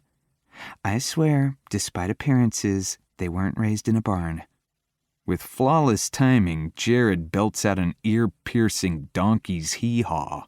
Mariana and I burst out laughing. Oh, for Pete's sake, Jenny sighs, throwing her arms up in defeat. I follow her into the living room and sit down next to her, where she pats the couch. Tell me about yourself, darling. I clear my throat. I'm a tattooed auto mechanic who barely finished high school, the son of an abusive felon serving 20 years for aggravated assault, his 3rd strike. I'm not the guy a mother picks out for her only daughter. Not much to tell, ma'am. Jenny tilts her head. Her face is soft and her features inviting. It's a warmer welcome than I was expecting. Than I deserve, considering I've been making a point of driving her daughter crazy for the last few weeks. I somehow doubt that, she says. Tell me about your family. Your parents still together? I swallow hard, my hands balling into fists at my sides. No. My mom ran off a long time ago and my dad's in prison. Will be for the rest of his life, I hope. Jenny hums with a simple nod. It's acknowledgement without judgment. Brothers and sisters? A sister, Rebecca, Bex. Older or younger? Younger. She's graduating high school this year. Got a bunch of different scholarship offers, too. She's smart as hell. Warmth fills my chest, picturing the only decent member of my family. Jenny leans back, glancing down the hallway. The ruckus continuing from the kitchen confirms we're still alone. My Jessie Bird sees something in you, and she's special. I nod and wait, expecting to be told off in the sweetest way. She's just like her father, a hummingbird, beautiful and quick. She thinks if she buzzes around fast enough, nothing can touch her. She doesn't realize how fragile she is, but you and I know life's little secret. Jenny winks at me, despite the fact that I'm confused as hell. Fast as she might fly, someday she'll need someplace safe to land. Jenny taps my hand, and I let my fists relax. Lacing her fingers with mine, she squeezes, and those familiar hazel eyes search mine. The trick is teaching a free bird the value of a home when all they can see is a cage. I'm staring at Jenny, trying to wrap my brain around the meaning behind her words. Mom! Jessie's voice calls out down the hallway. I'm still sitting in stunned silence when she comes into view. What's going on? Jenny leans back with a satisfied smile. Nothing, darling, just getting to know your love. Jessie's eyes go wide and snap to mine. Mom! She screeches. I told you, we just started dating. I thought Jared having a kid would buy the rest of us some time. Is it a crime to want to see all my children happy? Crime? No. Obnoxious and smothering? Yes. Jenny holds her hands up. Just a friendly chat. Right, Devin? I nod, shifting my gaze between Jenny and Jessie, who've engaged in some kind of staring contest. The front door swings wide open, and in walks the original Alan, identical to Jessie's brothers, although somewhat more weathered. I've got the pickles, he calls out in triumph. Jenny jumps up off the couch and snatches the massive jar of pickles out of his hands. Thank you, dear. Those will be perfect when we make sandwiches with the leftovers tomorrow. The man shakes his head. But I thought... This is Devin, Jessie's new boyfriend. Jenny interrupts him. Devin, this is my husband, John. I stand and shake John's hand. John and Jenny must have one hell of a sense of humor naming all 4 kids with J names. Well, I better put these up. Jenny scurries off back to the kitchen. Jessie elbows her dad in the ribs. Oh, you don't even know how close you came to disaster, do you? She asks. Huh? John is beyond confused. You almost let the secret ingredient to Mom's famous mac and cheese slip in front of an outsider. Jessie jerks her head to me. Oh, right. Oops. The two share a chuckle. He kisses Jessie on the forehead. How have you been, Bertie? Good, thanks. How goes the great kitchen debate? Her father groans. I'll be honest, if I hear the word chartreuse one more time, I'm going to go mad. A man can only take so much. Fight the good fight, Dad. The whole family has an easy familiarity. There's a constant buzz throughout the house, and dinner is controlled chaos. To Jenny's near-constant horror, and despite her best efforts, her children are barely civilized. John seems to revel in it. I'm used to a certain level of crazy, between my absentee father, foster families, and group homes. I've seen my fair share of ridiculousness. But the Allen clan takes the cake. They bring sibling rivalry up a notch. Jared mocks Jake for not being able to figure out how to pee standing up until he was 7. In defense of her favorite brother, Jessie reminds Jared that he was shitting his pants longer than the rest of them. She even drags Jenny into the battle, confirming how long it took to potty train her oldest son. Not to be left out, James, Jamie Wamey to his merciless siblings, chooses this moment to mention he was the fastest to get potty trained. Big mistake, kid. His 3 older siblings gang up on the baby of the family, listing off an unending string of things he took the longest to learn. These guys don't forget a thing, and they don't let each other forget a thing either. It'd be nice to have someone to fight with the way they do. All their bickering is based on an interconnected history and laced with a deep love. Bex gives me shit, and Austin is a brother in everything but blood. Still, the connection the Allen siblings have is something else. They share every memory, every moment, good and bad. They've been there for one another. It's a hard reminder of how different Jessie and I are, how this is going to end. I should walk out of the dining room now and save us from the destruction that follows me around like a toxic cloud. But I can't force myself to let go. I glance at Jessie beside me, the familiar wide smile on her lips and joy in her eyes. She's never felt so far away. Desperate to touch her, I set my hand on her knee and squeeze, despite the pain of my heart cracking. Without looking, she interlaces our fingers and squeezes back. I let my attention bounce from one family member to the next, like I'm watching a tennis match on speed. I'm the first one to give Mom a grandbaby. Jared holds Miguel up as his adorable, drooling trump card. The only one of us that's made one of these. Oh, you made him, did you? All by yourself? Mariana deadpans, her lips pursed and her brow furrowed. Yeah, you only get half credit. Plus, just 'cause he's the only one we know of doesn't mean he's the only one, Jake challenges. John lets out a long chuckle, but Jenny stares at Jake like she could give him an ass-whooping with just her eyes. Jacob, Brody, Allen, you promise me right now I don't have grandbabies out there I'll never get to meet. I would never forgive you. Jake's eyes go wide as he chokes on his mashed potatoes and waves his hands in front of him. Hell no, Mom. Jenny gives him a curt nod. Mariana turns her attention to me, the other outsider. How about you, Devin? Any kids? The room goes dead silent. 7 sets of eyes study my face with an intensity I wasn't prepared for. I shake my head with a smirk, twisting my lips. None that I know of. 3 heartbeats pass in complete silence. Jake is the first one to crack up. This time the mashed potatoes almost come out of his nose. Jessie is the next to keel over in hysterics, followed by her dad. Jared pounds the table as a deep chuckle rumbles out of him. Mariana laughs into her hand, trying to hide it from Jenny. Oh, for heaven's sake. Jenny sighs with a shake of her head. Her reaction sets off another round of laughter from the Allen clan. When Jessie catches her breath, she wipes a tear from her eyes and pulls me to her. She kisses me on the cheek and whispers, I'm crazy about you. The words shoot a burning surge of adrenaline from my chest out to the tips of my fingers and the bottom of my toes. I cup her face and claim her lips. "That's enough of that," Jared grumbles from across the table. Jessie sticks her tongue out at him. Under the table, she slides her hand up my thigh and massages the growing thickness there. Fuck no. I'm not part of her crazy competition with her siblings. I'm not afraid of her brothers, but I respect them enough not to let their sister give me a handy under the dining room table. I slide my hand under Jessie's, interlocking our fingers and squeezing. She sighs, but squeezes back.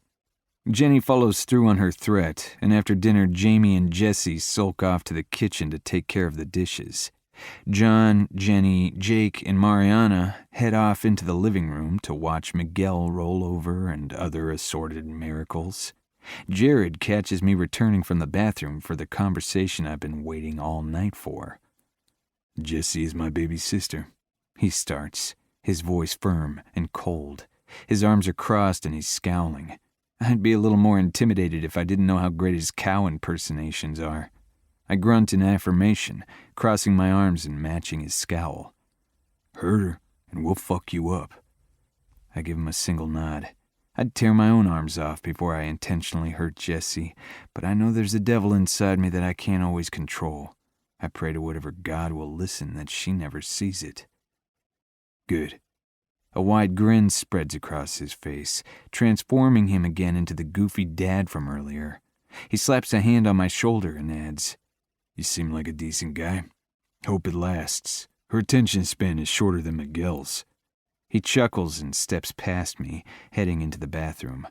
That makes two family members who felt the need to tell me how inconsistent Jessie is. I wish I could say I was surprised, but I'm not. Still, it stings to realize that even if I'm the one who walks away, she's the one who can move on. I make my way back to the living room to find Jenny and Mariana on the ground playing with Miguel, while John watches from the couch with a proud and protective grandfather's glint in his eye. John jerks his head to the seat next to him, so I take it. "Seems just like yesterday my Jessie Bird was that size," he muses. "What's the story behind the nickname?" I ask. John lets out a reminiscing sigh and nods to Jake, who's standing in the corner fiddling with his phone, swiping right until his finger falls off from what Jessie says. "You can blame that one. When he'd get mad at her, he'd use her full name like their mother does, but poor guy couldn't say Jessica to save his life. Jessica Bridget came out more like Jessie Bird, and the way she's always flying about, it just stuck." I nod with a light smile. "They're close?" I ask, nodding to Jake. "Two peas, those two. When Jessie was about 10, she wanted this silly doll with these big eyes. Jake, what was the name of that doll Jessie wanted?" "Bratz, just like she is," Jake answers without taking his eyes off his phone. "This is family time, Jacob Brody. Put the phone away or it'll meet my blender." Jenny's sweet voice has Jake shoving his phone back in his pocket. No idle threat. She's pulverized some electronics before. I can see where Jessie gets that determination from. John snaps his fingers. "Brats, that's it. I never liked them. Thing gave me the willies. But she spent months begging us for that silly thing, promising good grades and a clean room, anything and everything. She even talked that one," John points over to Jake, "into a crazy scheme." John chuckles and Jake sighs. "Going door to door, they told all the neighbors they were collecting for kids in need." John slaps his thigh with a hearty laugh.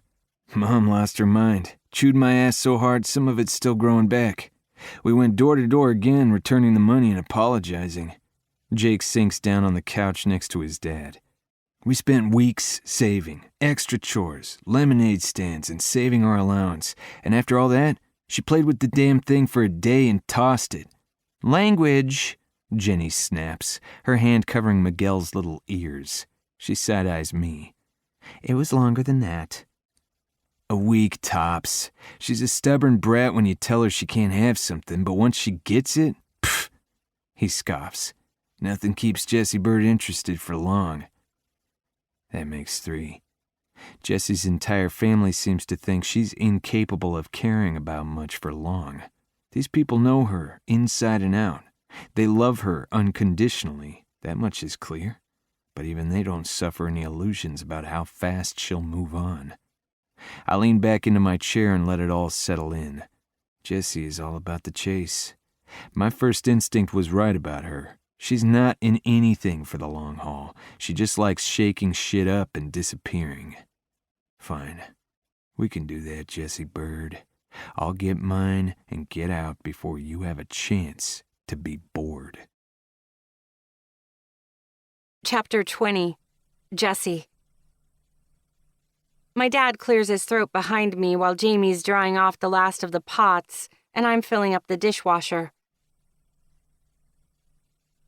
About done? He asks. Just about, Jamie answers. Dad grabs an extra dish rag off the counter and takes the pan from Jamie. I'll finish up, he says. Yes, my little brother shouts, escaping out of the kitchen faster than a flash of lightning. Hey, why does he get an early release? I pout, shutting the dishwasher. Dad keeps his eyes focused on the dish in front of him. Because I want to talk to my favorite daughter. Your only daughter? Which is why it'd be bad if you weren't my favorite. He jokes. I chuckle, picking up Jamie's discarded dish rag and drying off a saucepan. I gesture to the living room. Devin surviving out there? Dad nods. He was alive when I left. Good. I prefer to keep him that way. Something tells me he's seen worse than your brothers. I nod. He hasn't had it easy, but I think that just means he appreciates what he has more. People who don't have much usually do. He seems to care about you quite a bit.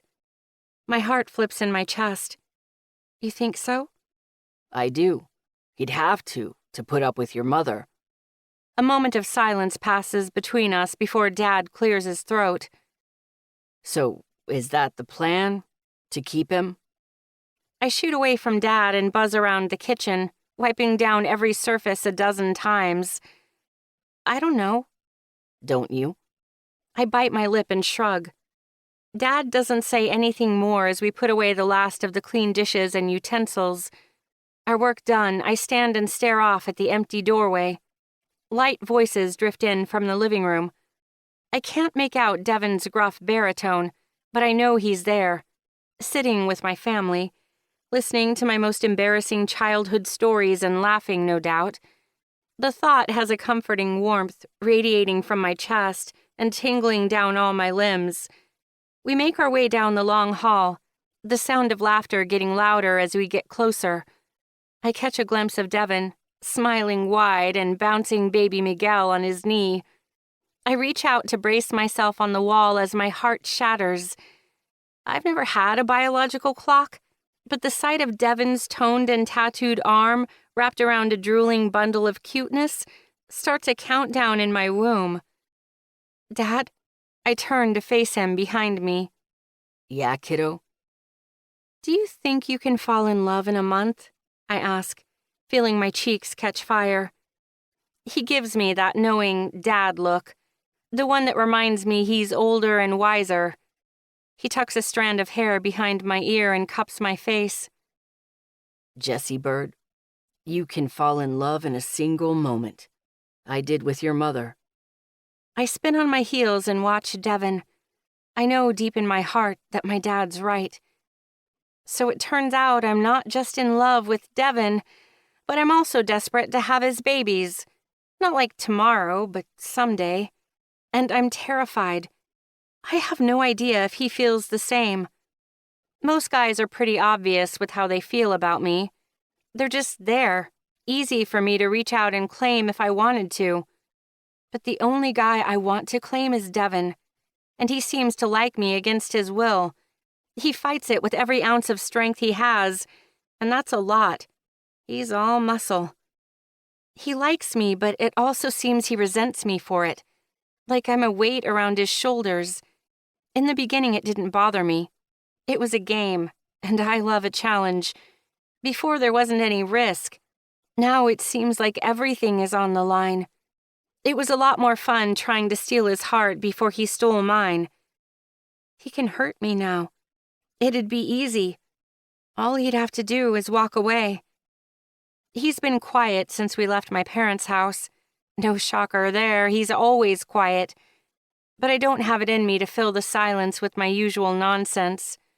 The classic rock station playing on the radio is the only sound in the car as we drive to my sorority house. Devin parks and follows me up the steps to my door. I pull out my keys and fiddle with them.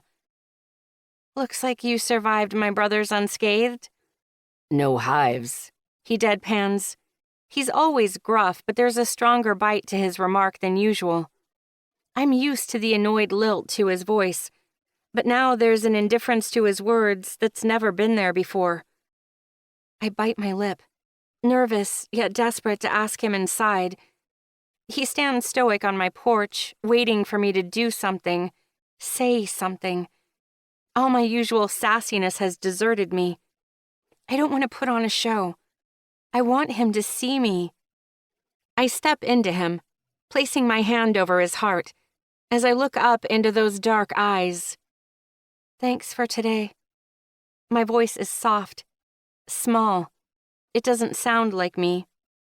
Devin's grunt is his only response. He doesn't wrap his arms around me. He doesn't pull me into him. He doesn't kiss me. He's slipping away. I glance between the front door and his chest. I steel myself. "Want to come in?" A beat of silence is broken by his possessive growl. He leans down and claims my mouth. I snake my arms around his neck and he moans against my lips. There's a fervor there, a need brewing between us stronger than any I've ever felt. With our lips still locked together, I reach behind me and open the door, pulling him in with me before closing and locking it. I pull back and he glares down at me. We don't say a word, but there's a silent acknowledgement. I slide my hand to his before spinning and leading him to my bedroom. I cross to my nightstand, flickering on the dim light. At the soft click of Devin locking my bedroom door, I pull my shirt off and glance over my shoulder at him. In a breath, he's across the room, wrapping me in those strong arms, his lips devouring the soft skin on my neck. His grip is hard, his touch demanding. He is rough with my body, like he's desperate for these punishing touches. I melt under his fingertips, every inch of my skin aching for his attention. "Devin." I call his name on a breathy moan. He shoves me down onto my bed. I bounce off the mattress, stunned by his sudden ferocity. He tilts his chin at me, his face cold as stone. "Take your clothes off," he commands. My mouth drops open. "What?" I ask, confused by his distance and hostility. My mouth drops open. "What?" I ask, confused by his distance and hostility. He wants me. He can't kiss me the way he does and not be desperate for me the same way I am for him. But something is wrong. It's like I'm twisting a knife in his back every time he touches me. He pulls his shirt off over his head, tossing it aside without a care. My eyes drink in his bare chest, tan and chiseled. I'm frantic to run my hands over his smooth skin. "You heard me." His voice is unforgiving as he rubs the growing bulge in his pants. His intentions are clear. I want to make love. He wants to fuck. It's a slice to my heart, but I'm ashamed to say I'll take whatever he'll give me. Pushing up to my knees on the bed, I keep his eyes focused on me as I unbutton my pants, teasing him, and drawing out my time with him as much as possible. "Condom?" He barks. I bite my lip and point to my desk. "Bottom drawer." I blow out a deep breath, sinking down onto my heels, deflated. I drop my eyes to my lap. There's a loud rustling as he searches the drawer, followed by a stark silence. I snap my eyes to him. He's holding up an old doll, staring at it like it has no place in a grown woman's room. Because it doesn't. It's juvenile and silly, but it's special to me. Still play with dolls? He asks, his voice soft, despite mocking me. I shoot off the bed and snatch the Bratz doll out of his hands, shoving it into the drawer instead of returning her to her normal place, perched on the corner of my desk. I grab a condom, slap it into his bare chest, and shut the drawer with a loud thud. No. My answer is sharp as a razor, meant to slash at him the way he's cut me. He clasps a hand over mine, curling it around my fingers and squeezing. His gaze burns into me, begging for an explanation. The sincerity there disarms me. I suck in a quick breath, worried I may not be able to take another under his piercing eyes. That's Sasha. She has sentimental value. Where I go, she goes. Didn't think you were the sentimental type, JB. Devin croons. He cups my face in a gentle caress. He strokes a feather-light touch along my cheek with his thumb. I'm full of surprises, big man. He tilts his head and searches my features for something. I have no idea what, but he seems to find it. His full lips turn up into a small smile and his studious gaze turns adoring. You sure are. He leans down and his mouth finds mine, devouring me with gentle but steadfast kisses. He smooths his hands over my body in reverent, worshipping touches. I moan his name again, and he rewards me with a deep groan. He drops his firm hands to my thighs and lifts me up. He wraps my legs around his trim waist and carries me back to the bed. This time he lays me down gently, not letting me go. He climbs on top, settling between my legs. He kisses a wet trail down my neck, stalling at my chest. He slides my bra straps off my shoulders with his nimble fingers, and I reach behind me to unhook it. He peels it off me, letting the delicate lace drag across my sensitive nipples. I squirm under him at the teasing sensation. He claims one nipple with his hot mouth and the other with his cool hand. Devin Bennett is hot and cold, a beautiful contradiction. Without releasing my breasts, he slides his other hand between us and finishes unbuttoning my jeans. He eases them down my thighs, leaving me in nothing but my lace panties. He moves down my body, kissing and sucking along the way. Reaching my stomach, he dips his tongue into me, swirling it around the thick bar of my belly button piercing. Holy shit. Who knew my stomach was directly connected to my vagina? He flicks his tongue over the steel, tickling the hypersensitive skin around the piercing, and my clit pulses with need. Lower, I plead. He obliges. He hooks the side of my lace panties, slides them gingerly down my thighs, and tucks them into his pocket. He rises to his knees, taking in my naked body. I drag a hand over my pert nipple and revel in the desire burning in those coal-black eyes. Exquisite, he moans.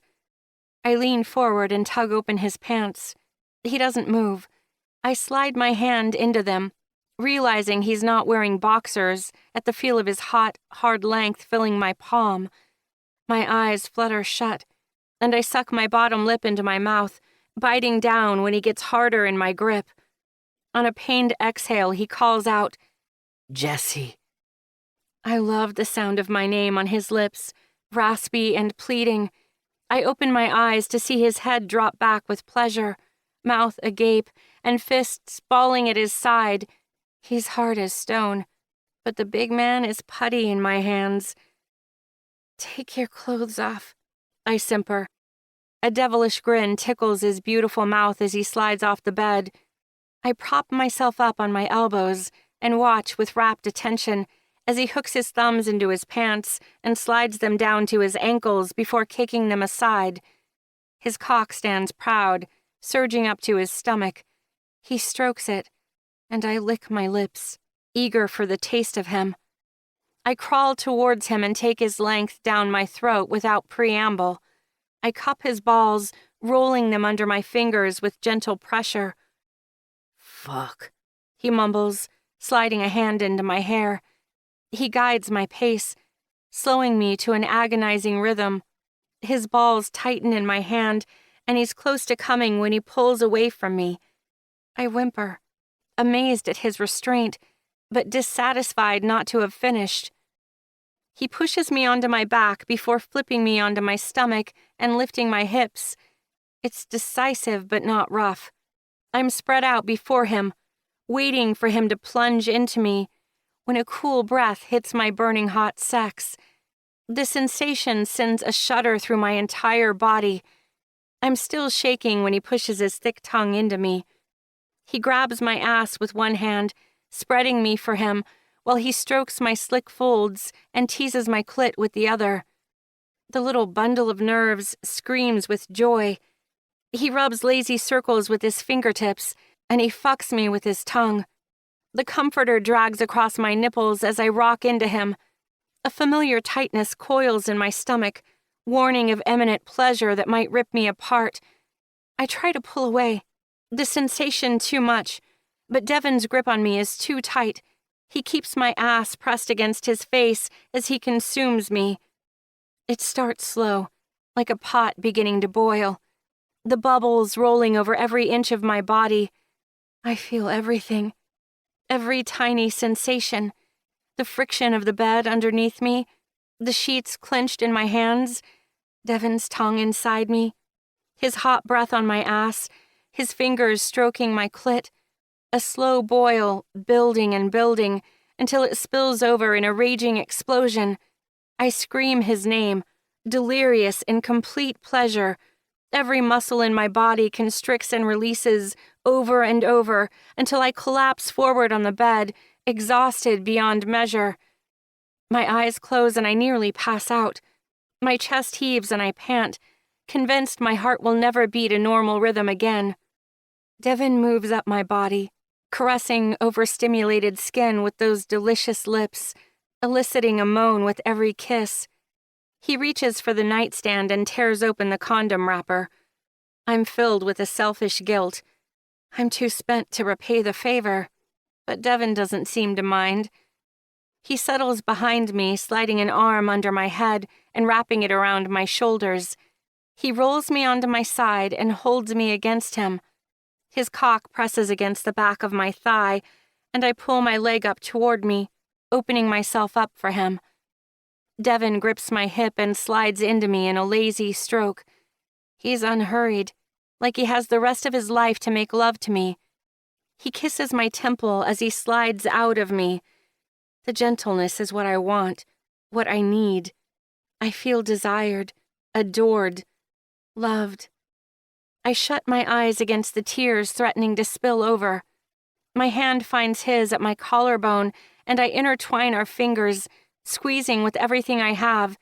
He squeezes back as he slides into me with heavenly ease. He moves his hand up to my chest, holding me and kissing my neck. He's hugging me to his chest as he makes tender love to me. Devin glides his hand between my legs, and my second orgasm catches me by surprise. There is no buildup, just a quick and stunning jolt of pleasure radiating through my whole body. As the release reverberates through me, his pace quickens, and he comes inside me, his shaky breath in my ear. He doesn't pull out or away. He keeps me locked in his arms, continuing with his slow, penetrating thrusts for another few moments, like he's not quite ready for our first time to be over. He slides out of me and rolls over long enough to take off the condom and throw it into the trash by my desk. Then he's at my back again, pulling me into him. I fall asleep, wrapped in those tattooed arms. Chapter 21. Devin. Do I get to say I told you so? Austin asks, leaning against my counter. I don't look at his smirking ass, keeping my eyes locked on the computer screen. Not if you want to keep that face looking so pretty, I warn him. He laughs and tells me anyway, making obnoxious kissing noises. I groan and focus on the shop's schedule for the day. I didn't say shit, but sometime in the past couple of weeks, Jesse told Elizabeth we're together. I think Jessie's told fucking everyone. She might as well buy a fucking billboard to announce that shit. Elizabeth told Austin, and now the prick is even more annoying than usual. "Why are you here?" I ask when he slips around to my side of the counter. "Waiting on Elizabeth." He thumbs through a parts catalog with zero interest. I snatch it out of his hands and return it to the shelf under the counter where it belongs. "Your girlfriend's not here." "No shit. Jessie took her out shopping for her birthday. I'm meeting them here to grab some dinner." I turn to face him. "Whose birthday? Elizabeth's or Jessie's?" "Tisk, tisk. You didn't know it's Jessie's birthday? You are a shit boyfriend. How was I supposed to know? She didn't say anything. Did you ask?" I shake my head and turn to the computer. "One serious relationship, and you're an expert now." "I'm a quick study when it matters." He's an idiot, but he's also right. It's been a long time since I've been with someone who matters to me as much as JB does. It hasn't escaped my notice that JB could also stand for Jessica Bennett. It's crazy to think like that. Like maybe someday she'll be my wife. But I can't help it. That's how I am. If I've got something good going, I look for a way to make it permanent. Keep it. And this thing with Jessie isn't good. It's fucking amazing. Even the thought of that bright smile and sunshine hair makes me grin like an idiot. "What time are they supposed to come by?" "Jessie didn't say." I let out an irritated sigh. I don't keep tabs on her. She drops by whenever she wants. I glare at him until he answers. "About 6. I pull out my phone and check the time. 4:05. I've got less than 2 hours to figure out the perfect gift for her. "Sean!" I shout into the bays. He pops over with a, "What's up, boss?" "Watch the counter. I'll be back before 6. "Got it." He gives me a thumbs up and slides behind the counter. "I can watch it for you," Austin offers. I snatch my keys off my desk in the back and crook a finger at him. "You're coming with me, Dr. Strangelove." He shakes his head in disappointment. "You're using that reference wrong." "What reference?" I ask. "Dr. Strangelove, the movie?" Ever since Elizabeth, he's not only a relationship expert, but an old movie critic, too. "You've never seen it?" he asks, shocked. I shake my head. "Man, it's hilarious. We should later." I cut him off. "We've got a job to do now." "Yes, boss," he jeers, following me out of the shop with a mocking, militant stomping of his feet. After he watched the shop for me, I let Sean go. I've closed everything up, rolled down the big bay doors, and cleaned up everything except the car I'm working on. I'm the last one in the shop except Austin, who's still waiting on Elizabeth. He's a pain in the ass, but I'm glad he was around to help me out today. He let me eliminate a dozen gift ideas, like every suggestion he had. The top of his list? A vibrator. What the actual fuck? Granted, I had a few shit ideas myself. Top of my list? Sweatpants. Girls like being comfortable. Made sense at the time. Austin vetoed that one pretty quick. I'm nearly done changing an alternator with Austin pretending to help when he shoots up and dashes off. He hits Elizabeth like a love-seeking missile, wrapping her in a bear hug and swinging the tiny woman around like a crazed lunatic. Elizabeth's giggles make me think it's a regular occurrence. I wipe off my hands with the rag in my pocket and watch Jessie stroll up to me with those irresistible legs. She slips her arms around my neck and places a kiss on my cheek. "Hey there, big man," she simpers. I take a deep breath, the smell of her overtaking me. The shop smell fades to the soft scent of cookies, sweet and delicious. I tuck the rag back in my pocket before cupping her face in my hands and kissing the ever-loving shit out of her. I'm starving for this woman. "Hey there, JB." I place a quick kiss on the tip of her perfect nose. "We're out," Austin calls to us as he guides Elizabeth out to the parking lot. She gives us a quick wave, tucked into Austin's side. "Happy birthday, Jessie." "Thanks." I frown at the reminder that Austin and Elizabeth both know shit about my girlfriend I don't. I turn away from her and return to work. She leans against the grill and stares down at me. "Well?" she asks. "Well, what?" I call from under the hood. Well, are you going to wish me happy birthday? She slaps me on the ass and I have to bite back a laugh. Might, if you'd bothered to tell me it was your birthday. I let my annoyance seep through. I reach for a crescent wrench, but she snatches it before I can. I straighten up and grab for it, but she slides it behind her as quick as can be. Jessie, I growl. Devin, she cajoles. Talk to me. I shift her hips and pin her against the car. Her eyes dance with lust. She likes it when I'm handsy. I glare down at her, my grip on her tight and possessive. You're mad at me. She's more surprised than angry. She rests her hand on the familiar spot on my chest. On my birthday? I let out a sharp breath, which I had to find out from Austin instead of my girlfriend. Oh. Yeah, oh. You could have asked. I shouldn't have to ask. If something is going on with my girlfriend, she should tell me. Her head lists to the side. I wasn't trying to keep a secret. I just didn't want to make a big deal out of it. I grunt in acknowledgement. I get downplaying it, but she still should have told me. You told Elizabeth? No, I didn't. She was there when my crazy family conference called to sing me happy birthday. The full extended version with Jamie screeching, and many more, over and over until Mom told him to hush. My glare eases as a grin breaks through my irritation. I nod and give her a soft kiss, accepting the proffered excuse. I'm an open book. She throws her arms wide. Want to know something, big man? Just ask. I peer down at her. What do you want for your birthday? To hear you call me your girlfriend over and over again. She winks at me. I shake my head, my grin giving way to a full-on smile. I pull her forward, slam the hood of the car shut, and set her down on top of it. Wrapping one arm around her waist, I pull her to the edge and step between her thighs. I brush her golden hair off her shoulder with my other hand, trailing my nose along her neck. Is that all you want, girlfriend? I ask on a breathy exhale. Jessie wraps her arms around my neck, slipping her fingers into my hair. That's not all I want. She pulls back and kisses me, dancing her tempting lips over mine. With her real present burning a hole in my pocket, it's my turn to pull away.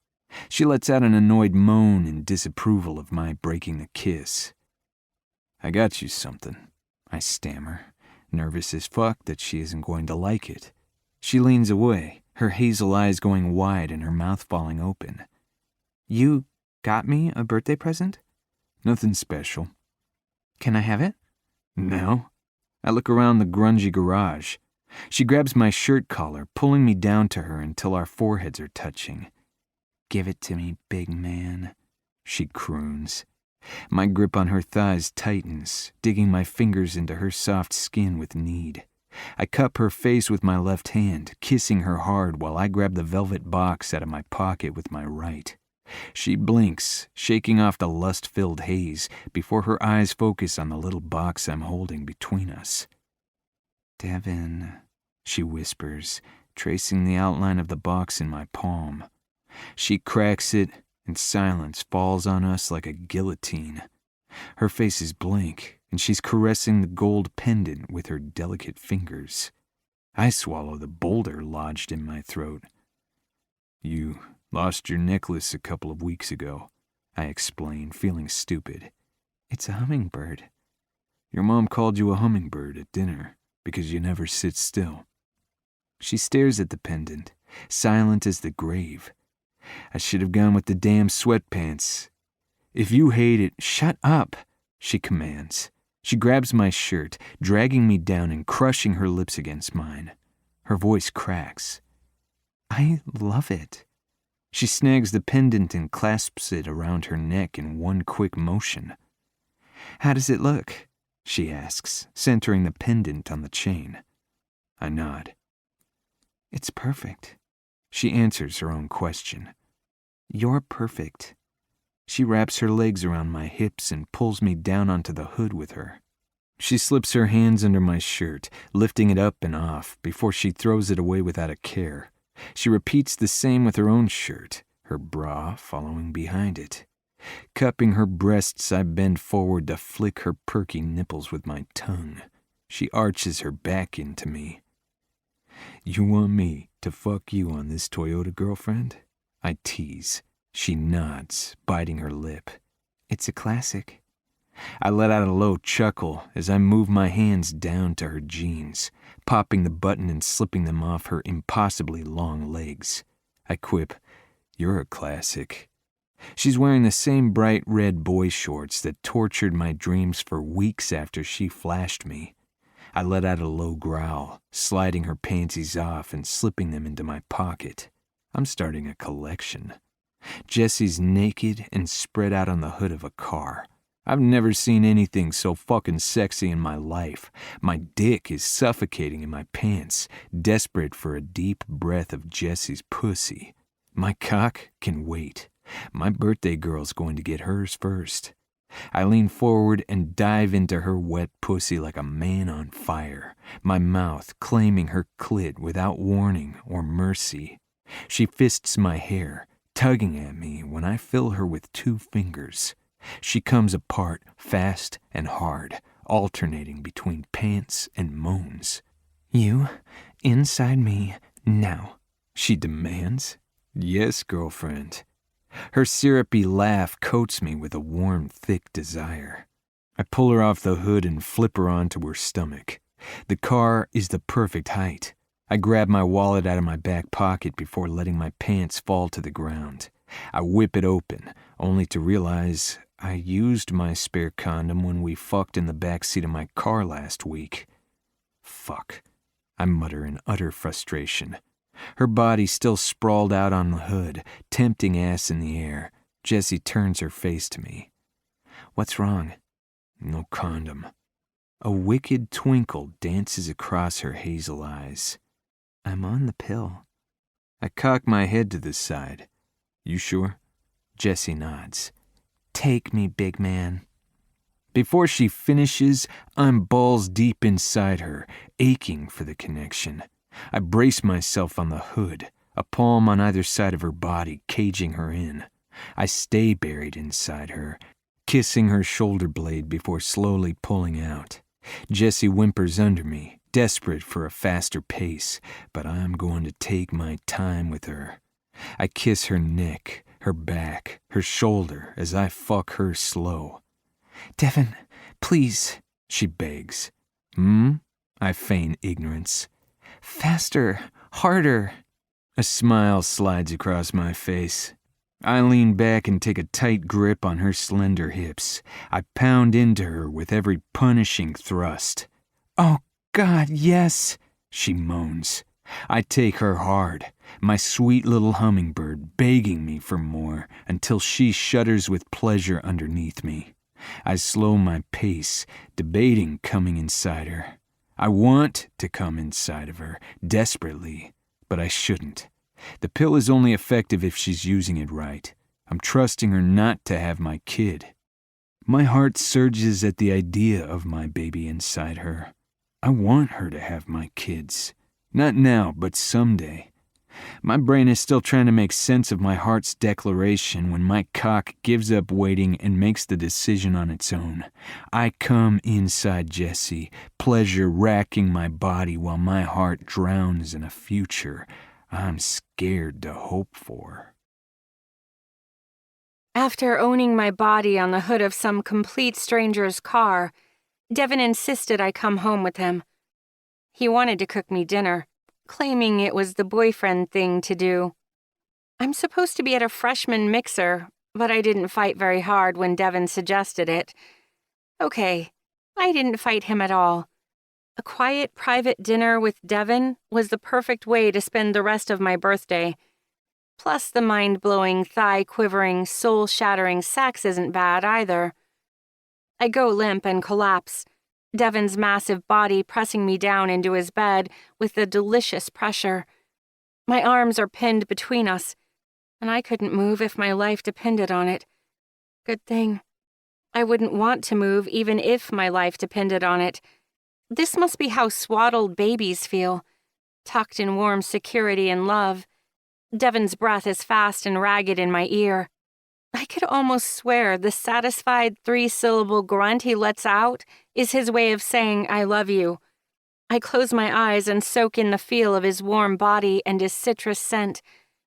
He places a soft kiss on my collarbone, a sweet reminder that while he just fucked me like an animal, he's a softie underneath all those tattoos and scowls. I hum at the tingle it shoots straight to my heart. Am I crushing you? He asks, lifting himself up onto his elbow. I snake my arms around his waist. In the best way. He chuckles, kisses my nose, and heads to the bathroom. I scoot up the bed, half reclining in a massive pile of pillows. The rest of his tiny apartment is clean and minimalist. What else was I expecting from Mr. OCD? But his bedroom is a little sanctuary, a soft pillow oasis. His apartment is just like him. Sharp edges and hard lines on the outside, with a warm and cozy center. He struts back from the bathroom, naked, and flops down on his stomach next to me. His head is in my lap and he grips my ribs, thumbing the exposed skin at the side of my breast. I run one hand through his thick black hair and rub long strokes up and down his back with the other.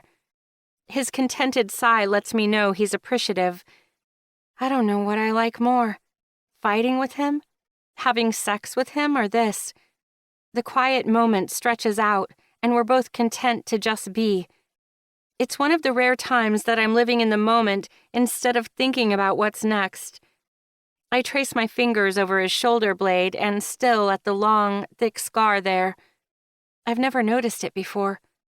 I probe the white skin with gentle care. It's long since healed. My pops clipped me. Devon's voice turns cold, and his body tenses against me. I pause, my palm covering the old wound. Clipped you? With what? Vodka bottle. I pull him tighter against me, a possessive protectiveness surging through me. Where was your mom? I bite out, seething. Devon shrugs with his head in my lap, his breathing slow and even. Gone. Gone? I ask, but don't give him time to answer. And she left you with a violent drunk? I'd like to get my hands on that guy. Devon pulls back, then rolling to his side, he props his head up on his hand and peers up at me. That violent drunk is my father. And an asshole. I blow an angry breath out through my nose and cross my arms. No argument here. Sometimes shitty things happen to good people. That's life. He doesn't sound bitter. He sounds indifferent, and somehow his acceptance is more heart-wrenching.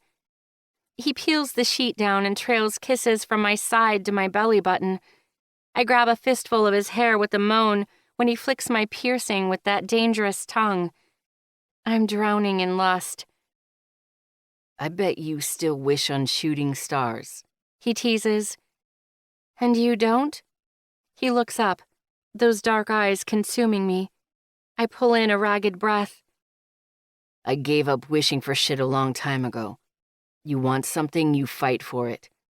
In one swift move, he seals his lips on mine, our tongues dipping and swirling. He cups my face in a firm but comforting hold. Devon's kiss is everything. A confession, a claim, a promise. I drink it in, wishing desperately to make this moment last forever. He rolls us over, hugging me to his chest. Go to sleep, he commands, and within minutes I do. Trapped in Devon's arms, I never want to escape. Chapter 22. Devon. My alarm goes off at 6, as usual. This time I hit snooze and pulled Jessie in against me. She's 1,000,000 degrees, her hot, naked body burning into mine. She wiggles her ass against my morning wood, and I growl into her sunshine hair. "Morning, big man." Her sleepy voice is sexy as hell. I cop a feel when Jessie stretches her long, curvy body. She giggles and slaps my hand away. No time. I'm gonna grab a quick shower. I reek of sex. I nod. She grabs a pillow and smacks me on the hip. Go make coffee. She's in the bathroom with the door closed before I can object. We fucked 3 times yesterday and I'm ready for round 4. I sit on the edge of the bed and listen to her loud, off-key singing. I chuckle, picturing her using a shampoo bottle as a microphone. I'm eager to jump into that shower with her, but the doorknob won't budge. Naughty boy, she chides behind the locked door. I pound on it with a groan. Coffee! Giving up, I get dressed and stomp to the kitchen as instructed. I'm on my second cup of coffee, sitting at my 2-person dining room table, when the unmistakable sound of a Jessie tornado echoes from the bedroom. She's talking to herself now, rambling off a long list of things that she's supposed to do today, like she'll forget if she doesn't repeat her schedule out loud. She struts into the living room in her jeans from last night and one of my shop t-shirts tied in a knot at her side. It's cute as fuck. I watch her storm into the kitchen, opening and closing every cabinet until she finds a mug instead of asking me where they are. Coffee cup, she mumbles to herself. Spoon, sugar, milk. She names each item she's looking for, buzzing around my kitchen in a blur of unbridled energy. Finally satisfied, she slips around the counter and heads to the table. The mug is perched at her lips, and her butt almost hits the chair beside me before she shoots up. Eggs, she says. She skirts by me, her coffee forgotten on the table as she restarts her busy fussing in the kitchen. I stalk up behind her, lifting her up and carrying her to the table. I settle her into my lap, locking her against me despite her squirming. I was going to make breakfast, she whines. I shake my head, handing her the coffee mug. Sit still and drink your coffee. She crosses her arms and glares at me. I let out a long sigh. Just take a breath. I want 5 minutes of peace to enjoy my first morning with my girlfriend. I kiss her cheek and nuzzle against her neck until she finally relents. Fine, 5 minutes. She relaxes into me, and we drink our coffee together in blissful silence. This is nice, I grunt in acknowledgement. She lets out a long, happy sigh, then downs her coffee and pops up with the indomitable spirit of the first daisy in spring. She steps between my thighs, kicking my knees out wider, one hand on her hip and the other palm up, right in front of my face. She demands, Now give me my panties back. I've got places to be. I keep my eyes locked on her, take a slow sip of coffee and smirk. No. Both hands are on her hips now. Yes, she says, her tone stern. No. Yes! She narrows her eyes and purses her lips in mock indignation. I set my coffee and interlock my fingers behind my head. I cock an eyebrow and repeat, No. She crosses her arms, trying to maintain a frown, while a playful grin emerges on those pink lips. Why are you obsessed with the word no? It makes up half of your vocabulary. I wrap my arms around her and pull her down into my lap again. I take a deep breath, her usual sweet vanilla scent replaced by the smell of my soap and the lingering hint of sex. Maybe I like making you scream, yes. She slaps my chest with a soft chuckle. She drops her forehead to mine, shaking it. You're such an animal. I can't believe I'm in love with you. Every muscle of my body tenses. I turn to a lump of cement. What the fuck did she just say? She lets out a gasp when my arms tighten around her. Holy shit. I said that out loud this time, didn't I? She leans back, shooting her hands up to her mouth and clamping down like she's afraid of what else might come pouring out. My heart's raging in my chest, trying to break out. Break free. I lock my jaw and breathe quick, shallow breaths in and out through my nose. This time, I ask, not easing the death grip I have on her body despite her trying to pull away. Don't freak out.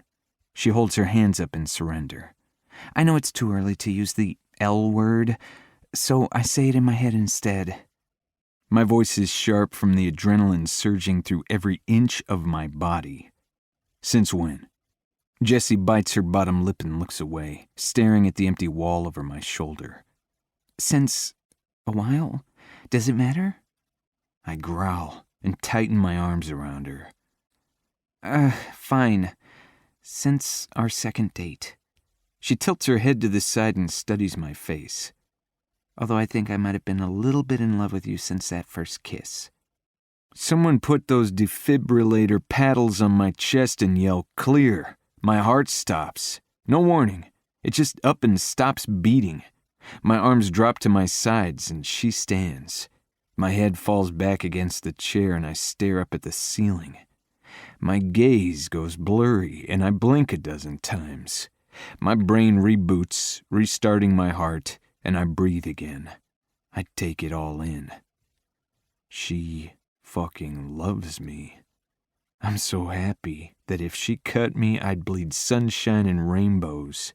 If I could bottle this feeling, it'd sell better than cocaine and Prozac combined. An amazed snort escapes my throat. Well? She asks. I snap my head up and take her in. She's standing a few feet away, arms crossed, foot tapping. I cock an eyebrow and stare at her too. Aren't you going to say it back? No. Excuse me. Her voice goes up about 12 octaves. Her arms drop to her sides at the same time as her mouth falls open. I just told you I'm in love with you. I heard. I smile at her, a full, unabridged, kid-on-their-first roller coaster excited smile. And you're not going to say it back? She asks, as if I just told her I was going to grow wings and fly to Mars. No. I'm starting to understand why your name rhymes with devil. I look down at the floor and laugh. This woman is unbelievable. Her false bravado begins to crack and her upper lip quivers. So, you don't love me? I open my mouth to answer, but she holds up a finger. If you say no, so help me, wasn't gonna. So you do love me? What do you think? I smile at this beautiful tornado. She glares at me. I think you're head over heels, big man. I scoot my chair back, prop my feet up on the table, and recline as far as I can go. We both glance at my bare feet, a few inches above my head. I wiggle my toes for added emphasis. Then just say it, she screeches. A devilish grin twists my lips. No. Why the hell not? She asks on a long whine. You deserve better. She shakes her head confused. I stand and reach out for her. She takes a step away, but I grab her wrist. I lean against the table, pulling her body against mine. It's just enough to make up the height difference between us, so we're eye to eye. You deserve more than some half-assed, regurgitated you too. When I tell you that I love you, I pause, letting her take in the words. It's going to be spontaneous and genuine. You're going to know I'm not saying it to be nice or sweet or any reason other than in that moment I'm completely fucking shattered by how much I love you. I slip my hand into her hair and smash my lips to hers. I kiss her as hard as I did that first night, the night she fell in love with me, and I fell for her. I kiss her until she gives in, until she melts into me and we become one tangled mess. I kiss her until I don't know where she starts and I end. She places her hand on my chest, her palm finding my heart, and it beats just for her. She breaks the kiss. Fine. She pecks me on the mouth and pushes off my chest. With a hair toss, she adds, But don't take too long. You'll give me a complex. Chapter 23. Jessie. I loosen the kung fu grip I have on my marketing principles project report, unraveling it to reread the red, See me, Professor Pfeffer scribbled across the top. I'm missing another dodgeball game to make it to his office hours, a fact that has guilt mingling with anxiety when I picture Team Captain Maddie's disappointed frown. I knock on the doorframe of Professor P's office. He looks up at me from a stack of papers and smiles. I take that as a good sign. He wouldn't be smiling if he's failing me, right? You wanted to see me? I ask, still hoping there was some sort of mistake. Spending time with Devin on top of all my other social obligations hasn't left much time for school. Still, I thought my report on the auto shop was damn good. I've increased their productivity by 15% in the first month, and while business is still picking up, I'm confident in my prediction that within the next 6 months, new customers will more than make up for the cost of the infrastructure upgrades. But maybe I have no idea what I'm talking about, since I got the college equivalent of being called to the principal's office. Professor P waves me in and gestures to the seat in front of his desk. Yes, please have a seat. He shuffles through open books and folders splayed across his desk. Where did I put that packet? He asks one of the stacks. My knee bounces while I wait for him to tell me what the hell this meeting is about. Was there something wrong with my project paper? Wrong. The shuffling stops, and my absent-minded professor looks up at me, confused. Whatever would give you that idea? I hold up the report and point to the 3 bold exclamation points at the end of his "See me." Oh, that. He waves it away. No, your report was unique, ambitious, and innovative. You'll receive an A, of course. Okay, now I'm confused. Then why— Ah, here it is. he exclaims. What are your plans after graduation, Ms. Allen? My head is spinning, and it takes a minute to understand his question, much less find an answer. Jessie, I say to buy time. Everyone calls me Jessie. Jessie. Professor P smiles. What are your plans for the future? Grad school, get an MBA, and work for the family business, I utter, like it's my death sentence. He ponders my answer. What would you think about running a state program to revitalize small businesses instead? I stare at him, dumbfounded. Are you aware I'm the head of a government think tank on economic growth, Ms. Allen? No, I wasn't. He hands me a thick folder. I have a pool of funding at my disposal, and every year I keep an eye out for promising students with practical ideas. I have to say, your project caught my eye. It is exactly the type of thinking that could help stimulate our state's economy and build a strong small business base. My mouth drops open. Your think tank wants to hire me to do more business evaluation? Not quite. I want to give you a grant to work with failing small businesses across the state over the next 3 to 5 years to save them from going under. He points to the folder in my hands that I haven't looked at. That is a grant application package. A formality for the approval, really, but you'd have to provide me with a scope of how many businesses you think you could help in a 5-year period, along with the set budget for your salary to include travel expenses, any staff or infrastructure you'd need, publicity for the program, and, of course, the budget for improvements to each business. Holy crap, I swear under my breath. Holy crap, indeed. Professor P chuckles. Sorry. I flipped through the 30-page grant application, overwhelmed and yet simmering with excitement at the possibilities. There has to be someone more qualified to do this. More qualified on paper, perhaps, but I think to succeed, a project like this needs enthusiasm, optimism, and innovation in equal proportions to expertise. It needs someone who looks at failure and sees possibilities. And I think that someone is you, Jessie. Wow. Thank you so much. I bite my lip, turning the idea over and over in my head. It sounds amazing. Getting to work with a new and different business every few months, finding out what their problem is and fighting to get them to where they need to be? Helping to build something?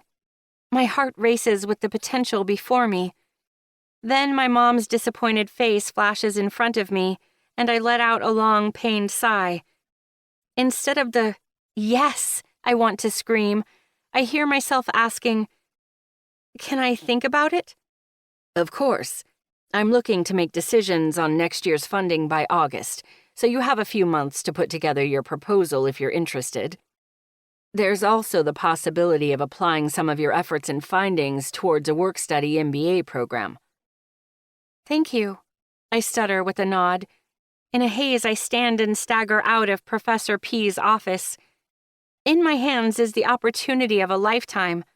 Exciting, challenging, and waiting for me. But what do I tell my family? What do I tell Devin? Too stunned to drive, I take a seat on a bench in the quad and dial Jake's number. Jesse Bird, what's up? My favorite brother asks. Was it worth it, Jake? I sputter without explanation. I'm going to need some context to that question to have any hope of answering it. If we're talking about the Louisiana purchase, that's a hell yeah. If we're talking about the Sonics trading Scottie Pippen, that's a great big fuck no. Arg, you're an idiot. You're the one calling me for advice, so... Fine, I'm an idiot too. Jake chuckles. Now that we have established we're a family of idiots, was what worth it, sis? I take a deep breath and clutch the folder that might hold my future. Doing your own thing? Was it worth it? All the stress and drama? If you could do it all over again, would you still work for legal aid? In a heartbeat. He answers without hesitation. But Mom, the guilt. Yeah, I got an earful from Jared and Mom was crushed at first, but in the end, they know I'm doing what I love, and the rest of it doesn't matter. Jesse, Mom wants us to be happy more than anything else. Yeah, she'd be happier if we all lived on some massive Allen family compound with all of us in shouting distance at all times, but none of us are going to sign up for that. I sigh. There's this thing I might want to do.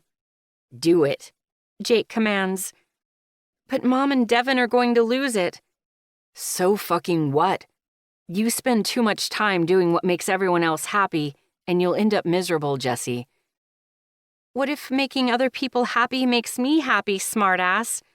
I look down at my watch, wondering if I can still make it to the dodgeball game for Maddie. You're smarter than that. I've got to go. Of course you do. He sighs. See you next week for dinner? Like I have a choice, I quip, and we both chuckle. And Jake? Yeah. Thanks. Anytime, Jesse Bird. Chapter 24. Devin. Anyone home? I holler. Yeah, coming. Bex calls from her room. I'm taking her out to a movie tonight, one of the traditions we started when she moved in with Rob and Mandy. I wanted to make sure there was still at least one night a week where it was just us, our small two-person family. I grab a soda out of the fridge and take a sip as I thumb through the mail, waiting for my baby sister to get her butt in gear. A large, fat envelope at the bottom of the stack catches my attention. It's got an Indiana address in the corner and Beck's name on the front.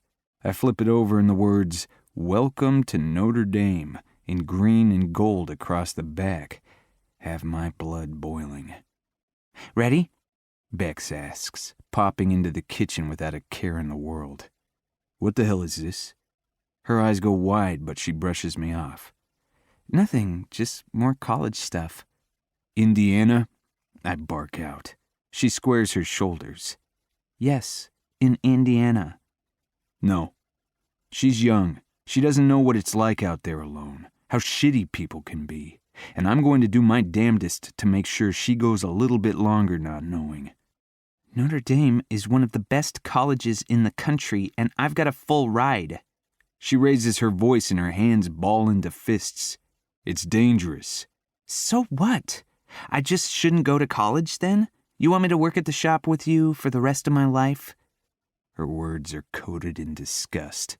Her contempt for my job, my life, is written across her face. I let out a low sigh. That's not what I'm saying. Oh, better yet, why don't you just lock me here in my room until I die? She bites out. This conversation is getting away from me. There's a college right down the fucking street. You're my baby sister. I am not a baby, Bex shouts at me. I raise my voice to meet hers. You sure as shit aren't an adult. You're a stupid kid who thinks running away like her mother did will solve all her problems. The thought of not being there, of someone hurting her, is enough to keep me from being able to see straight. You're not going all the way to Indiana where I can't protect you, where I'll never even fucking see you. Why do you have to be like this? I don't answer her rhetorical question. Instead, I stare down at her, arms crossed and jaw set. Rob and Mandy are fine with me going. Even Jessie wants me to go. I jab a finger into her chest. And it doesn't matter what I want. I'm your brother. Your family. All I ever wanted to do is protect you. How the hell am I supposed to do that 2,000 miles away, huh? I don't need protecting. You have no idea the shit that goes down out there. Some guy hurts you, you get scared. What are you going to do? I stalk toward her, cornering her in the small kitchen. I'll handle it. Her voice is fragile, cracking at the edges. How? My hands land on her shoulders. I squeeze hard to try to shake some sense into her. Show me. Some asshole puts his hands on you. How you going to handle it? Her breath comes in quick, panicked breaths. She struggles against my grip, pulling away. I don't let her. Frustration and fury make her eyes catch fire. They're brimming with tears when she finally screams, "Devin, let me go!" I drop my hands and step away.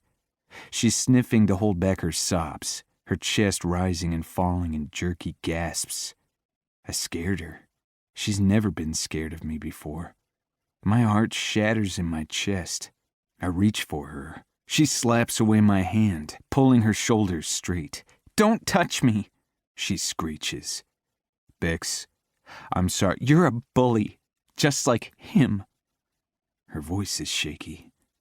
I've broken a piece of her. I see it when her eyes find mine. All I've ever wanted to do is protect her, but I'm the one who hurt her, and I don't know how to fix it. I don't know if I even can. Chapter 25. Jessie. I pull back the sleeves of my unicorn onesie, the official uniform for movie night at the Kappa House, and shove a handful of popcorn into my mouth. I'm curled up on the couch, my phone in my pocket in case Devin decides to learn how to text. I rub the hummingbird pendant around my neck with my non-popcorn hand. A small part of me feels guilty at not coming clean to Devin for fibbing about losing a necklace, but I'd do it again 1,000,000 times over if it resulted in the past 24 hours.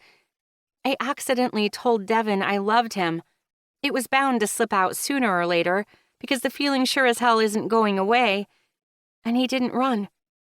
I thought for sure I'd spook the surly giant. It took weeks just to get him to go out with me, and another couple of weeks for him to admit he enjoyed it. I thought for sure letting the L word slip was going to be the end, but it wasn't. Now I just need to find a way to convince him of what our future could be. If he asks me to stay, will I be able to say no? "That's pretty," Megan says, pointing to my new necklace and plopping down next to me in her penguin onesie. I smile widely. "Birthday present from my boyfriend." "Aw," a chorus of my sorority sisters chimes in. "Seriously? Didn't think you were the boyfriend type," Megan adds. "What's that supposed to mean?" "Nothing, you just always seem to like the chase more than the rest of it." I tilt my head and think. She's right. With other boys, the game was the fun part. Not with Devin. I sigh, thinking about running my fingers through his hair last night with his head on my chest. Guess I was just waiting to let the right one catch me. "She does exist," Michelle teases, strutting in from the kitchen in her pink bunny onesie. "The mythical Jessie bird, More rare than a rainbow unicorn. Hardy har har. I toss some popcorn at her and she ducks to catch it in her mouth like some freaky food ninja. She sweeps behind the couch and wraps her arms around my shoulders. I've just missed you, babe. I squeeze her forearm. I missed you, too. She hops over the couch, embracing her bunny persona, and takes the seat on my other side. When are we going to meet this hunky boyfriend, anyway? I don't think he's ready for the Sisters of Kappa just yet. I laugh. How are things with Drew? Michelle's face drops into a deep frown. Non-existent. I thought he was a good guy, but turns out he's an asshole like the rest of them. Good riddance. Her voice is detached, but I know her well enough to hear the pain she's concealing underneath. I open my mouth to ask what happened when Kimmy comes rushing into the living room. Her worried and serious face doesn't match her purple dragon onesie. What's wrong, Kimmy? I stand as she waves me over to the hallway. There's a girl here to see you. She seems upset. I follow her to the front door and find Bex sitting on the bench in our front entrance, her head in her hands and her shoulders shaking with obvious sobs. The sight breaks my heart. Oh my gosh, Bex! Without thinking, I drop to my knees in front of her and wrap her in my arms. She slides to the ground, puts her arms around me, and rests her head on my chest like her brother did last night. Are you okay? She nods against me, but she's still sobbing, and I can't make out her words. Is Rob? My stomach flips, and I can't finish that sentence. Bex shakes her head again, more violently this time. She takes a deep breath. Did something happen to Devin? Screw that asshole! She shouts, and her hazel eyes, red from crying, flash with a ferocious anger. I know that look. Somehow it's more intimidating coming from petite Bex than burly Devin. My eyes go wide and my eyebrows shoot into my hairline. Wow, okay. Want to tell me what that asshole did? He found out I was accepted to Notre Dame and he lost his mind. He said the only way I'm going to a college out of state is over his dead body. I tuck a strand of hair behind her ear and rub my hand down her back. And what did you say? I told him I could make that happen. Those wild eyes fix on me, and I picture this fierce and fiery young woman going toe-to-toe with her overbearing big brother. I lose it. I crack up, letting out a deep laugh and keeling forward until my head hits the floor. Make it happen, I spit out between hysterical fits. My laughing is contagious, and Bex loses it right next to me. I grab my stomach with the ache setting in. We laugh until we're both crying. I take a couple of deep breaths and wipe the tears out of my eyes. Oh, I love you, kid. She smacks me on the shoulder. I'm not going to let someone in a unicorn onesie call me a kid. I hold up my hands in submission. Fair.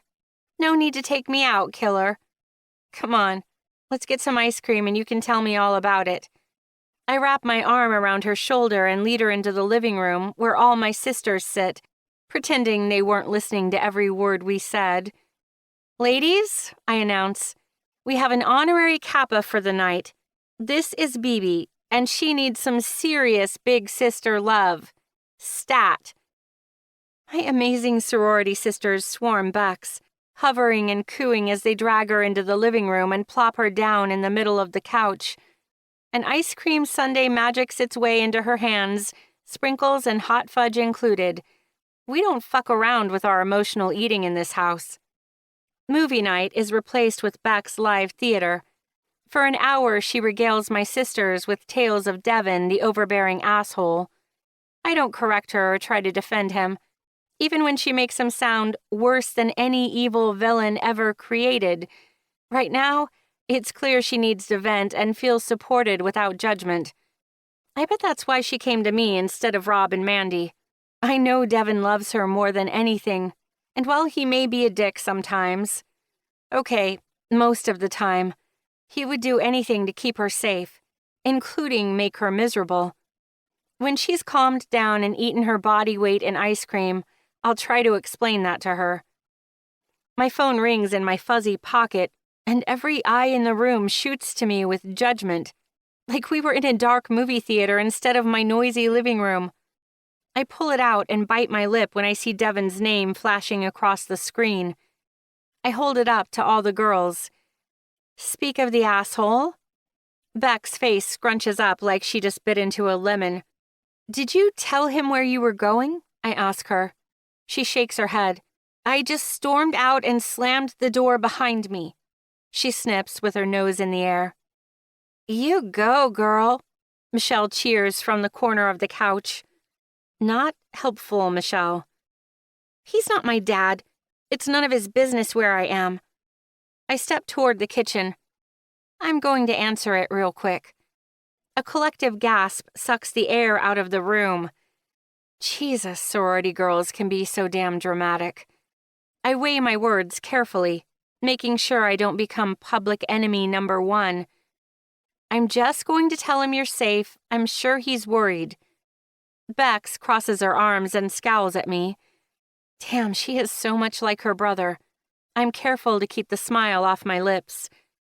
If I don't answer, you know he's just going to come over and bust the door down to make sure you're okay. Fine. Beck sighs with an eye roll. I dart into the kitchen, but the call has already gone to voicemail. I click over and listen real quick. Jesse, Devon. Had a fight with Bex. She ran out. I can't find her. Call me. The message is short and direct. Very Devon. It's not the words he says, but his voice that turns my stomach. It's a mix of desperation, anger, and regret. My fingers fly across the keys, eager to take away his pain. Jesse. His voice is ragged and exhausted. She's here, she's fine, safe, I spit out. He lets out a deep breath, one I bet he's been holding since she slammed the door in his face. I'm coming over. That's not a good idea. I'm coming over. He repeats, the tension in his voice palpable over the roar of his engine in the background. Devon, I don't get a chance to talk him out of it because the line goes dead. The asshole hung up on me. Okay, now I'm pissed, too. And that's how I ended up sitting alone on my front porch in my stupid onesie, the clink of moths crashing into the porch light above my head, the only distraction from the cold. My movie night has gone up in flames, thanks to Bennett family drama. I hear Devon's car barreling down the dark street before I can see it. The slam of his car door tells me the drive hasn't chilled him out one bit. Where is she? He barks, marching up the driveway. Hello to you, too. My night's going great, thanks for asking. I stand up, brushing the dirt off my butt flap. Inside, being doted on by my entire sorority. Other than gaining a few extra pounds, she's perfectly safe. She's coming home. Devon grabs the doorknob, but I slam a hand into his chest to get the monster's attention. No, she's not. Like I said on the phone, you coming over was not a good idea. He growls at me, not stepping back. I hold my ground, my eyes locked on his to let him know he doesn't scare me. I know this beast sleeps in a giant heap of pillows, puts half a bag of sugar in his coffee, and loves to cuddle more than anything. He's not intimidating anyone on this porch. He leans forward, putting pressure on my hand in his chest, but my arm doesn't buckle. She took off because you were being an overbearing jerk. Take it from a girl with 3 brothers. You go in there now with this attitude and you'll only make it worse. She'll rabbit on you again. And next time, she'll go somewhere you aren't going to find her so easily. He shakes his head and steps back. Not to mention my sisters might murder you before you get to her. She's become a bit of a Kappa House mascot. He lets out a quick hum. Not quite a laugh, but almost. He runs his hands through his dark hair and those coal-black eyes take me in. What the hell are you wearing? I smile and wiggle my eyebrows. This old thing? You like? He shakes his head and lets out a full laugh this time. He's quiet for a bit, staring off into the night. How bad is it? He asks, a deep frown on his face. I let out a long breath, letting it whistle through my lips. Pretty bad. She was bawling her eyes out when she showed up. Fuck. He curses himself under his breath. I plop down onto the stoop and tap the spot next to me. Pull up some porch, big man. He eases his hulking frame down next to me, his legs wide, brushing against mine. So, what you do? I ask, keeping my voice light. He lets out a long sigh and slumps forward, like the weight of the world is crushing him. I fucked up, GB. I said some shit I shouldn't have. Then she took off and I lost my fucking mind. I can't lose her too. I slide my hand into his, resting my chin on his shoulder and keeping quiet. He looks at my hand in his.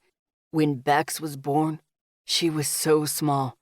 Her little hand barely fit around my finger. Devin sandwiches my hand with his, flipping it over and studying it like I'm another species. She was a preemie, 2 months early. His expression goes blank, and his eyes are vacant. He's staring off into the night when he begins again. I tried to make sure my dad didn't touch my mom while she was pregnant. Took enough beatings for the both of us. But one night he came home after a poker game, broke, drunk, and pissed. I shoved him as soon as he walked in the door, picking a fight. He beat me almost unconscious. Mom tried to pull him off, scared he'd kill me. He tossed her against the wall and her water broke. His voice is cold and flat. I was 8. My chest breaks wide open for him, for his mother, for an unborn baby Bennett. Tears sting my eyes. I grab his hands with both of mine, our 20 fingers curling together in a human puzzle. I don't say anything. There's no apology big enough for what he's been through. Bex doesn't know she was born on our living room floor, surrounded by paramedics right after our dad got carted off to jail. She doesn't know how bad it was, how hard I tried to keep the 3 of us together, how scared I am that part of him is in me. I grab his chin and turn him to face me. I shake my head as tears trail down my face. You are not him. You'd never let anyone hurt her. I hurt her, He snarls, ripping his hands out of mine. I told her she's stupid and selfish like our mother. I scared her. He drops his head into his hands and sobs. He looks just like his baby sister did a few hours ago. Broken. And she told me I was just like him. I run my fingers through his hair and squeeze his knee, desperate to provide any comfort I can. She didn't mean it. You didn't mean it. You were both hurt and upset. He lifts his head and gazes into me. His eyes are black holes, liquid darkness swirling with years of pain.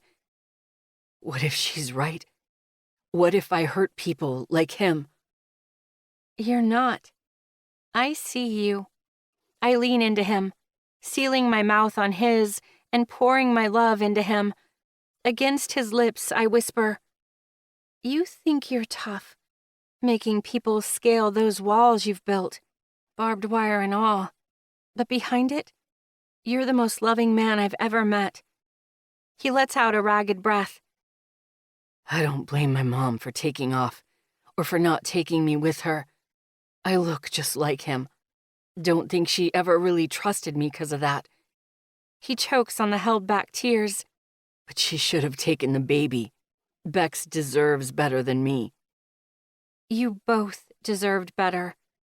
I pepper his face with soft, slow kisses. He pulls me into his lap, wrapping me in his arms and burying his face in my neck. He takes slow, deep breaths, squeezing me to him. I hug him in turn, trying to convince him he's everything a man should be. I have an emotional hangover from last night. Between finding Bex sobbing and Devin's confession about his past, my heart is still recovering. A girl can only take so much.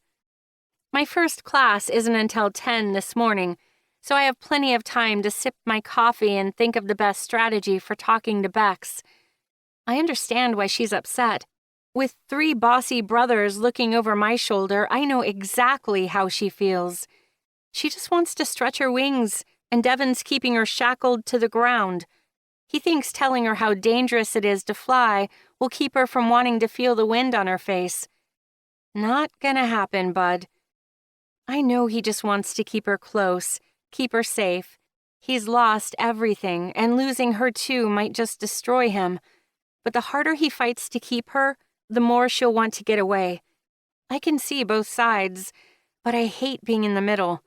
Someone's got to keep the peace, and since I love the hell out of both of them, I guess today that someone is me. Rise and shine, lioness. I pull back the hood on the lion onesie Michelle let Bex borrow last night, and the lump of blankets starts to move and groan. 5 more minutes, she whines. I tug off the rest of the blankets. Not happening, sister. I slap her on the butt, and she sits upright. How you feeling this morning? She takes the coffee. Pissed and tired. I hum in acknowledgement. So, what's the plan? I don't know. I want Notre Dame so bad, but the way Devin reacted last night... She sighs, her shoulders sagging. He's going to make me choose, him or my dream school. I sink down into the couch next to her, propping my elbow on the back and resting my head on it. I think he reacted so bad because he found out instead of you telling him about it. He kind of hates being the last to know. Trust me. Bex nods. Yeah, I guess that didn't help. But seriously, do you think my brother will ever let me get farther than arm's reach? Give him some time. Let him get used to the idea. I don't hide my uncertainty. Devin hates change, and he's terrified of losing the people he loves. Bex is pretty much his worst nightmare. Guess I shouldn't tell him about the grant anytime soon. I should just go. Wake up one morning and be gone. The jerk deserves that. Bex snaps. I shake my head and give her a stern look. No, he doesn't, and you know it. He's smothering me. He's not my dad, she whines. I bite my tongue. Devin's been more of a father than a brother her whole life, and now I know why. He's not, but he loves you, and you're the only real family he has. For now, maybe. What's that supposed to mean? That maybe if you gave him a couple babies of his own to worry about, he'd get off my case. I let out a nervous laugh. My womb is not your golden parachute, BB. Fine. It'd take too long to get you knocked up anyway. If I miss freshman orientation next week, I forfeit my spot. Jake's words filter back into my mind. Spend too much time doing what makes everyone else happy, and you'll end up miserable. Devin isn't ready to let her go yet, but it will destroy him to know he kept her from her dream.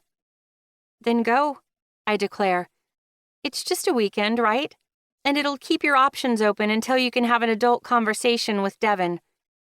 Her eyes go wide. Are you kidding? He went berserk, nearly calling the cops when I stormed out of the house for a few hours. Can you imagine what would happen if I left for a whole weekend? He'd drive to Indiana and drag me back kicking and screaming. What do Rob and Mandy have to say? I ask, wondering for the millionth time why her parents aren't the ones having this conversation with her and with Devin. She groans. Nothing. They're sweet and supportive and tell me I can be anything I want. But what does that matter if I leave and my giant butthead of a brother never wants to speak to me again? I reach out and squeeze her knee. He's pissed, but I think he's hurt and scared more than anything. He's not going to cut you out of his life. You have to know that. She looks down at her hands and her eyes get watery. I don't know, Jesse. Some of the things he said last night. You guys both said some stuff you didn't mean. She nods, swallowing to hold back the tears. You're going to go to Notre Dame and Devin's going to be okay with it, I tell her, my voice light and enthusiastic. Bex stares at me like I suggested we climb Mount Everest butt naked. I'm dead serious. We can make this happen. Apply a little time and a bit of pressure, and that brother of yours cracks open like a cheap piggy bank. Trust me. I gave her a wicked grin. Pressure I'm fine with, but I don't have time.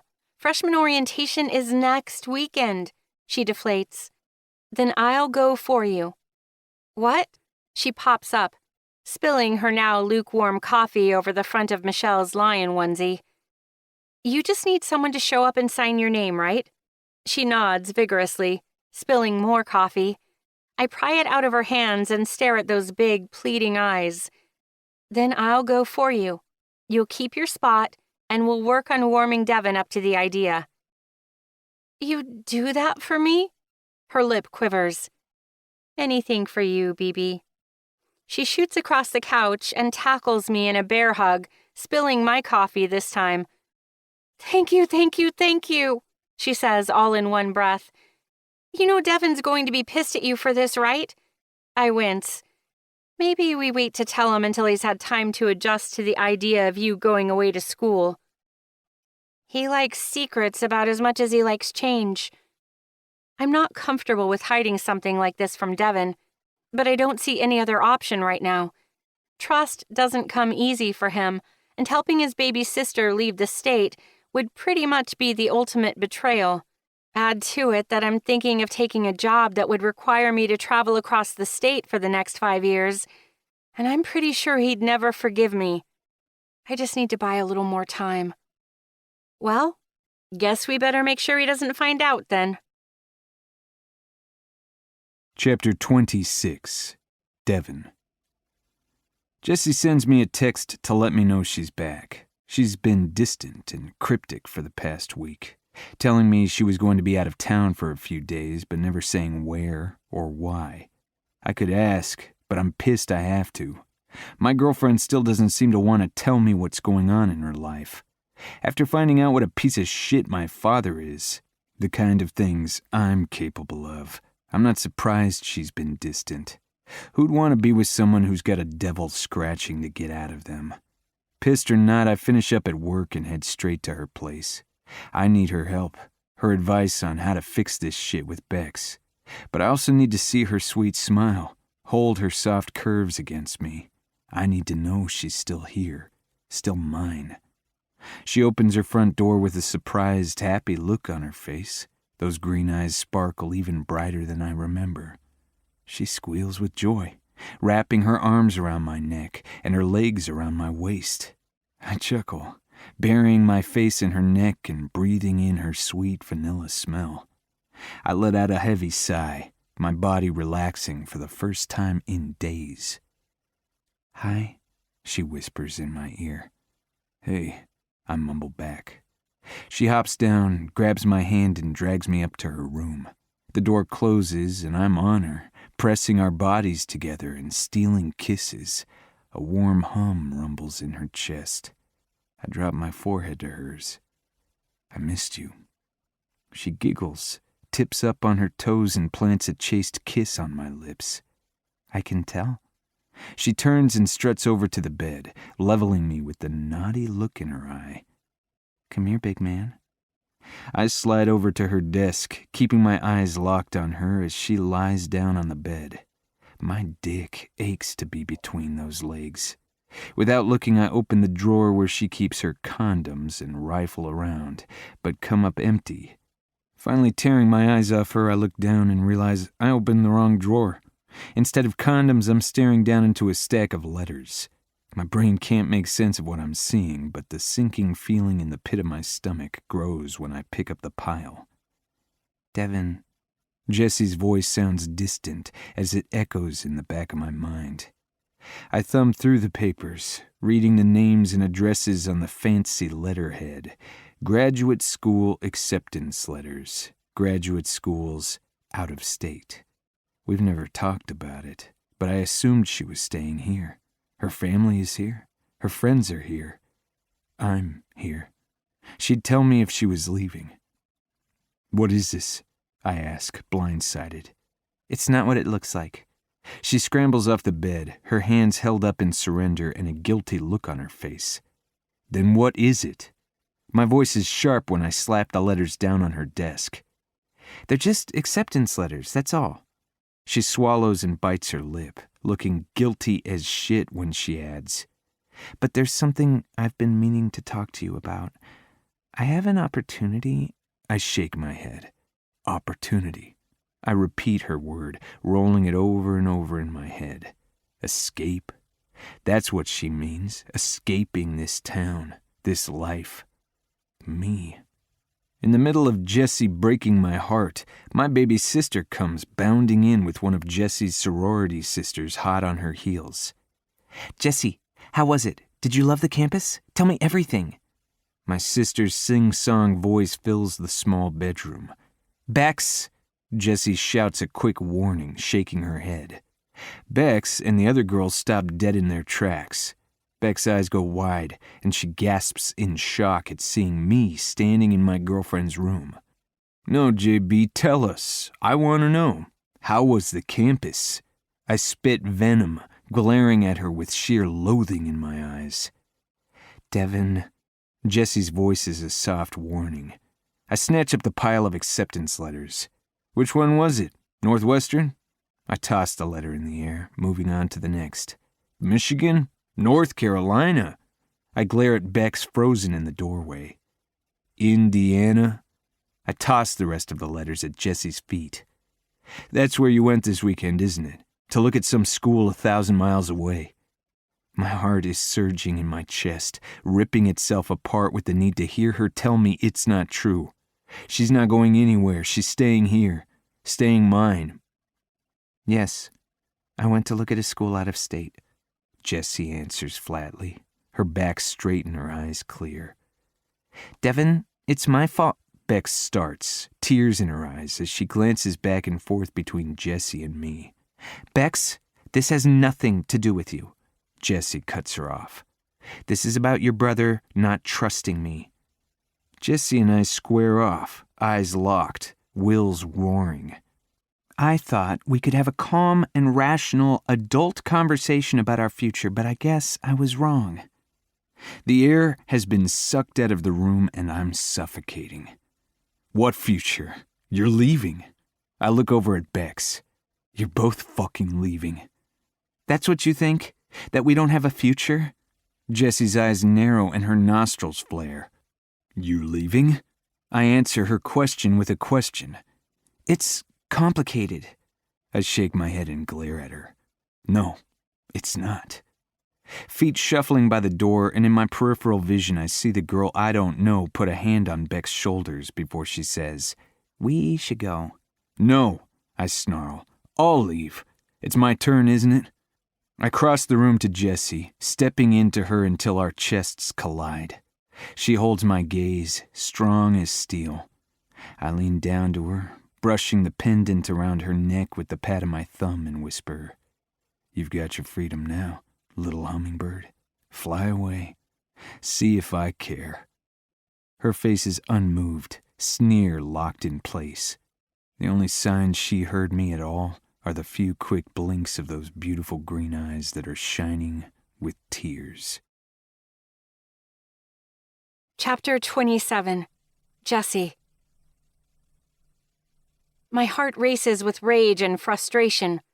The moment I see Devin's back disappear through my bedroom door, I let out an exasperated roar. What an asshole! If he's still in the house, he must have heard me. A fire blazes in my chest, and I collapse onto the bed, gasping for breath. My shoulders tremble with the mix of fury and heartbreak.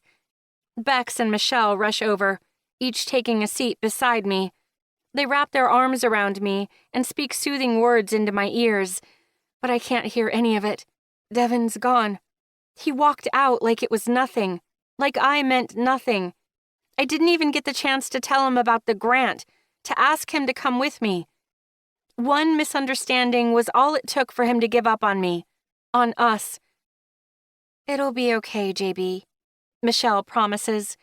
The sound of my nickname twists the knife Devin plunged into my heart, and the tears start in earnest. The sobs bubble up from somewhere deep in my chest. A dam has broken loose, and I can't stem the tide of sorrow washing over me. I keel forward, my head dropping in my hands as my tears drop to the floor. The three of us sit in the quiet, our roles now reversed. Bex rubs my back in slow, soothing circles. She is choked with guilt when she says, "I'll tell him the truth. He's already pissed at me anyway." "No," I snap. "He can't pretend he loves me but not trust me. How could he think I'm planning on leaving?" "Well, weren't you?" Michelle asks, leaning down to pick up the scattered, offending letters. I glare at her. "Not like that. Not anymore, not without him." "Then why didn't you tell him?" "I don't know," I sobbed. They watch me pace with concern and confusion etched in their faces. "Because I was afraid he'd say no." "You weren't really going to leave, were you?" Bex asks, her voice betraying her own distrust. I shake my head, my eyebrows pinching together in annoyance. "No. Yes. Maybe." Bex snatches the papers and waves them in front of me in silent accusation.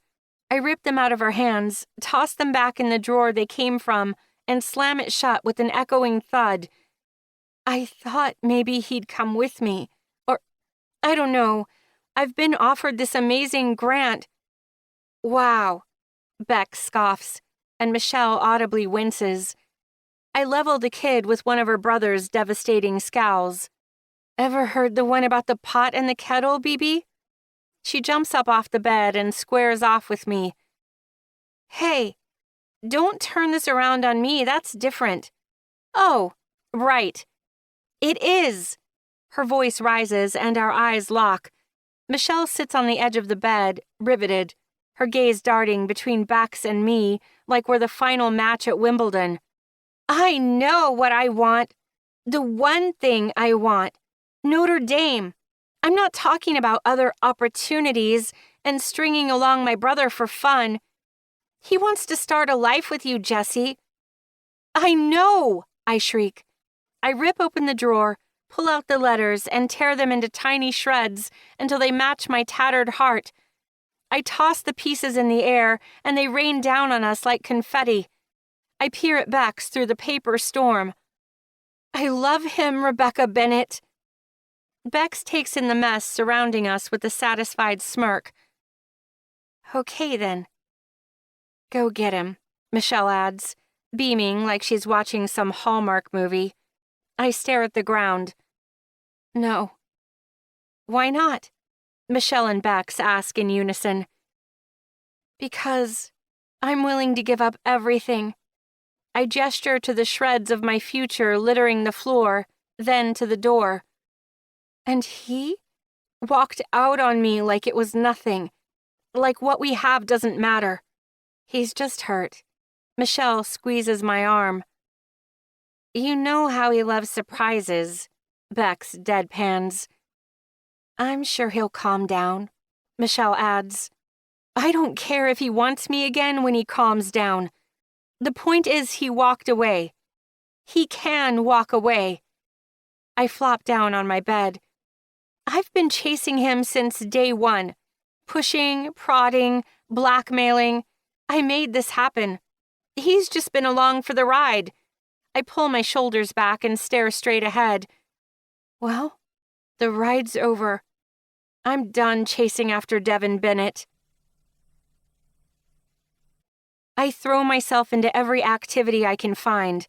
There's not a spare second in my day to think about Devin, except I still do, all day, every day, in class, at volleyball, during study group, while I'm writing my grant proposal for Professor P, sitting at the table during dinner with my family. I obsess over every touch, every kiss, every word. I miss him. I miss his smell and his scowl. I miss his smile and his groan. I miss the mix of tender harshness. I kept the promise I made to myself the day he stormed out. I haven't called him. I haven't gone by the shop. I haven't asked Bex about him. I'm giving him the distance he's always wanted, and it's killing me. I feel like a Jenga tower with half the pieces missing, shaky and incomplete. A strong breeze and I'll topple to the ground. Despite the few nights I convinced myself I saw his car driving by my house, I haven't heard from Devin in 2 weeks. Bex texts me every day. Nothing that matters, just small, stupid jokes and memes, like she's scared I'll fade away if she doesn't keep reaching out. I might. I love Bex. I love Rob and Mandy.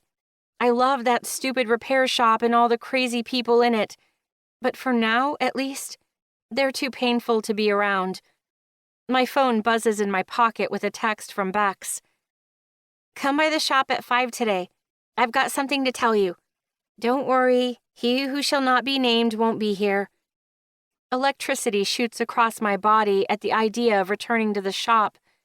The chance of seeing Devin again makes my mind race and my heart do backflips.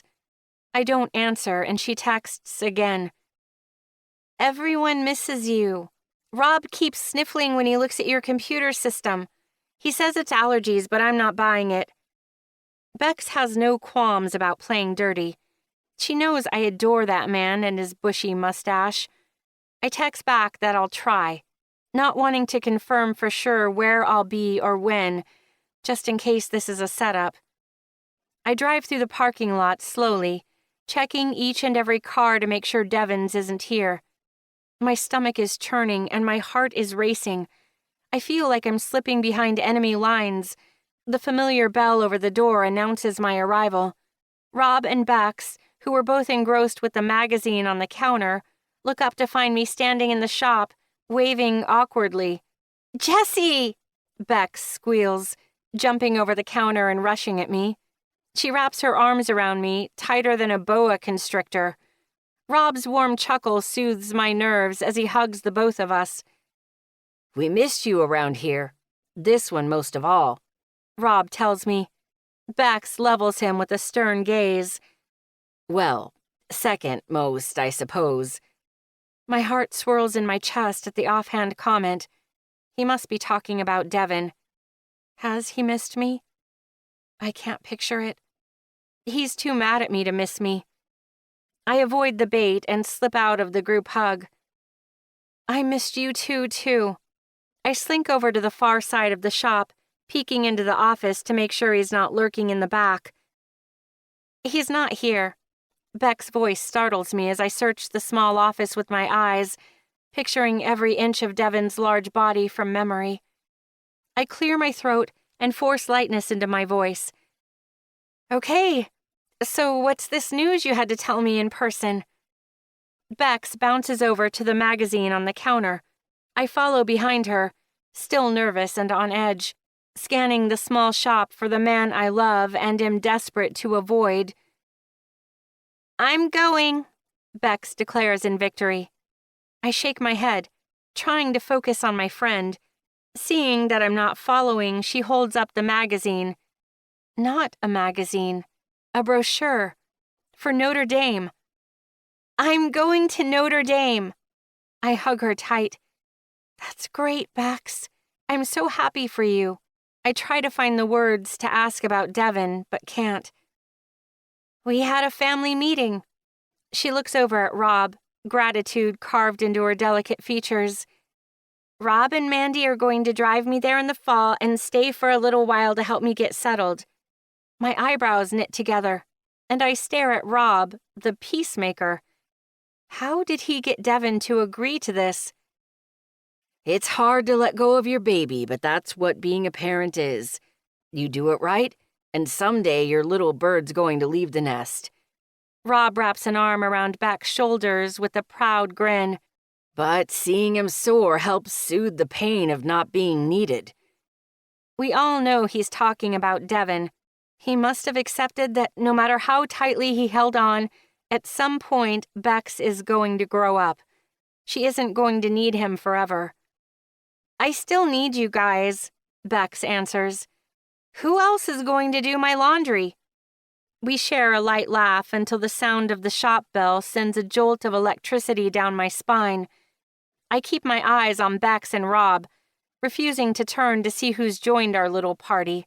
The way Beck's eyes go wide and Rob begins fussing with the computer tells me who it is.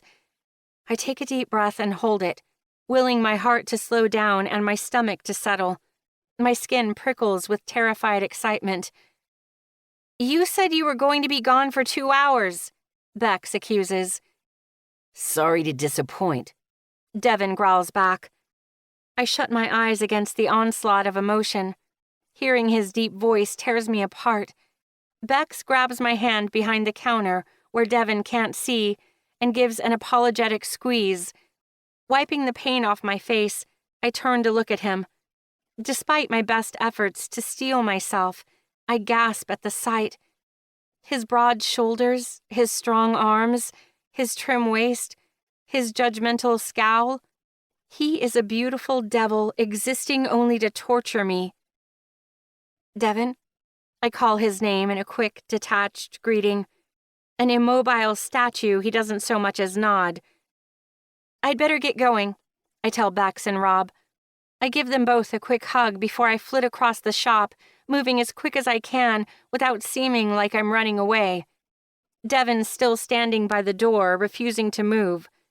It's impossible to leave without brushing past him, and the familiar scent of citrus and machinery makes my knees weak. I grip the door and step into the sun. I'm desperate for the safety of my car, debating sprinting across the parking lot when I hear the sound of Devin's boots following behind me. He reaches out and grabs my arm, taking a deep breath and holding me in place. "That's it?" he asks in a harsh whisper. My pulse is pounding in my ears. The sun is beating down on my flushed face while Devin's fingers burn into the skin on my arm. "What else is there?" I ask, happy my voice doesn't betray the terror coursing through my body. His grip relaxes and he traces down my arm with his fingers until his palm finds mine. He squeezes but says nothing. We stare at our clasped hands, both afraid to let go. "I owe you an apology," I start, unsure if anything I say will matter. "You were right. I'm leaving. I should have told you. I was trying to find a way, but after everything that happened with Bex, I just didn't know how." I closed my eyes and force away the tears. I swallow the sadness and push on. "I was afraid that you'd say no, or that you'd ask me to choose, that I might lose you." I let out a tortured laugh. "Guess it doesn't matter now. I lost you anyway." I force myself to meet his eyes. I need to know he hears me. "I'm starting a program to help small businesses. For the next few years, I'll be traveling around the state, doing what we did here." I nod behind him to the shop. "It's what I want to do." He lets go of my hand, and a twinge of sadness flashes across his stoic face. Most people would miss it, but I know him too well, and I'm looking too hard not to see. I close my eyes and let my head drop back. The hot sun on my face, no match for the fire burning in my heart for this man. Tears choke my voice when I confess. I wish I was stronger, but I'm not. I shake my head and stare into those beautiful coal-black eyes. I can't be with you like this, halfway. I love you too much. I'd make myself miserable trying to make you happy. I force myself to walk away, my heart breaking in my chest with every step. I refuse to let myself look back. Chapter 28. Devon. My pointless alarm goes off at 6, and my fist comes down with a vengeance on the snooze button. I didn't fall asleep last night. I haven't slept for shit in the weeks since I walked out of Jesse's bedroom. I thought walking away would be easier than getting strung along, but I can still smell her on my pillows. I hear her laugh in the silence. I see her everywhere, catching imagined glimpses of her wherever I go. It's worst in the shop. That place is my second home, but these days it tortures me with memories of the crazy woman who stomped on my heart. Her words from yesterday have been ringing in my ears ever since. Halfway. Is that what she thinks I'm doing with her? I wanted to scream at her. She's the one only halfway in. She's got 1 foot here with me and 1 foot in some other future. So I let her go. Or at least I'm trying to. My alarm blares on my nightstand again and I send it sailing across the room. I take one last breath of Jessie's sweet smell on my pillow before I strip the bed, tossing the sheets into the hamper with a twinge of regret. I make it to the shop and dive into work. I haven't had the patience to work behind the counter this week, so I'm out in the bays, ripping an engine apart while Rob deals with our customers. I glare at him through the glass. I don't know what him and Bex were trying to do yesterday, having Jessie show up here just to torture me, but I'm pissed about it. This is my shop, my space. I don't need her here. I've got enough memories to make me miserable for a lifetime. My mind flashes back to giving Jessie her necklace, of taking her on the hood of a car in this bay. I toss aside my wrench and stalk into the shop. What the hell was that yesterday? I bark at Rob. Rob's mustache twitches, an easy tell that he's annoyed. Still, he keeps his voice calm. Your sister wanted to see her friend. Do you have a problem with that? When that friend is my ex and she's in my shop, yes, I do. I cross my arms and scowl at him. What are you playing at, son? Rob asks on a long sigh. I don't answer. You're in love with that girl. That much is plain as day. I don't deny it. And, if you don't mind me saying so, you're going about it back-asswards. His tone is the same I use to tell a hipster his ancient sob is beyond saving. It leaves no room for doubt or argument. I mind. Rob watches me with detached curiosity. I run my fingers through my hair and take a few breaths. She's planning on leaving, and she has the balls to tell me I'm only in this halfway? Rob rubs his mustache like it's the source of all his worldly wisdom. She tell you she's leaving? I nod. Eventually. She ask you to go with her? I shake my head. Would you if she did? What the fuck does that matter? We both know the answer. I would. If she asked me to, I'd go to the moon and back for that woman. Rob hums. You scared of losing her? Already lost her, I snap. Rob shakes his head. Nah, Jessie loves you. She's just scared too. She's got no reason to be scared. I'm here, I snarl, slapping my chest. Rob looks me up and down. You tell her that? You tell her you love her? That you're willing to go wherever she's going? I pull my shoulders straight and glare at him. Don't have to tell her. I've shown her. Rob glares right back. Yeah? What have you done to show that woman you're all in? I rack my brain for an answer, but can't think of one. She must know. You can be brave and show her, or you can keep being stupid and let her go. Could it be that simple?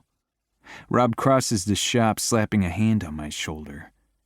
Either way, stop being such an asshole. You're scaring away all our new customers. I know she's worth it. Worth chasing to the ends of the earth, but I've never gotten off my selfish, stubborn ass to bother showing her what she means to me. I need to take a few days off, I tell Rob. He nods. Good.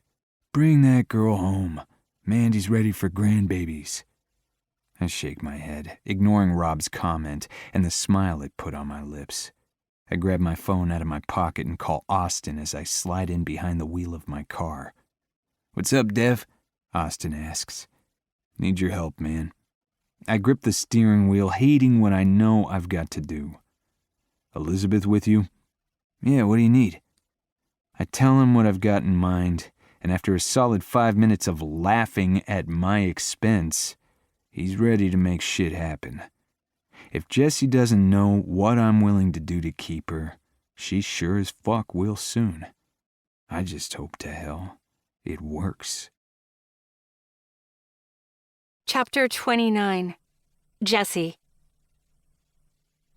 In a weird role reversal, nerdy and conservative Elizabeth is digging through my closet on Friday night, looking for a cute outfit for me to wear. She's been relentless for the past 48 hours, begging me to come out with her to celebrate the end of the term. I said no the first 200 times she asked. I've ditched out on every single social obligation for the past week. No is my new favorite word. Seeing Devin again, telling him it was over, and not having him fight it, has left me listless and exhausted.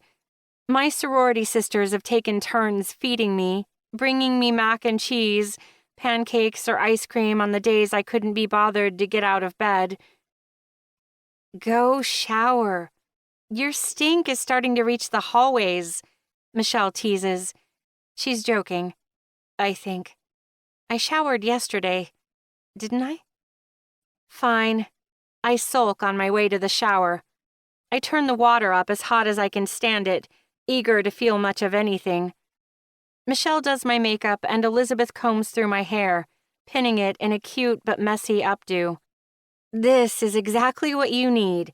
A girls' night. Michelle giggles. We're going to find you someone even hotter than Devin tonight. Elizabeth clears her throat and squeezes my shoulders. If you're ready. I blink away the tears. I'm not. Okay. Elizabeth's voice is warm and soothing in my ear. She's had her heart broken. She knows how much I'm hurting right now. Well, then just enjoy torturing all those guys in this dress, Michelle muses, applying lip gloss to my pout. I'm going through a penis-free phase too.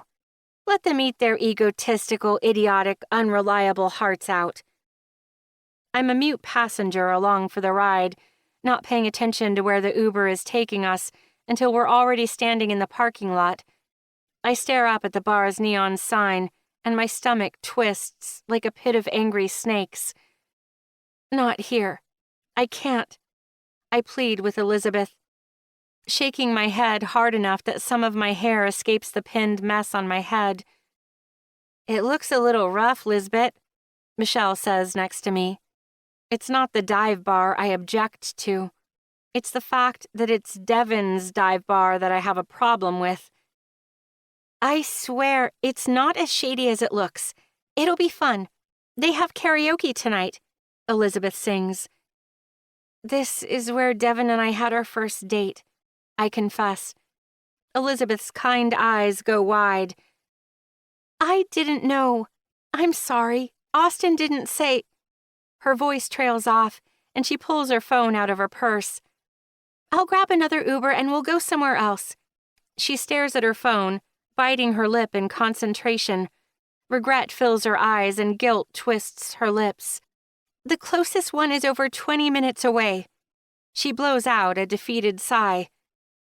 Should we go grab a drink while we wait? Michelle asks. I balk, not wanting to go inside. I'm sure Devin's not here. I wince at the sound of his name. I look over to Elizabeth, silently pleading with her to wait outside with me. One drink? She asks. I check my watch, then look up and down the dark street. There isn't anywhere else to wait. I glue a fake grin on my face. Sure. Why not? Michelle wraps her arm around mine, doing the same with Elizabeth on the other side, and the three of us stroll into the dive bar like a pack on the prowl.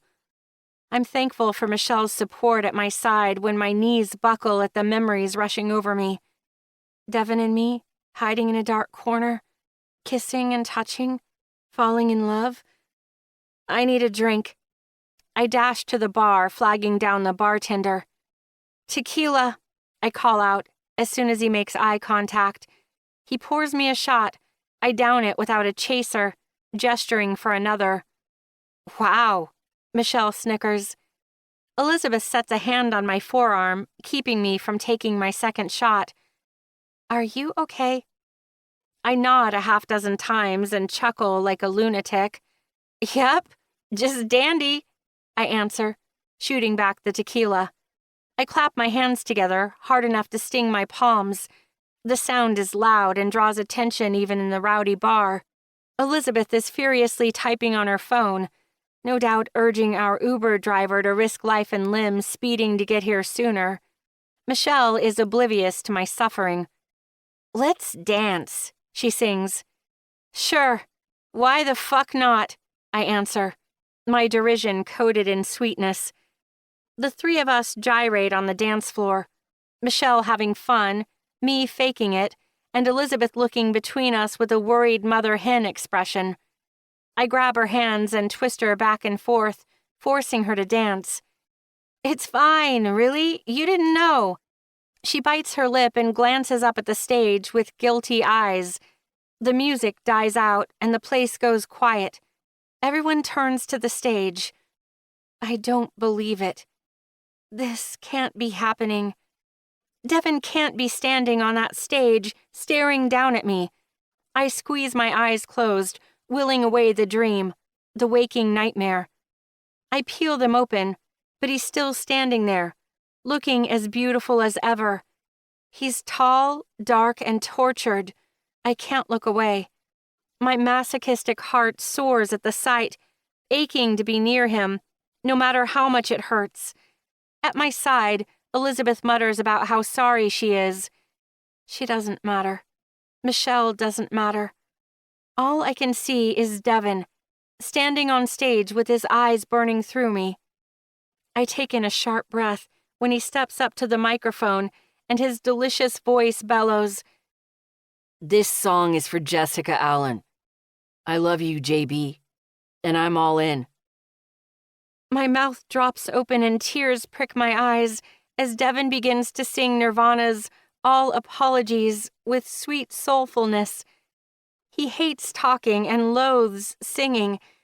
I can't imagine anything Devin Bennett would hate more than being on that stage right now in front of a bunch of rowdy drunks.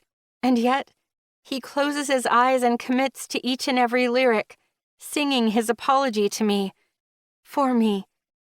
I listen to his deep and tender song, gravitating towards the stage. Leave it to Devin to use his actions instead of his words. His apology isn't a rehearsed speech about how much I mean to him, or a blurted-out confession of his deepest feelings. He's showing me what he'll do to make me happy, to keep me. And it's enough. It's everything. Tears are streaming down my face when he stops. He opens his eyes again, searching for me. They flash with panic when he doesn't find me where I used to be standing. I smile up at him from the edge of the stage. "Down here, big man." Relief washes over his features, and he jumps off the stage, sweeping me into his arms. The room erupts in applause, and I can't help but let out a self-conscious laugh. Devin doesn't bother looking up or acknowledging his fans. He's cupping my face, wiping away my tears that don't seem to be stopping any time soon. "I'm sorry," he murmurs against my lips. "I got that." "I love you," he adds quickly, ignoring my sass. "Took you long enough to say it." His eyes sear into me and a growl rumbles in his chest. "Where you go, I go." "You mean that?" I'm almost afraid to ask. He nods with a slow smile. I seal my lips with his, accepting his apology and everything else he's willing to give me. The bar erupts in hoots and cheers, but I don't care. I love this strong, complicated, brooding man, and he loves me. I break the kiss and drop my forehead against his chest, overwhelmed by the joy filling my heart. I slide my hands to his chest and grab 2 handfuls of his shirt, my lips twisting up in a teasing simper. "So, guess we should get married then, huh?" I ask, expecting him to laugh or run. Devin's face goes stoic and he pushes me away. My heart skitters to a stop. I was just kidding," I stammer, kicking myself for ruining the moment with a stupid joke. "I'm not." A devious grin appears on that beautiful face when Devin drops to one knee in front of me. He fishes a small diamond ring out of his pocket and holds it up. "Told you. I'm all in, Hummingbird." I gasp, at a complete loss for words except for, Holy shit! My hands are shaking, and my tears have started to fall again. Devin chuckles before swallowing hard. That a yes? I nod, speechless, and he slides the ring onto my trembling finger. Devin stands, wrapping his arms around my waist and spinning me in the air while I giggle into his neck, inhaling the mouth-watering scent of citrus, gas, and man. He sets me down on weak knees. I shake my head, still in shock. I went from broken-hearted to engaged in the length of a single song. It's fast, but it's right. I stare up into those soulful black eyes and smile. See? I told you, big man. This is so happening. Epilogue. Jesse. 7 years later. Robbie, no! I shout at my trouble-seeking 2-year-old, who's reaching for a screwdriver, eager to poke his own eye out. Dark hair and darker eyes, he's the spitting image of his dad. Good thing, too, because he's got so much energy I'd have abandoned him at a Chuck E. Cheese if he weren't so damn cute. Rob, the man he was named after, snatches the tool away in the nick of time, causing a torrential downpour from my little one's eye. Hearing my exasperated sigh, Grandpa Rob sweeps up the dramatic toddler. How about we play with the carburetor? A nice, safe, no pointy edges carburetor. Robbie giggles and grabs for the salt and pepper push broom on Rob's lip. The old man lets out a warm laugh. I'll take that as a yes. Thank you, I mouth, reminding myself to petition for sainthood for him later. Mandy and Bex sneak into the shop, giggling like schoolgirls. Everything all set? I ask them. The sign's up, balloons and everything, Mandy muses.